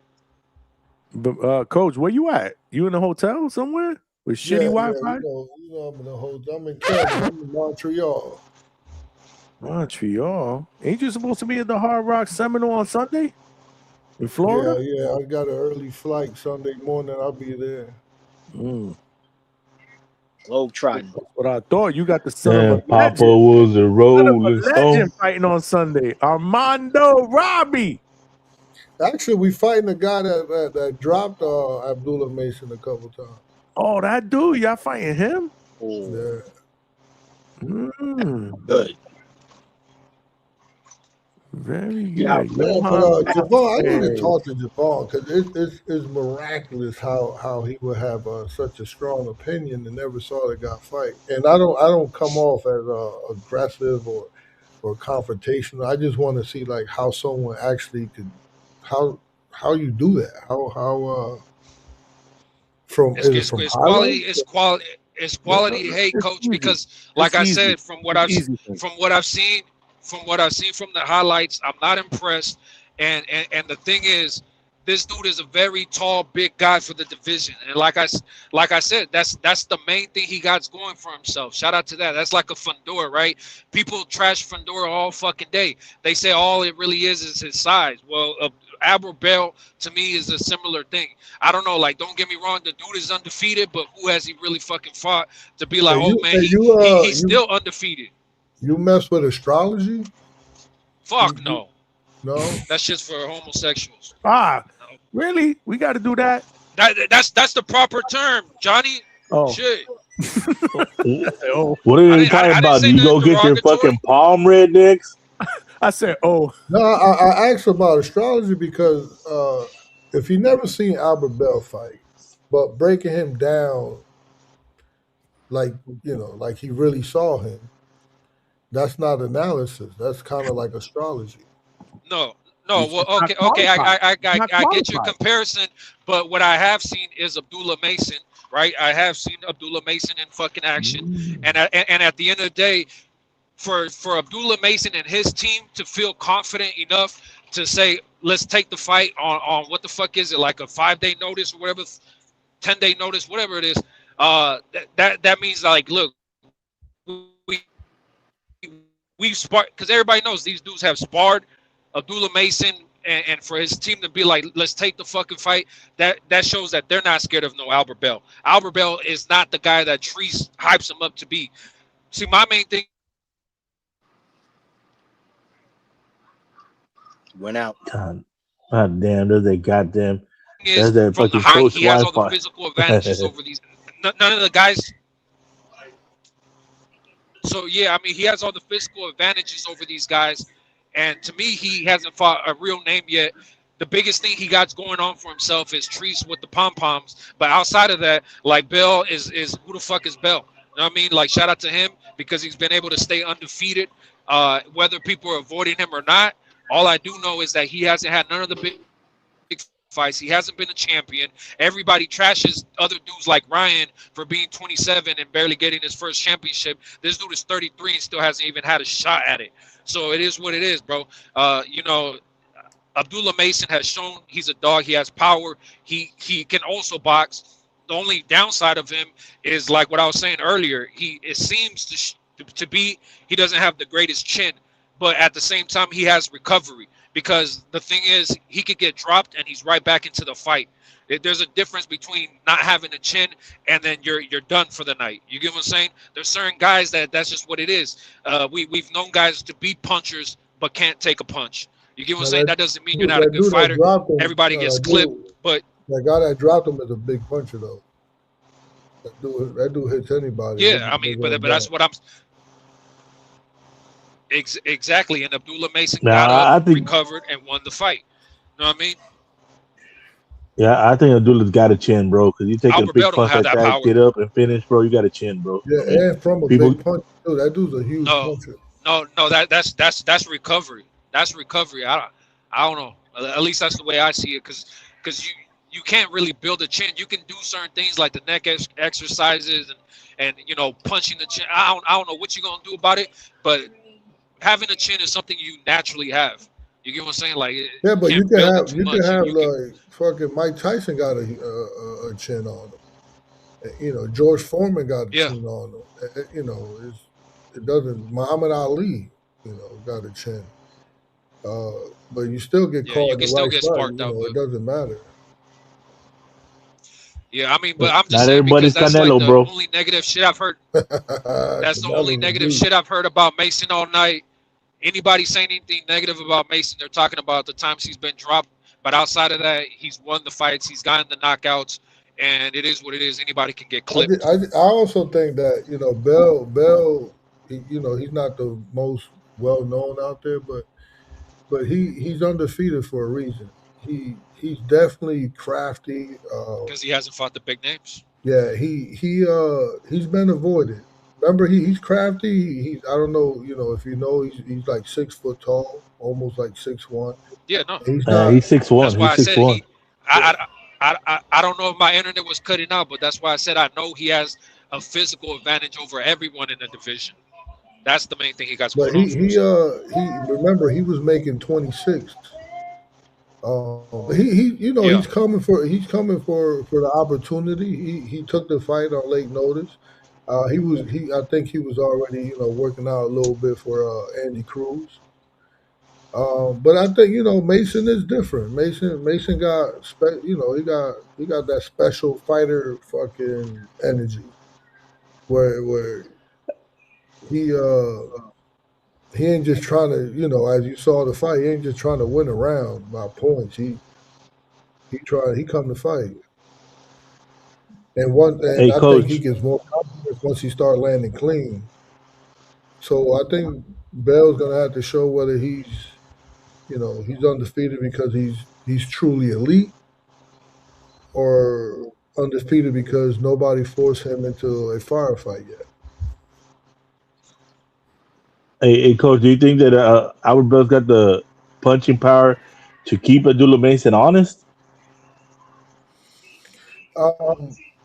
So is that he has something, right? He has something, but no, he don't. He's not a puncher, no. But he has more than what meets the eye.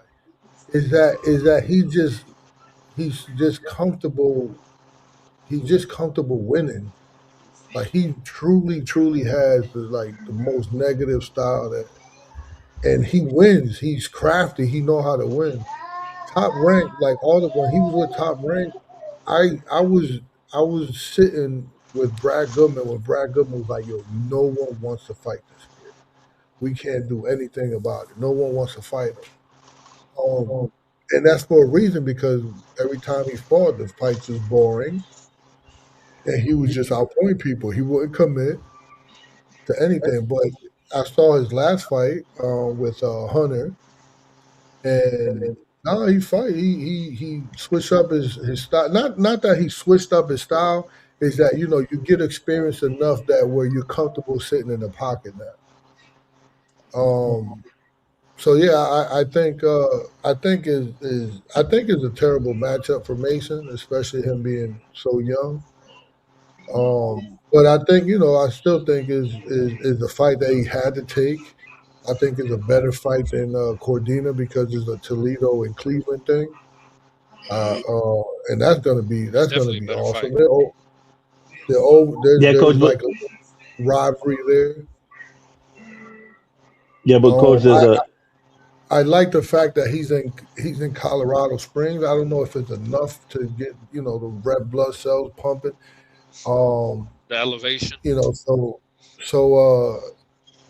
we'll see. We'll see.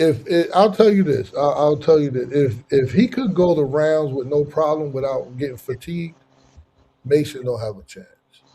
But if Albert Bell's his inactivity and his age start to show, then man, that boy's I could see Mason clear decision. I think Bell gives him some uncomfortable rounds early, but I think Mason's speed and body work, that pressure, it could take over if he could stay patient. Because if he fight the way I'm hoping. Hey, listen, Javon, his corner is a wreck. His father, all his brothers, all of them talking over each other all at once, creating more havoc than the fight. Yeah, I seen that in the corner as far as Yeah, the that is like frustrating. Like, and Albert Bell is smooth, man. He's smooth, man. He's a cat. He's smooth. Hey, Coach. Albert Bell also I mean Mason also has hell of endurance too. You're talking about Albert Bell being able to go 12 rounds without getting No. If he fatigued. can, if he can. I'm not saying he can, but if he can, if he could, if he got enough conditioning in him to Yeah. be able to move and because Mason's gonna come. Yeah, I mean, because And we see Mason go 12 with no, like fucking yeah, just punch man. after But punch. listen, 12 rounds. listen. Albert Bell is head and shoulders above a nose. No, Like, yeah, I agree. like Yeah, really. Well, how from can what I you see. agree when you never saw Albert Bell fight? I Why don't mean, you put him up on highlights are not going to tell you nothing, Coach. $50, No, anybody? no, wait. Somebody pack me up, but that's an honest question. Highlights ain't going to tell me nothing. That's a bad question though. hey, so coach, you answered the question I was gonna ask. You don't think What they say in school, Abdullah's no got the question is a footwork to bad keep up question, with man. Albert Bell? Right. Yeah, I don't listen the what I'm giving Abdullah's like I said, he's definitely different. He definitely had that new fighter. He wants to keep that belt. Um but you could want it all you want. He's not he's not the corner like they scare me a little bit because I've seen that like fight after fight they like talk over each other and this is what I tell. I was actually this weekend. I was talking to Henry Cedeno, the brother of Udi Cedeno, that's going to fight Jai Tucker, and I'm like, yo, when I see you and your coach coaching your brother in the corner, I'm looking at you guys and I'm in awe. I'm in awe because both of you guys is yelling. Both of you guys are shadow boxing shit that he should be doing. And it looks crazy. It looks crazy. Calm the fuck down. I'm telling him this weekend. I'm like, yo, calm down. And man, be precise in your instructions. And if you have a coach for a reason, like let him coach, right? So the same thing with the brothers. Like I've seen like the brothers, one of the other brothers, like stick his head under the fucking bottom rope and start talking while the father's trying to talk, while the other brother's trying to talk. And you're not gonna have that in Albert Bell. Albert Bell Now, is a vet. coach, let me ask you this: say it's a close fight, but you got every round for Albert Bell, because I mean that it is possible where every round's close, but people are edging it to Albert Bell.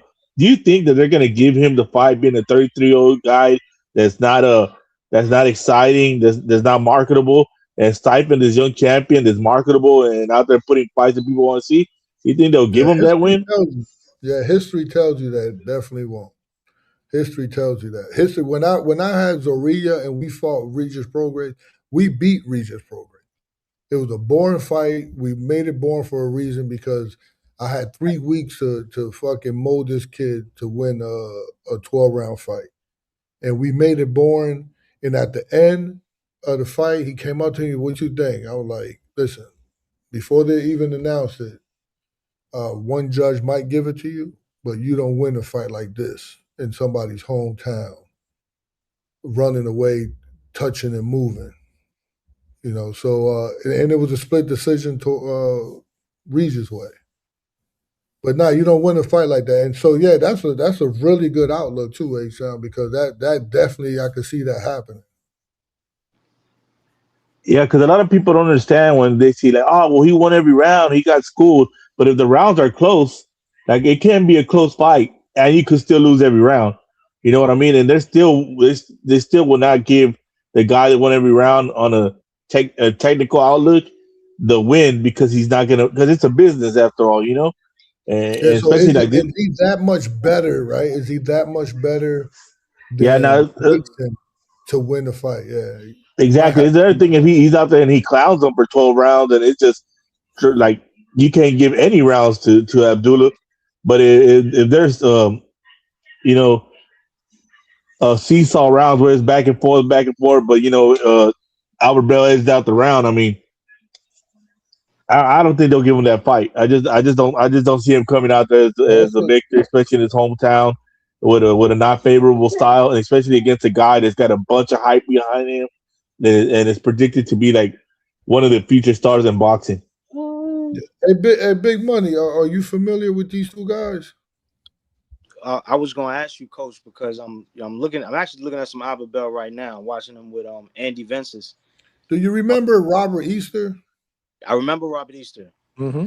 Do you think he Robert Easter had a special crowd from Toledo with him? They used to travel. They traveled in buses, and I'm wondering if Albert Bell has that or no. Toledo Trice probably could answer this question. Does Fuck no, he Albert Bell doesn't. bring in a crowd? Fuck no, I don't think so. I mean, look, because bro, fuck no, Again, because I look, don't think so. no, I know so because Every besides second, Trees, hold on. Every hold on, second, she's hold from on, Ohio. Johnny, You're not besides, qualified. You're not yeah, qualified. I hear you, but that's the thing. Trees is from Ohio, so that's why the only person I've ever heard talk about Albert Bell is Trees. That's the only person I out of talk all these about him. boxing I talk channels, about out of him. I've all these. interviewed him. No, I'm you not don't. from No, Ohio. you don't. You lying. You lying. How You many don't talk times about has he this been man. on the show? Bro, I don't know. You better have him Exactly. tomorrow, You're right? not qualified. I mean, I hear you, You Johnny. don't I'm know not these qualified. I'm answers. not qualified, but at the same time, we allow people like Treese to come up on the panel too. And what does he do? He dogs fucking Opataya all night, and he'll tell you, I've never watched him fight. Oh, but at the same time, he's a nobody. He got no skill. He ain't nobody. Like all this shit. Like, I mean, let's stop with the you ain't qualified shit. Like I said, highlights are highlights, and from what I've seen, I'm not impressed. The only person I've ever heard talk about Albert Bell is a guy from his fucking city. You get what I'm saying? So like, bro, like, come on, man. When the fight change was announced, 500 tickets sold in 1 hour. Yeah, because Abdullah Mason is definitely a name. This is coming from someone that lives in Ohio. Yes, Not because Trees, not named Trees. But nah, it's Abdullah who's Abdullah selling was shit. Like already on the card. What are you talking about? I mean I don't know. I need to know where she gets this info. I need to know where she got this info. I need to know that. Hey, coach, In I'm looking at denial. Bell right now, and I'm looking at his style, and I'm trying to compare, like in my head, how that would work with Abdullah. What fight you watching? I'm watching Albert Bell versus Andy Vences. The guy was 27-0, I think, at the time when Albert Bell fought him, and I like what he's doing. But the thing is, with this Andy Vences guy, he looks like he's trying to figure out how to get in. When he does leap in, he hasn't had a lot of success. Albert Bell has been real good at keeping him at range. When he's on the back foot, he's killing him. Like, he's popping him with everything that he got. His ones and twos. You know, when he's on the front foot though, he's telegraphing. It's easy to see what he's going to do. I see him being on his back foot for this fight because I said earlier that Abdullah starts fast. You know what I'm saying? He starts real fast. So I don't know that he's going to allow. I'm wondering, will he allow Albert Bell to get in the rhythm that he needs to get into, where he's sitting on the back foot with that lead hand low, popping a jab out and controlling the distance and turning and hitting you with 1-2s while you try and turn with him. You know, because again, Abdullah's pressure. He brings pressure. So now you're watching the Andy Vincent fight. I don't know exactly when that was, but I remember that fight. That's a long time ago. Yeah, that was like 19. Tyson Fury card. Tyson Fury versus Tom Schwartz. It was on ESPN Plus. What year was that? I think this was 2019. Damn, 7 years ago? I think it was a 2019 fight. I'm about to tell So you. now, so now you're watching the fight 20 years ago, and Andy. 20 years ago. I mean, excuse 20 me. years ago? No, my bad. Math works. 7 years ago, bro.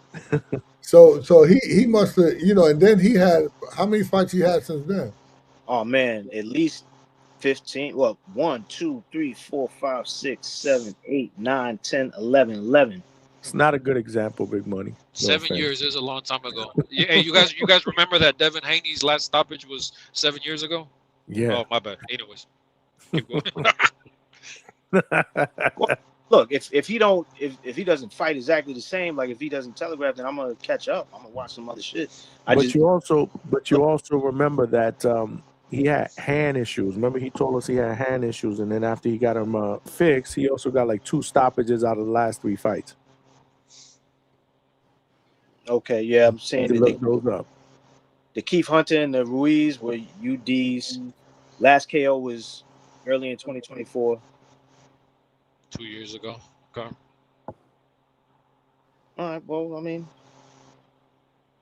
then fuck it. Yeah, but it's not. You can't just say 2 years without mentioning there's only 3 fights. He hasn't fought. He don't fight like that. I don't think it's entirely his fault. Well, though. is Like you said, that there's a not a lot of positive? people that are running. Yeah, No, but that's definitely a negative of inactivity. I said, let me put on the Keith Hunter fight. So the Keith Hunter fight I saw, he looked really, really good. He looked special. He looked like defense was like on point early on, like you would say a Shakur. Like he couldn't be touched. He's a master at range, and distance. But in that fight, at the very end, Keith came on. And I didn't like that. I didn't like that about him. Keith came on a little bit at the end and was getting a lot of confidence and coming forward. And I don't know if y'all know Keith Hunter. Keith Hunter is a wild man. And he was coming forward a little too much. He got a little too confident. And I don't like that Albert Bell didn't hold him off a little better than that. But I think he shut him out. It was like 10-0. Yeah, it was 10-0. I saw that fight. That was on Millions. Remember they were criticizing him because it was on Millions.co. Okay. So do you agree, Johnny? When his defense was on point early, he was sharp, man. He was sharp. I saw that fight. Yeah, he was sharp. Hey, but to the Timu Malcolm in the chat, He said it means more. He said it means more that Bell's team took the fight. Hey man, all that tells me is that it does mean more. It means that Bell is starving for a big fight. Bell's starving for some money. It is what it is. Like we said, he has been avoided. He's just agree with tall. that at all. He's starving for a title shot, bro. He said that on numerous occasions. I hear you, but you as an Albert Bell, I hear you, but you as an Albert Bell, didn't have yeah, visa Johnny. problem. Okay, shout out to that. But anyways, man, what I'm saying is for Albert Bell to take the fight that quick is also going to the fact that he hasn't had any big names on his fucking resume. He hasn't had the opportunities. This man We've been talking. Hold on. We've been talking about the fact. 33 years old and has been wanting a title shot. Yes, and he hasn't gotten it. So now that he gets it, he has to take it. He has to take it. That's some clown shit right here. Which one is it? He's starving for money or he's starving for a title shot? Which one? I hear you. It's both. Which one? It's both. He needs to take this shit. He's 33 years old. If he don't take this shit, when the fuck else is gonna have a fucking title opportunity? I'm about to send $50 to myself and pack your ass Send up. it to yourself, Johnny. Pack me up. I don't give a fuck. This is ridiculous, bro. We need Javon energy, man. We need Javon. This is just straight hate, though. I mean, no, it's facts. It's facts. He needs Johnny, fight, bro. I don't even know why you still on the panel talking about this. Johnny, you just said he hasn't had a title opportunity. So yes, he needs to take this shit. Right, because he wants a title shot, not for money. You said money. Did you not hear what the fuck you said? He's looking for a payday. I corrected myself. It's for both. It's for both. He needs it and the money. It is what it is. Who else is he gonna fight as a recognizable name as Mason? He's not gonna get another fucking Mason opportunity. He was just gonna fight Andy Cruz in the IBF Eliminator. Oh, Andy Cruz is a name? He's not a name? You don't know him? Let me guess. You never saw Andy Cruz fight either. Has he ever sold out anything? You said Andy Cruz beat Ray Moritalia. Yes, and I watched Andy Cruz. I watched Andy Cruz fight live in Los Angeles on the Bud undercard. So it is what it is. I like Andy Cruz, but he's not a fucking name. So coach, I'll say this. This fight could be interesting. It could be an interesting fight with Albert Bell. You just gonna ignore. You just gonna ignore what the topic. Big buddy, we just gonna keep going. Javon was just talking. You just gonna ignore Javon. Oh no! Hey, at this point, he needs to be ignored. He's just like, okay, well. Hey, listen. Let me just clear something up about when a title fight comes to the table. You could be Square Business did it. There you go, Team Who. Hey, thank you. You broke niggas finally stepped it up. You broke ass niggas. Bye. We need man, somebody bring him back, man.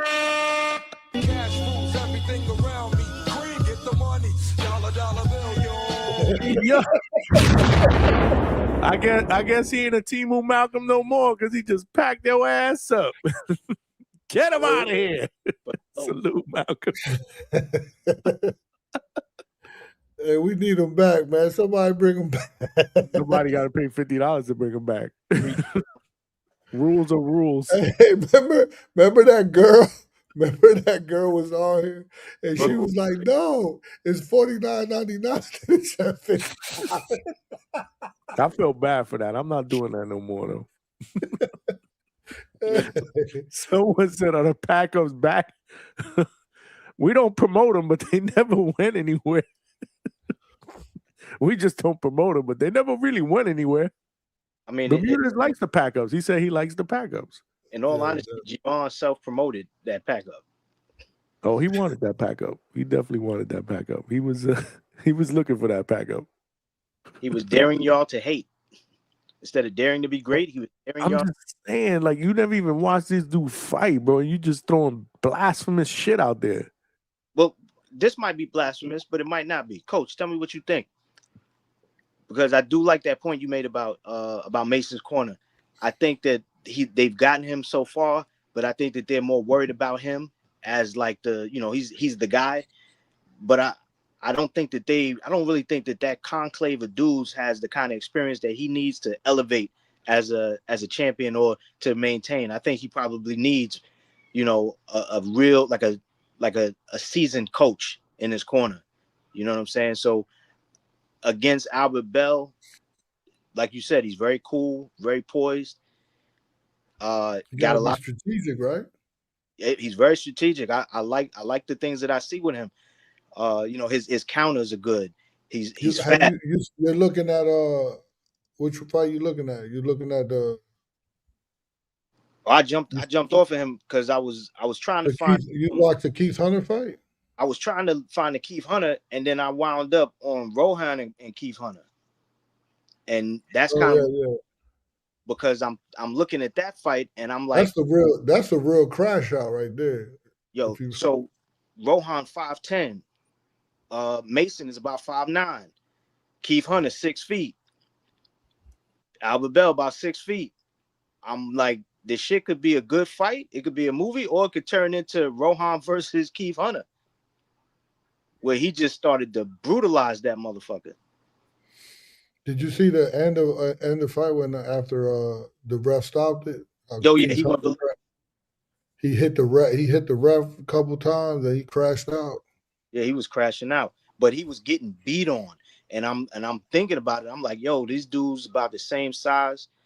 You know what I'm saying? And we saw Mason, test his mettle in a dog fight inside, and I'm watching Keith Hunter not be successful keeping Rohan away from him, and he was getting beat on, and then it got to the point where the fight got stopped. So I'm wondering if that's what we're gonna see. But how you drawing that conclusion from the Keith Hunter fight to Abdullah and Albert Bell?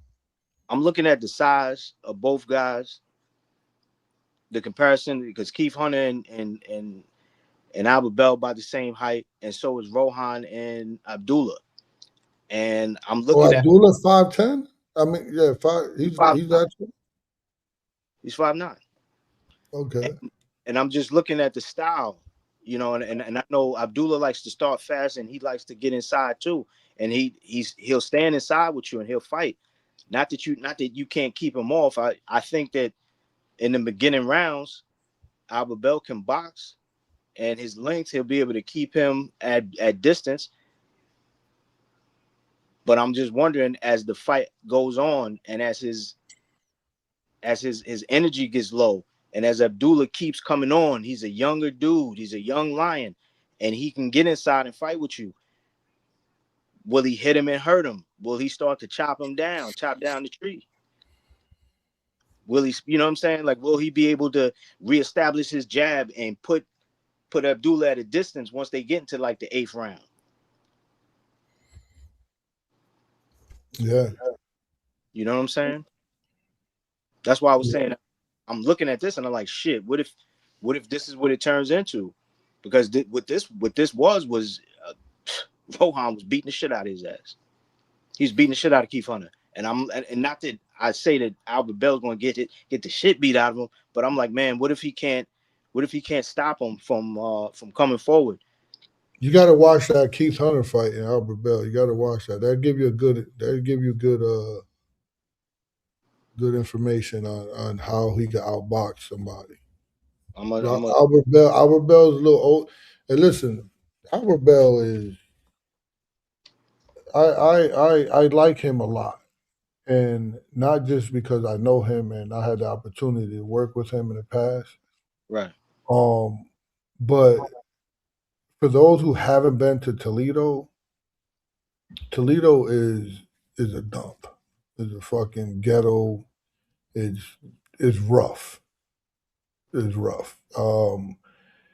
And him coming out of there, out of Toledo, and even we talk shit about fighters, but what's the heavyweight there that people just dismiss now? Talking about the Jared Anderson. Yeah, Jared Anderson. These guys come, they shit is crazy. I've been to Toledo. It's rough. and just him coming out of there, and there's like stories that I know. I was hoping. Do you have him coming on here, Johnny? Or Yeah, hopefully, man. Hopefully, ever since the news broke, he's been kind of quiet, but hopefully tomorrow or tonight. yeah, he probably yeah he probably he biting down because he got to bite down. Yeah, that's why I throw him another message, but I don't really want to push it, man. This is a big moment for him, man. It's a title shot. Yeah, and I'm glad that he's not answering you because that says something, right? That's like he ain't taking this, he taking it serious. But it is I think Robert Easter got shot. I know the other fighter, what's his name?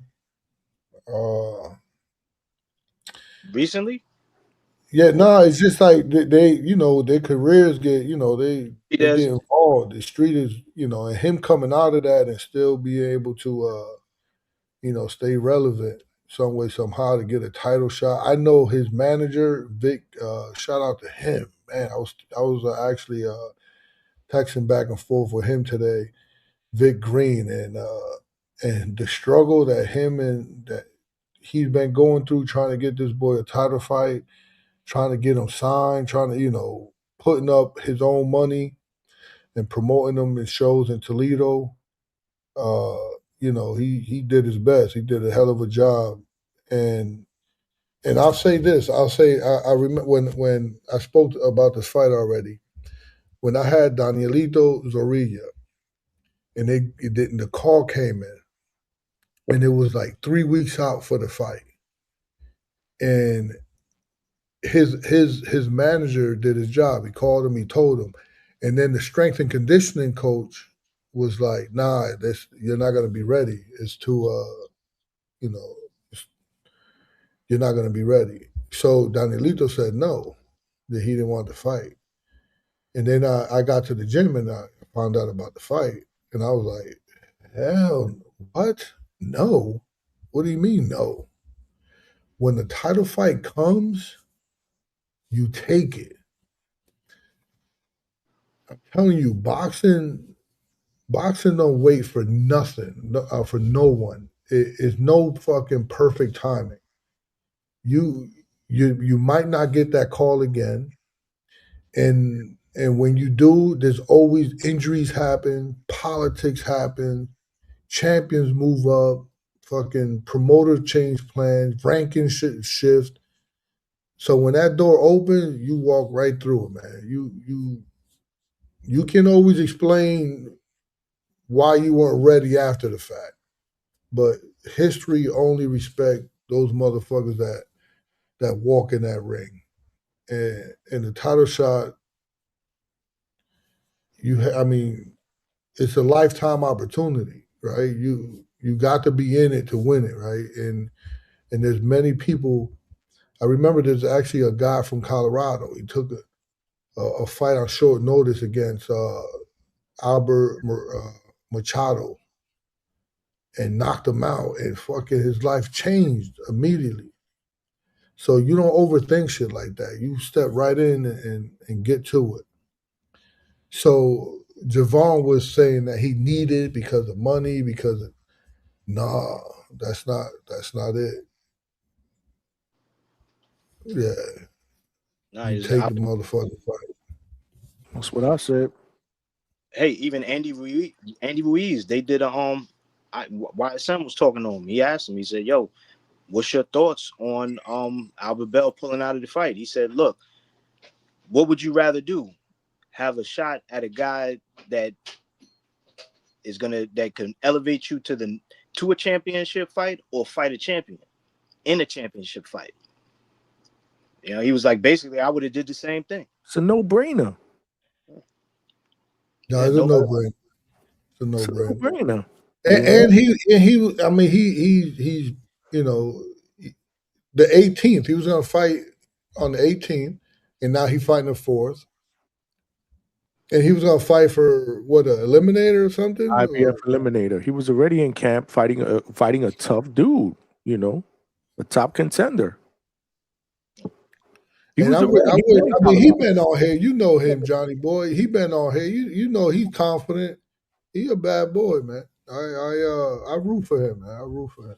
I mean, his biggest beef was when he was a number one contender for the WBO at 126 for about a year and never ever got a shot at fucking Navarrete.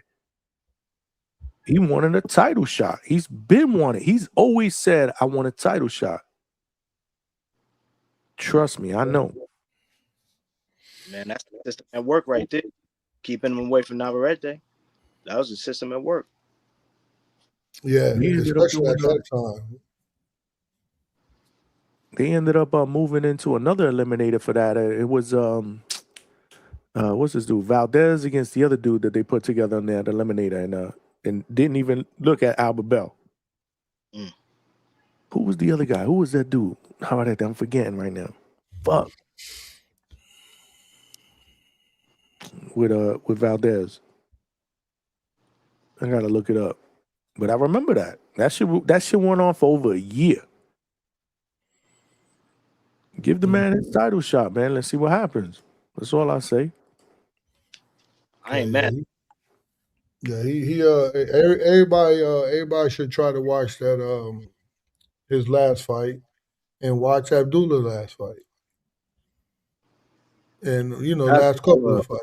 Liam Wilson. It was Valdez and Liam Wilson. Mm. Nasty work.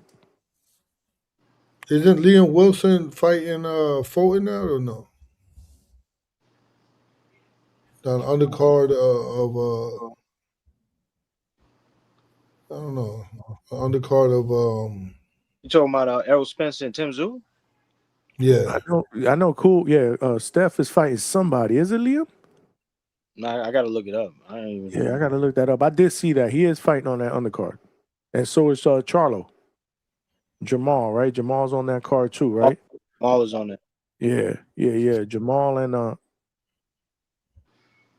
yeah, I did see that. Fuck, I forgot who it was. You probably right, Coach.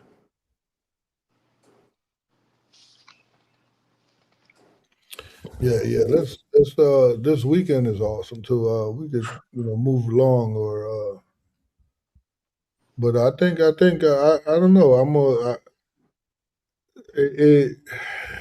little conflicted on this fight a little bit. I know skill wise, Johnny. I know skill wise. Definitely Albert Bell. But skills is if you read the book, that's not what wins fight. It's the engagement that wins fights. And Mason is rough engaging. He's gonna go for his. But I just think he's too young.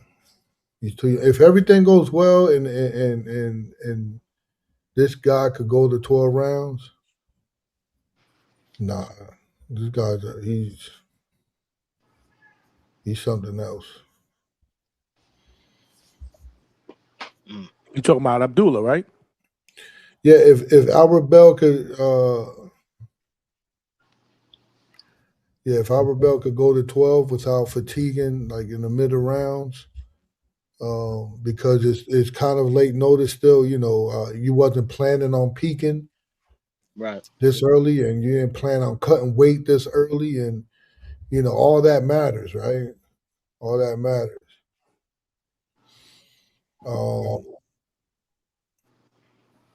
Albert So, Bell yeah. he has to have damn near a perfect fight then.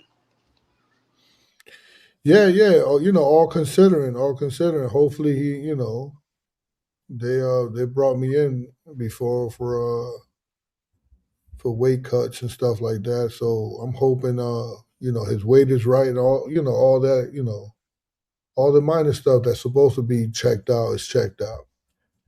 But when a fight comes like this, you're supposed to fight the 18th. How many weeks is that? The 18th is at least about 3 weeks and change. From the 4th? Oh no, 2 weeks. I'll say about 2 weeks. So 2 weeks early. Now you give it another week. Now that last week to cut weight. So yeah, Yeah, it's 2 weeks. 2 weeks. 2 weeks. I don't know if they've been out in Colorado. I don't know if they've been out there or they just, rush camp to go out there to get some of that high elevation, get the red blood cells up. But that worries me a little bit if you had to do that just for this. No, they were out there before that, coach. Good, good, good, good. So yeah. Oh man, I like to hear that. That's awesome. So he been out there. So he got that fresh air. He got that high elevation. And Big Green, his manager, he's crossing his T's and dotting his I's. He ain't trying to have no hiccup. He got to do the best. He got Thomas Blumenfield flying out tomorrow. Nice. Tomorrow morning, and I'm not saying Thomas will beat Abdullah Mason, but Thomas South is a Fork. hell of a boxer. South Fork and A boxing. really, really good boxer. Yeah, That's good. That's good. and he comes forward. And he gonna come forward. He gonna give him a really good look. I like that. I really like that. I'm glad you shared that with us. That's dope. They're not playing, and that's why he's not responding. And I'm cool with that. Like you said, I'm cool. Yeah. Get ready for your shot, man. Get ready for your shot. We'll be here. We ain't going nowhere. Facts. Yeah. All right. So that's what's going on. He locked in. All right. Curtis Robinson said he has a conditioning coach that he's hearing. Yeah, hopefully, if all that shit works, I'm telling you, he that shit gonna be easy, man. He can outbox that young boy. That's what I'm saying. It's not going to be easy for Abdullah, man. The dude said he had appetite for smoke. He got it. He did not hesitate. I remember he told me, he was supposed to come on. He was like, I think we're going to have to cancel up. There's something big that I'm working on right now. That's what he said? Yeah. He told me. I ain't say nothing, though. I knew what was up. I was like, damn, that's what's up. Okay. Yeah, do you, baby. Do you, baby. Hey, what happened one of the shows the other day? It ain't, you took the show down? Yeah, that was some crazy shit that went on. Oh, let me put me up to speed, man. What happened, Big Money? Go ahead, give him the scoop. It was that bad that you took the whole show down? With the racial stuff. I got to clip some stuff. Oh, I got you. Come on, man. The shit was like 4 hours. Then I got to go back, clip shit out. It takes time. I was like, let me just take it off for now. But I'll bring it back up. It was like my man Red Cup going hard on me. It wasn't that crazy. Even that shit didn't get. I got flagged during the show. Truthfully, Coach, I think somebody in the chat that we don't normally see. Like, I'm not blaming it on our regulars, because that night there was some people that pulled up on the panel. One of your mans pulled up on the panel that normally don't be here a lot. And I noticed in the chat there was people that knew him, kind of responded to the things he said. You know what I'm saying? And I'm not blaming it on anybody. I'm just saying that in noticing new people in the chat and new people on the panel, all of a sudden this particular issue popped up, because there was one thing that was said that I could see may have, pushed it there. You know what I'm saying?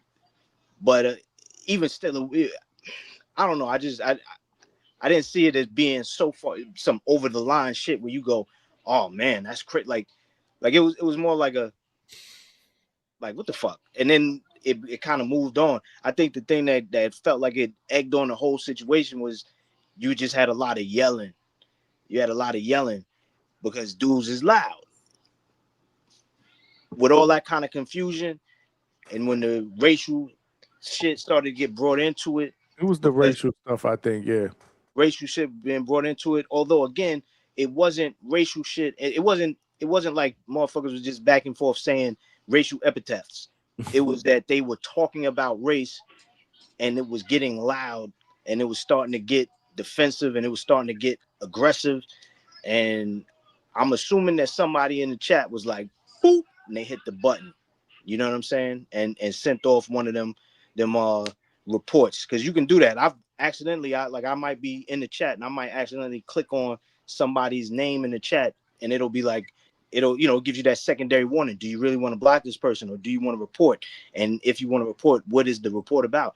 Now, it could have been that they accidentally did that shit, because I've accidentally done it, but I normally back out before I complete it, because it gives you steps. It's not like you could just click something and it'll say you reported somebody. It'll offer you an opportunity to go press another button and then another button to kind of clarify what it is you're complaining about.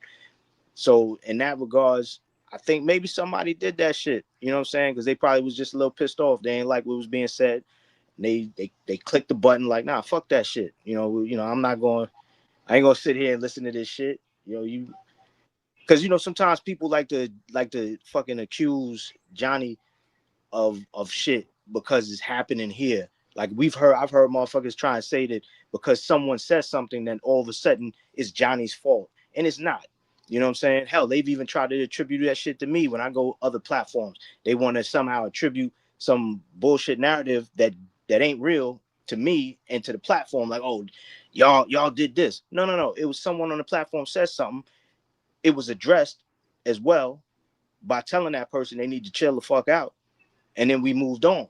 But the way these people spin their narratives is they don't want to include 85% of the story. They just want to tell you that 10% because they want to shock and they want to add value and they want to elicit some bullshit response so that people could or just judge you without knowing all of the facts. And I think to a certain degree that might have happened that other night.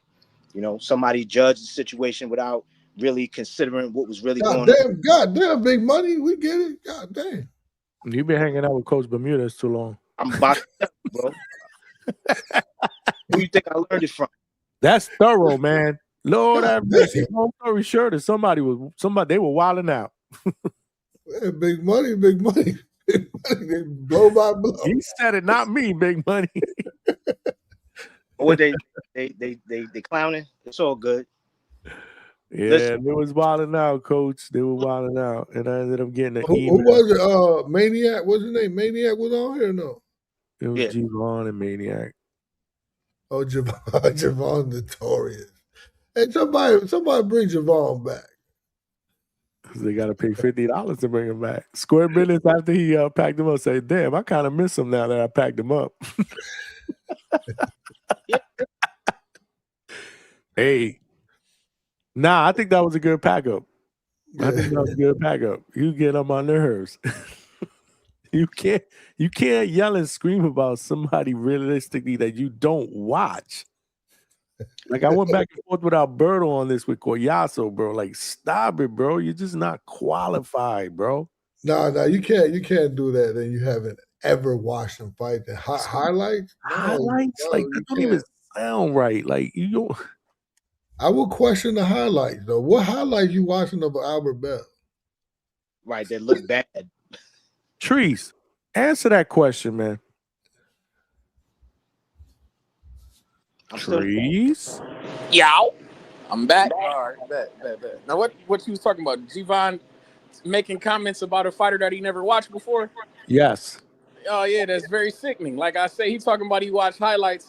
And shout out to Albert Bill, because, I actually pull up to my man's fights when he here in the city and shit like this. Even when he was on OCX. How's the crowd, Trice, when he comes? It's solid. It's like, because we just got, it's Ohio in general is a boxing state, you feel me? So most people who pulling up to the fights are hardcore fans, boxing fans, you feel me? We get a couple casuals, like, kids and shit like that, but it's really, it's people who really in the know about boxing. Like, if you in the business of boxing, that's who be at the fights. But from what I've been seeing with this, since this fight got announced, man, I'm talking about everybody and their mother from this motherfucker in the city of Toledo is gonna be at this fight. Like, it's only in Cleveland. That shit like an hour and some change away from us. So shit, that's a drive. That ain't shit. Guys is pulling up. The city is coming out for this fight.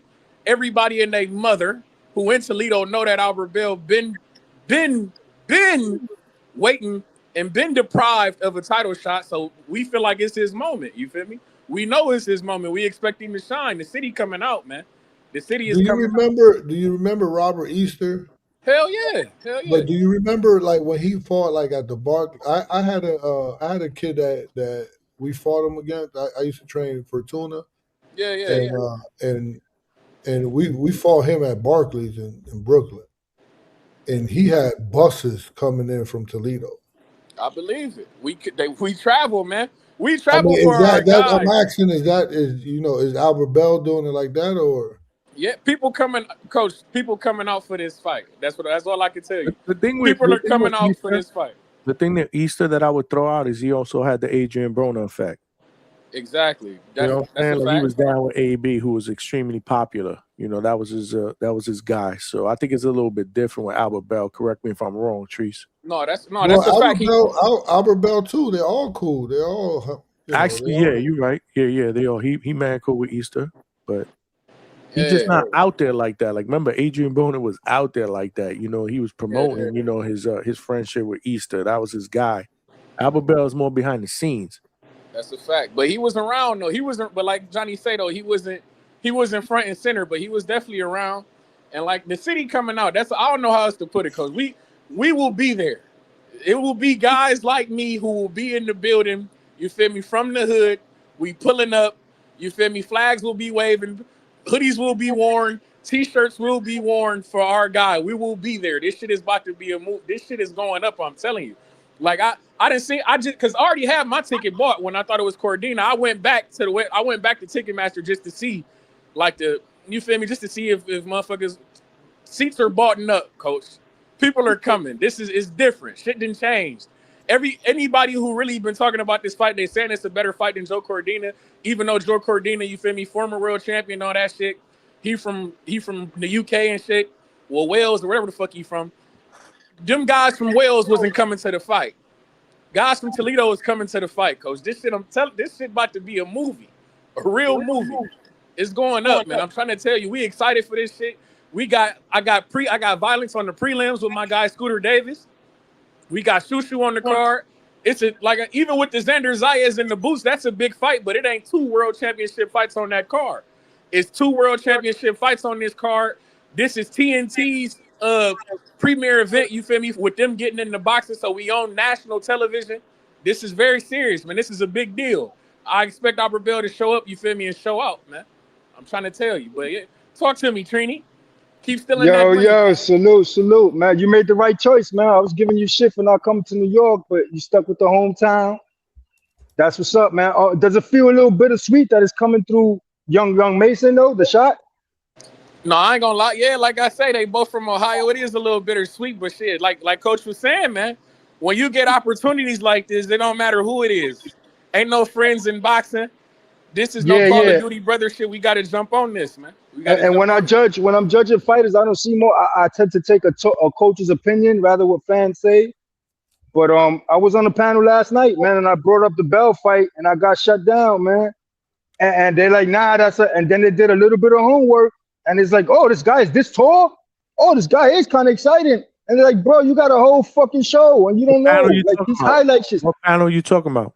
I don't want to blow it up because I'm approaching them face to face on Friday about it, because I got called they responded to my comment with a fucked up word, and I think they got a little too comfortable with me, so I'm checking them personally. I'll announce the channel afterwards. But yeah, so there's a lot of that going on. I was a victim. I was a victim of the same thing with the highlights with the Karen too. I was on the highlights, then I watched the whole fight. Karen ain't win not even one round, but them shots were landing. You know, I'm still got Zayas in that fight. In a tough fight. I don't know where this is at. Nobody learned from Norman Jr. All fighters can get hurt in that ring. The more you miss, the more tight you get. We don't know how that's gonna go. You also got Scooter Davis on that card. You got a hell of a card out there in Cleveland, man. Shout out to Cleveland. Shark season. That's a fact. I know Coach gonna be watching close, man. We got Tiger Johnson on that motherfucker. Like I say, man, I need Coach to pull up, man, so he can get his scout on, man, with Tiger Johnson, man. See Coach, what Rohan Polanco talking about. Coach, you got my text? Yo, salute, Coach, man. There's big news with Polanco due soon, right? Because he did what he had to do. I hope premises are being kept, man. You know what I'm saying? They keep him on the shelf too long, and there's opportunities for him to start shining. Hey, Trini, man, how old are you, Trini, be at? 48. All right, man. You gotta start acting your age, man. You can't be out here fist fighting motherfuckers because they says something. Bro, I got young sons, grown young sons that outweigh me since they was 14, man. I'm good out here in these streets, bro. I've been learned to attach something to my hands, bro. My hands always connect. It's just something sharper than my fist touching. You know he Niggas from misconstrue my 2-19 record. A lot of the 19 losses was disqualification. Like, don't get that twisted. you know he from New York, yo. Trinity from the PX, baby. Nah, but I hear you, coach. I move small. I don't got no F's, and I was outside active, and I don't got no F's on my record, man. That knowledge that motherfuckers come home from prison with, my father beat into me at 9 years old, man. That's what kept me out of jail. So I move right. I talk my shit. I know how to move out here, though. Salute to you, though. Yeah, you're OG, man. No, Ice Pick is who we used to call Trini back in the day. Shout out H-Time. Salute, man. Shout out to my little homie Damien, too. Yeah, salute to the little motherfucker. Hey, Coach, man, you brought up the Keith Hunter fight. If I remember And one more correctly, thing, man. H-Time, I got one more. My fault before I go. Shout out to AB, man. Attorney Bailey kept it real, man. He gonna holler at you tomorrow with the ticket information. I'll be in the building, man. I'll be in the building showing love out there in Brooklyn with my Knicks gear on and the home of the Nets. Mm-hmm. Hey, Coach, you brought up the Keith Hunter fight, man. If I remember correctly, in that fight in round 9 and 10, Keith was coming on, wasn't he? Yeah. Hey, you talking about Albert Bell? Yeah. I remember that fight was boring as shit the first couple rounds, and everybody was mad. And they were yelling at Keith. That's what worries me. That the way he came back in the 9th and 10th round.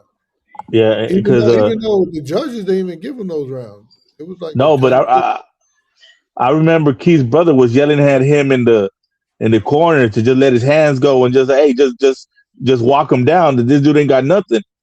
And a lot of people that would watch the fight thought if it would have been a 12-round fight, he might have messed around and stopped Albert Bell. You know, because I mean, shit. hey, Chris, you are the 16 people that are going that are so-called traveling 35 minutes down the You road. gotta stop that. Chill the shit, hell man. out, bro. We pulling up, man. Just because you don't go to fights H-Town, Yo, that don't mean shit. See, that's we all know right, you don't bro. go to fights. You pull up with those 15 people you know that know Albert Bell, and Cut y'all it say y'all out, man. bought 16 tickets. If I bring my 15, the South Side bring they 15. You feel me? That's one. If it's 15 times one person, you feel me? Man, you We can't even do the coming in math, dog. numbers. Shut up, Trees. We bringing about Man, five. you carry It's the about one. 500 people coming Carry from the this one. fight, man. You ain't got. Hey, you got your shoes on. You can't add it up. Take your shoes off so you can count right. It's about 500 people coming to this fight, man. I need you to get your numbers. See, that's the problem, my nigga. Coach, teaching this day's mathematics, man. He don't know shit, man. He don't know what's going on. It's okay. It's okay. You sell it however you need to sell it, bro. But them tears are gonna be sweet, dog. You be back Ain't here no crying in a tears. couple days. Don't like I told you, man. The only tears are tears of joy, Just my nigga. Once remember my that guy song's gonna be wins this playing in your motherfucking head. Ain't no championship, man. sunshine Tears when of you joy, go. my nigga. I'm gonna be crying as hard as you was when Canelo got his ass kicked by Nah, Bud. man. I don't Tears cry of over joy. nobody, dog. It is what it is. Listen, I man. cry over my family. That's about it. But But I came up in hard H-Time, times, Trini. H-Time, keep it 100. Keep it 100. When you went back to work, you laid off 16 YNs after that Crawford beatdown. Don't lie. You sent them home, man. man. Sent them home. I can't Hey, believe this happened. actually, Little cinnamon, cinnamon. I'm the oldest YN there, bro. You know, the YNs be related to me because I tell them about the struggle and to act right. You know? Yo, after that Paro win, Spence might need a knockout, man. You see what I was saying though, coach? I told you 6 months ago, keep getting on them Ussies asses and keep talking shit about the Australian dudes that Paro had a shot at getting that belt. You know what I'm saying? Paro got the belt. That shit could have been built up. You talking that shit, and they would have flew Polanco over there. You would have went over there. It's not going to the scorecards with Polanco. So you don't got to worry about the judges over there. Hey, you saw the full fight? The Paro fight, yeah, this morning. Early in the morning, I was on the clock. I got paid to watch that. How he look? He looked good in the beginning, man, but he looked small, man. I hope he gets fucking Matias a shot at 147. Matias will smoke him at 147. He had to clinch a lot at the end. I don't know how they gave it to him. It's the hometown cooking.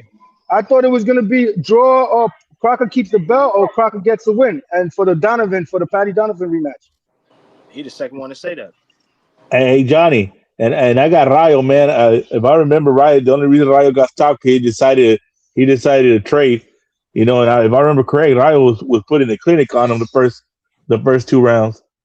You know, so I I don't mean, know. I got I'm Rayo. going. He just, I'm I think going with.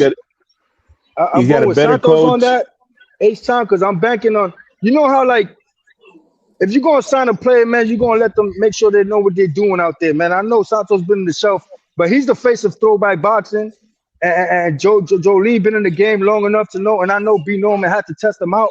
So I'm not paying attention to the ring rust that they're saying. I think this guy's stepping up to the job, and he's gonna put on a show against Rilo and put on for that new promotional company he's down with. That's just my I opinion, just though. think Rayo. I don't think Rayo's gonna make the same mistake twice. He's the more skilled fighter, and I think Rayo has learned his lesson by the way he fought the last couple times. And I think he's gonna beat him. He's gonna go 12 rounds, and he's gonna frustrate him, and it's gonna be a unanimous decision. But keep I in don't mind, think. Santos took the fight on short notice too. There's a lot of Yeah, footage yeah, on yeah. Rilo, and he's That's what I'm finally saying. locked in with the Zuffa gym in a real camp this time. It's a different Santos, man. I'm telling you. But this is a different Rayo too, brother. You're not taking into account that Rayo's improved. You know, and Rayo Now I was know he's been champ and all that, but yo, when you that hungry coming from DR like that, and you made it there, and you got shelf like that, that hunger gets stronger, man. I think it's gonna be a Santos, De Los Santos that we ain't seen before. It's do or die for him. I don't like the weight though. I don't like the weight that they're fighting at, but it's not no 140 at Zuffa. I thought he would have been at 140 by now. But I'm riding with. I want that another DR champ, man. I gotta go with Santos on that, man. It's a little I don't biased. know, man. Them It is DR, what it is. them DR dudes are known to drink and barbecue when they're not boxing. So, I don't think he was out there training. I think he was at the Rio chilling, homie. Nah, I think So once he we'll signed see. with that new promotional company, he locked in. But yo, I'm gonna keep listening. Let me make sure I keep my I job, salute y'all. Trini, man. Stay up, man. I'm about to slide off of here too. We got money to steal, man. But like I say, man, shout out to the Hangout spot. Shout out to the Midwest Mafia. July 4th in Ohio, Cleveland to be exact, my nigga. It's going down. And the new You're right. You're right. You gotta get Alberto ready for Campana. Hey, Coach, July before I go 4th. real quick, I got one question too for you, Coach. I remember I brought this up on the last show. Why the fuck ain't you got Kurt Scooby trying to get that fight with Tito Mercado, man? We need to see that fight. I think that's a fight he should try and go get, man. We need Tito Mercado to step up in competition. I think Kurt Scooby would be a good fight for him. But shout out to the Hangout spot, gang. We gone. Alberto Campana. We up next. Yeah. Get ready for the fireworks and the tears afterwards, dog. Because Tree's gonna be crying. He gonna be crying. And it's a lovely thing to see Trees cry. Yeah. I know none of y'all never seen it, but I've seen it. It's very emotional. Very emotional. We'll Yeah, see. some would say the man has a passionate cry, you know, but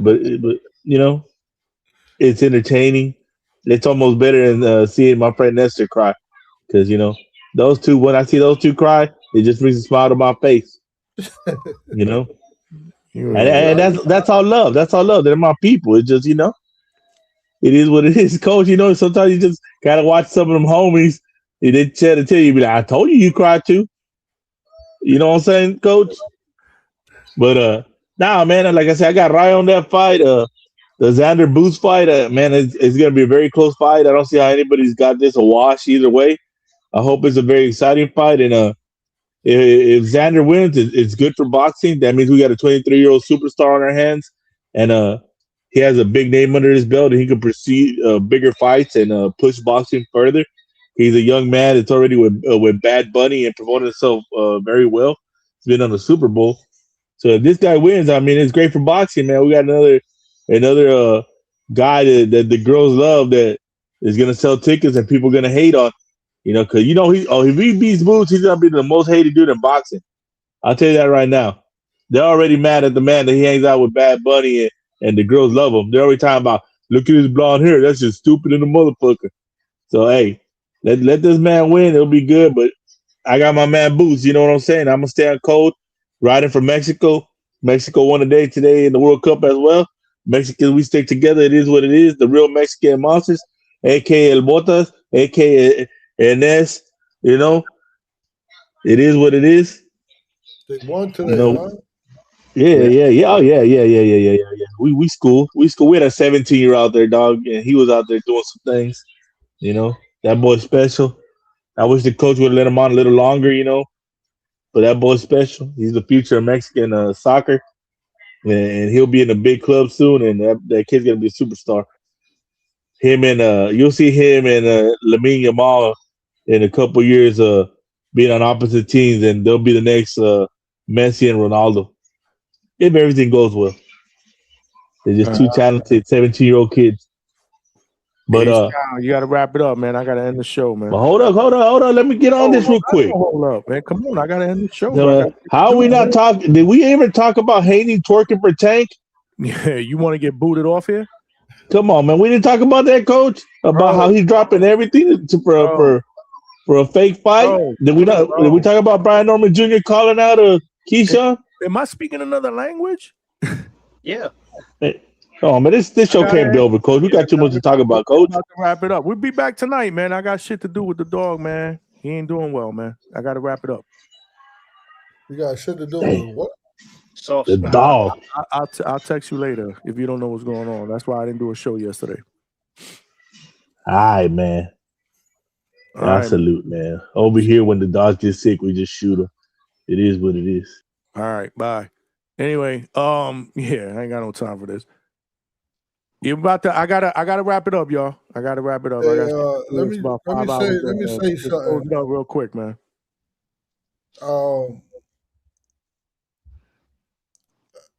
Listen, remember, somebody had to invent the MRI to see the brain. Somebody wanted to see bones. They invented the X-ray. They wanted to see a baby in the womb. They invented what? Ultrasound. Ultrasound. So they got all kinds of stuff out here. CAT scans and PET scan, 3D imaging. You got machines that look through clothes in airports. You got satellites up in the sky that could read a license plate. They do organs with remote robots in other states. So somebody got to explain to me, why do a doctor have to stick your finger in his ass to check out if you have... I can't believe I allowed him to close out with this, man. Yo, Lord have mercy, Coach. I gotta go, man. For real, man. Hey, Johnny Boy, peace, man. Hey, I All fuck right, with y'all. Hey, I'll see y'all tonight, man. We'll be back tonight, man. We'll be back tonight if all goes well, man. Salute. Peace, Coach. What did he just do there, man? But you know what I'm gonna tell you though, right, Johnny? Yeah, I ain't got no bars, but that's all right. I'm good with that. I don't want bars like that. That's for sure. All right. Well, then on that note, peace. All right, man. Salute, man. My apologies, y'all, man, but I got to go, man. We got to end this show. We up pushing 5 hours. I wasn't even intending to do this long, but you know, I gotta take care of some stuff, man. I still gotta get some sleep. I gotta get up in the morning. I didn't work today. Yeah, man. So without further ado, like I said, we back at it hopefully tonight, 9 p.m. Eastern Standard Time, to do our final predictions for the entire Saturday card that's being headlined by Xander Zayas and Jerome Boots Ennis, man. And make sure you guys come out, man. Again, the show gonna be lit, man. So as always, it's your boy Johnny signing off from the Hangout spot. I'll talk to everybody tonight, baby. Let's get it.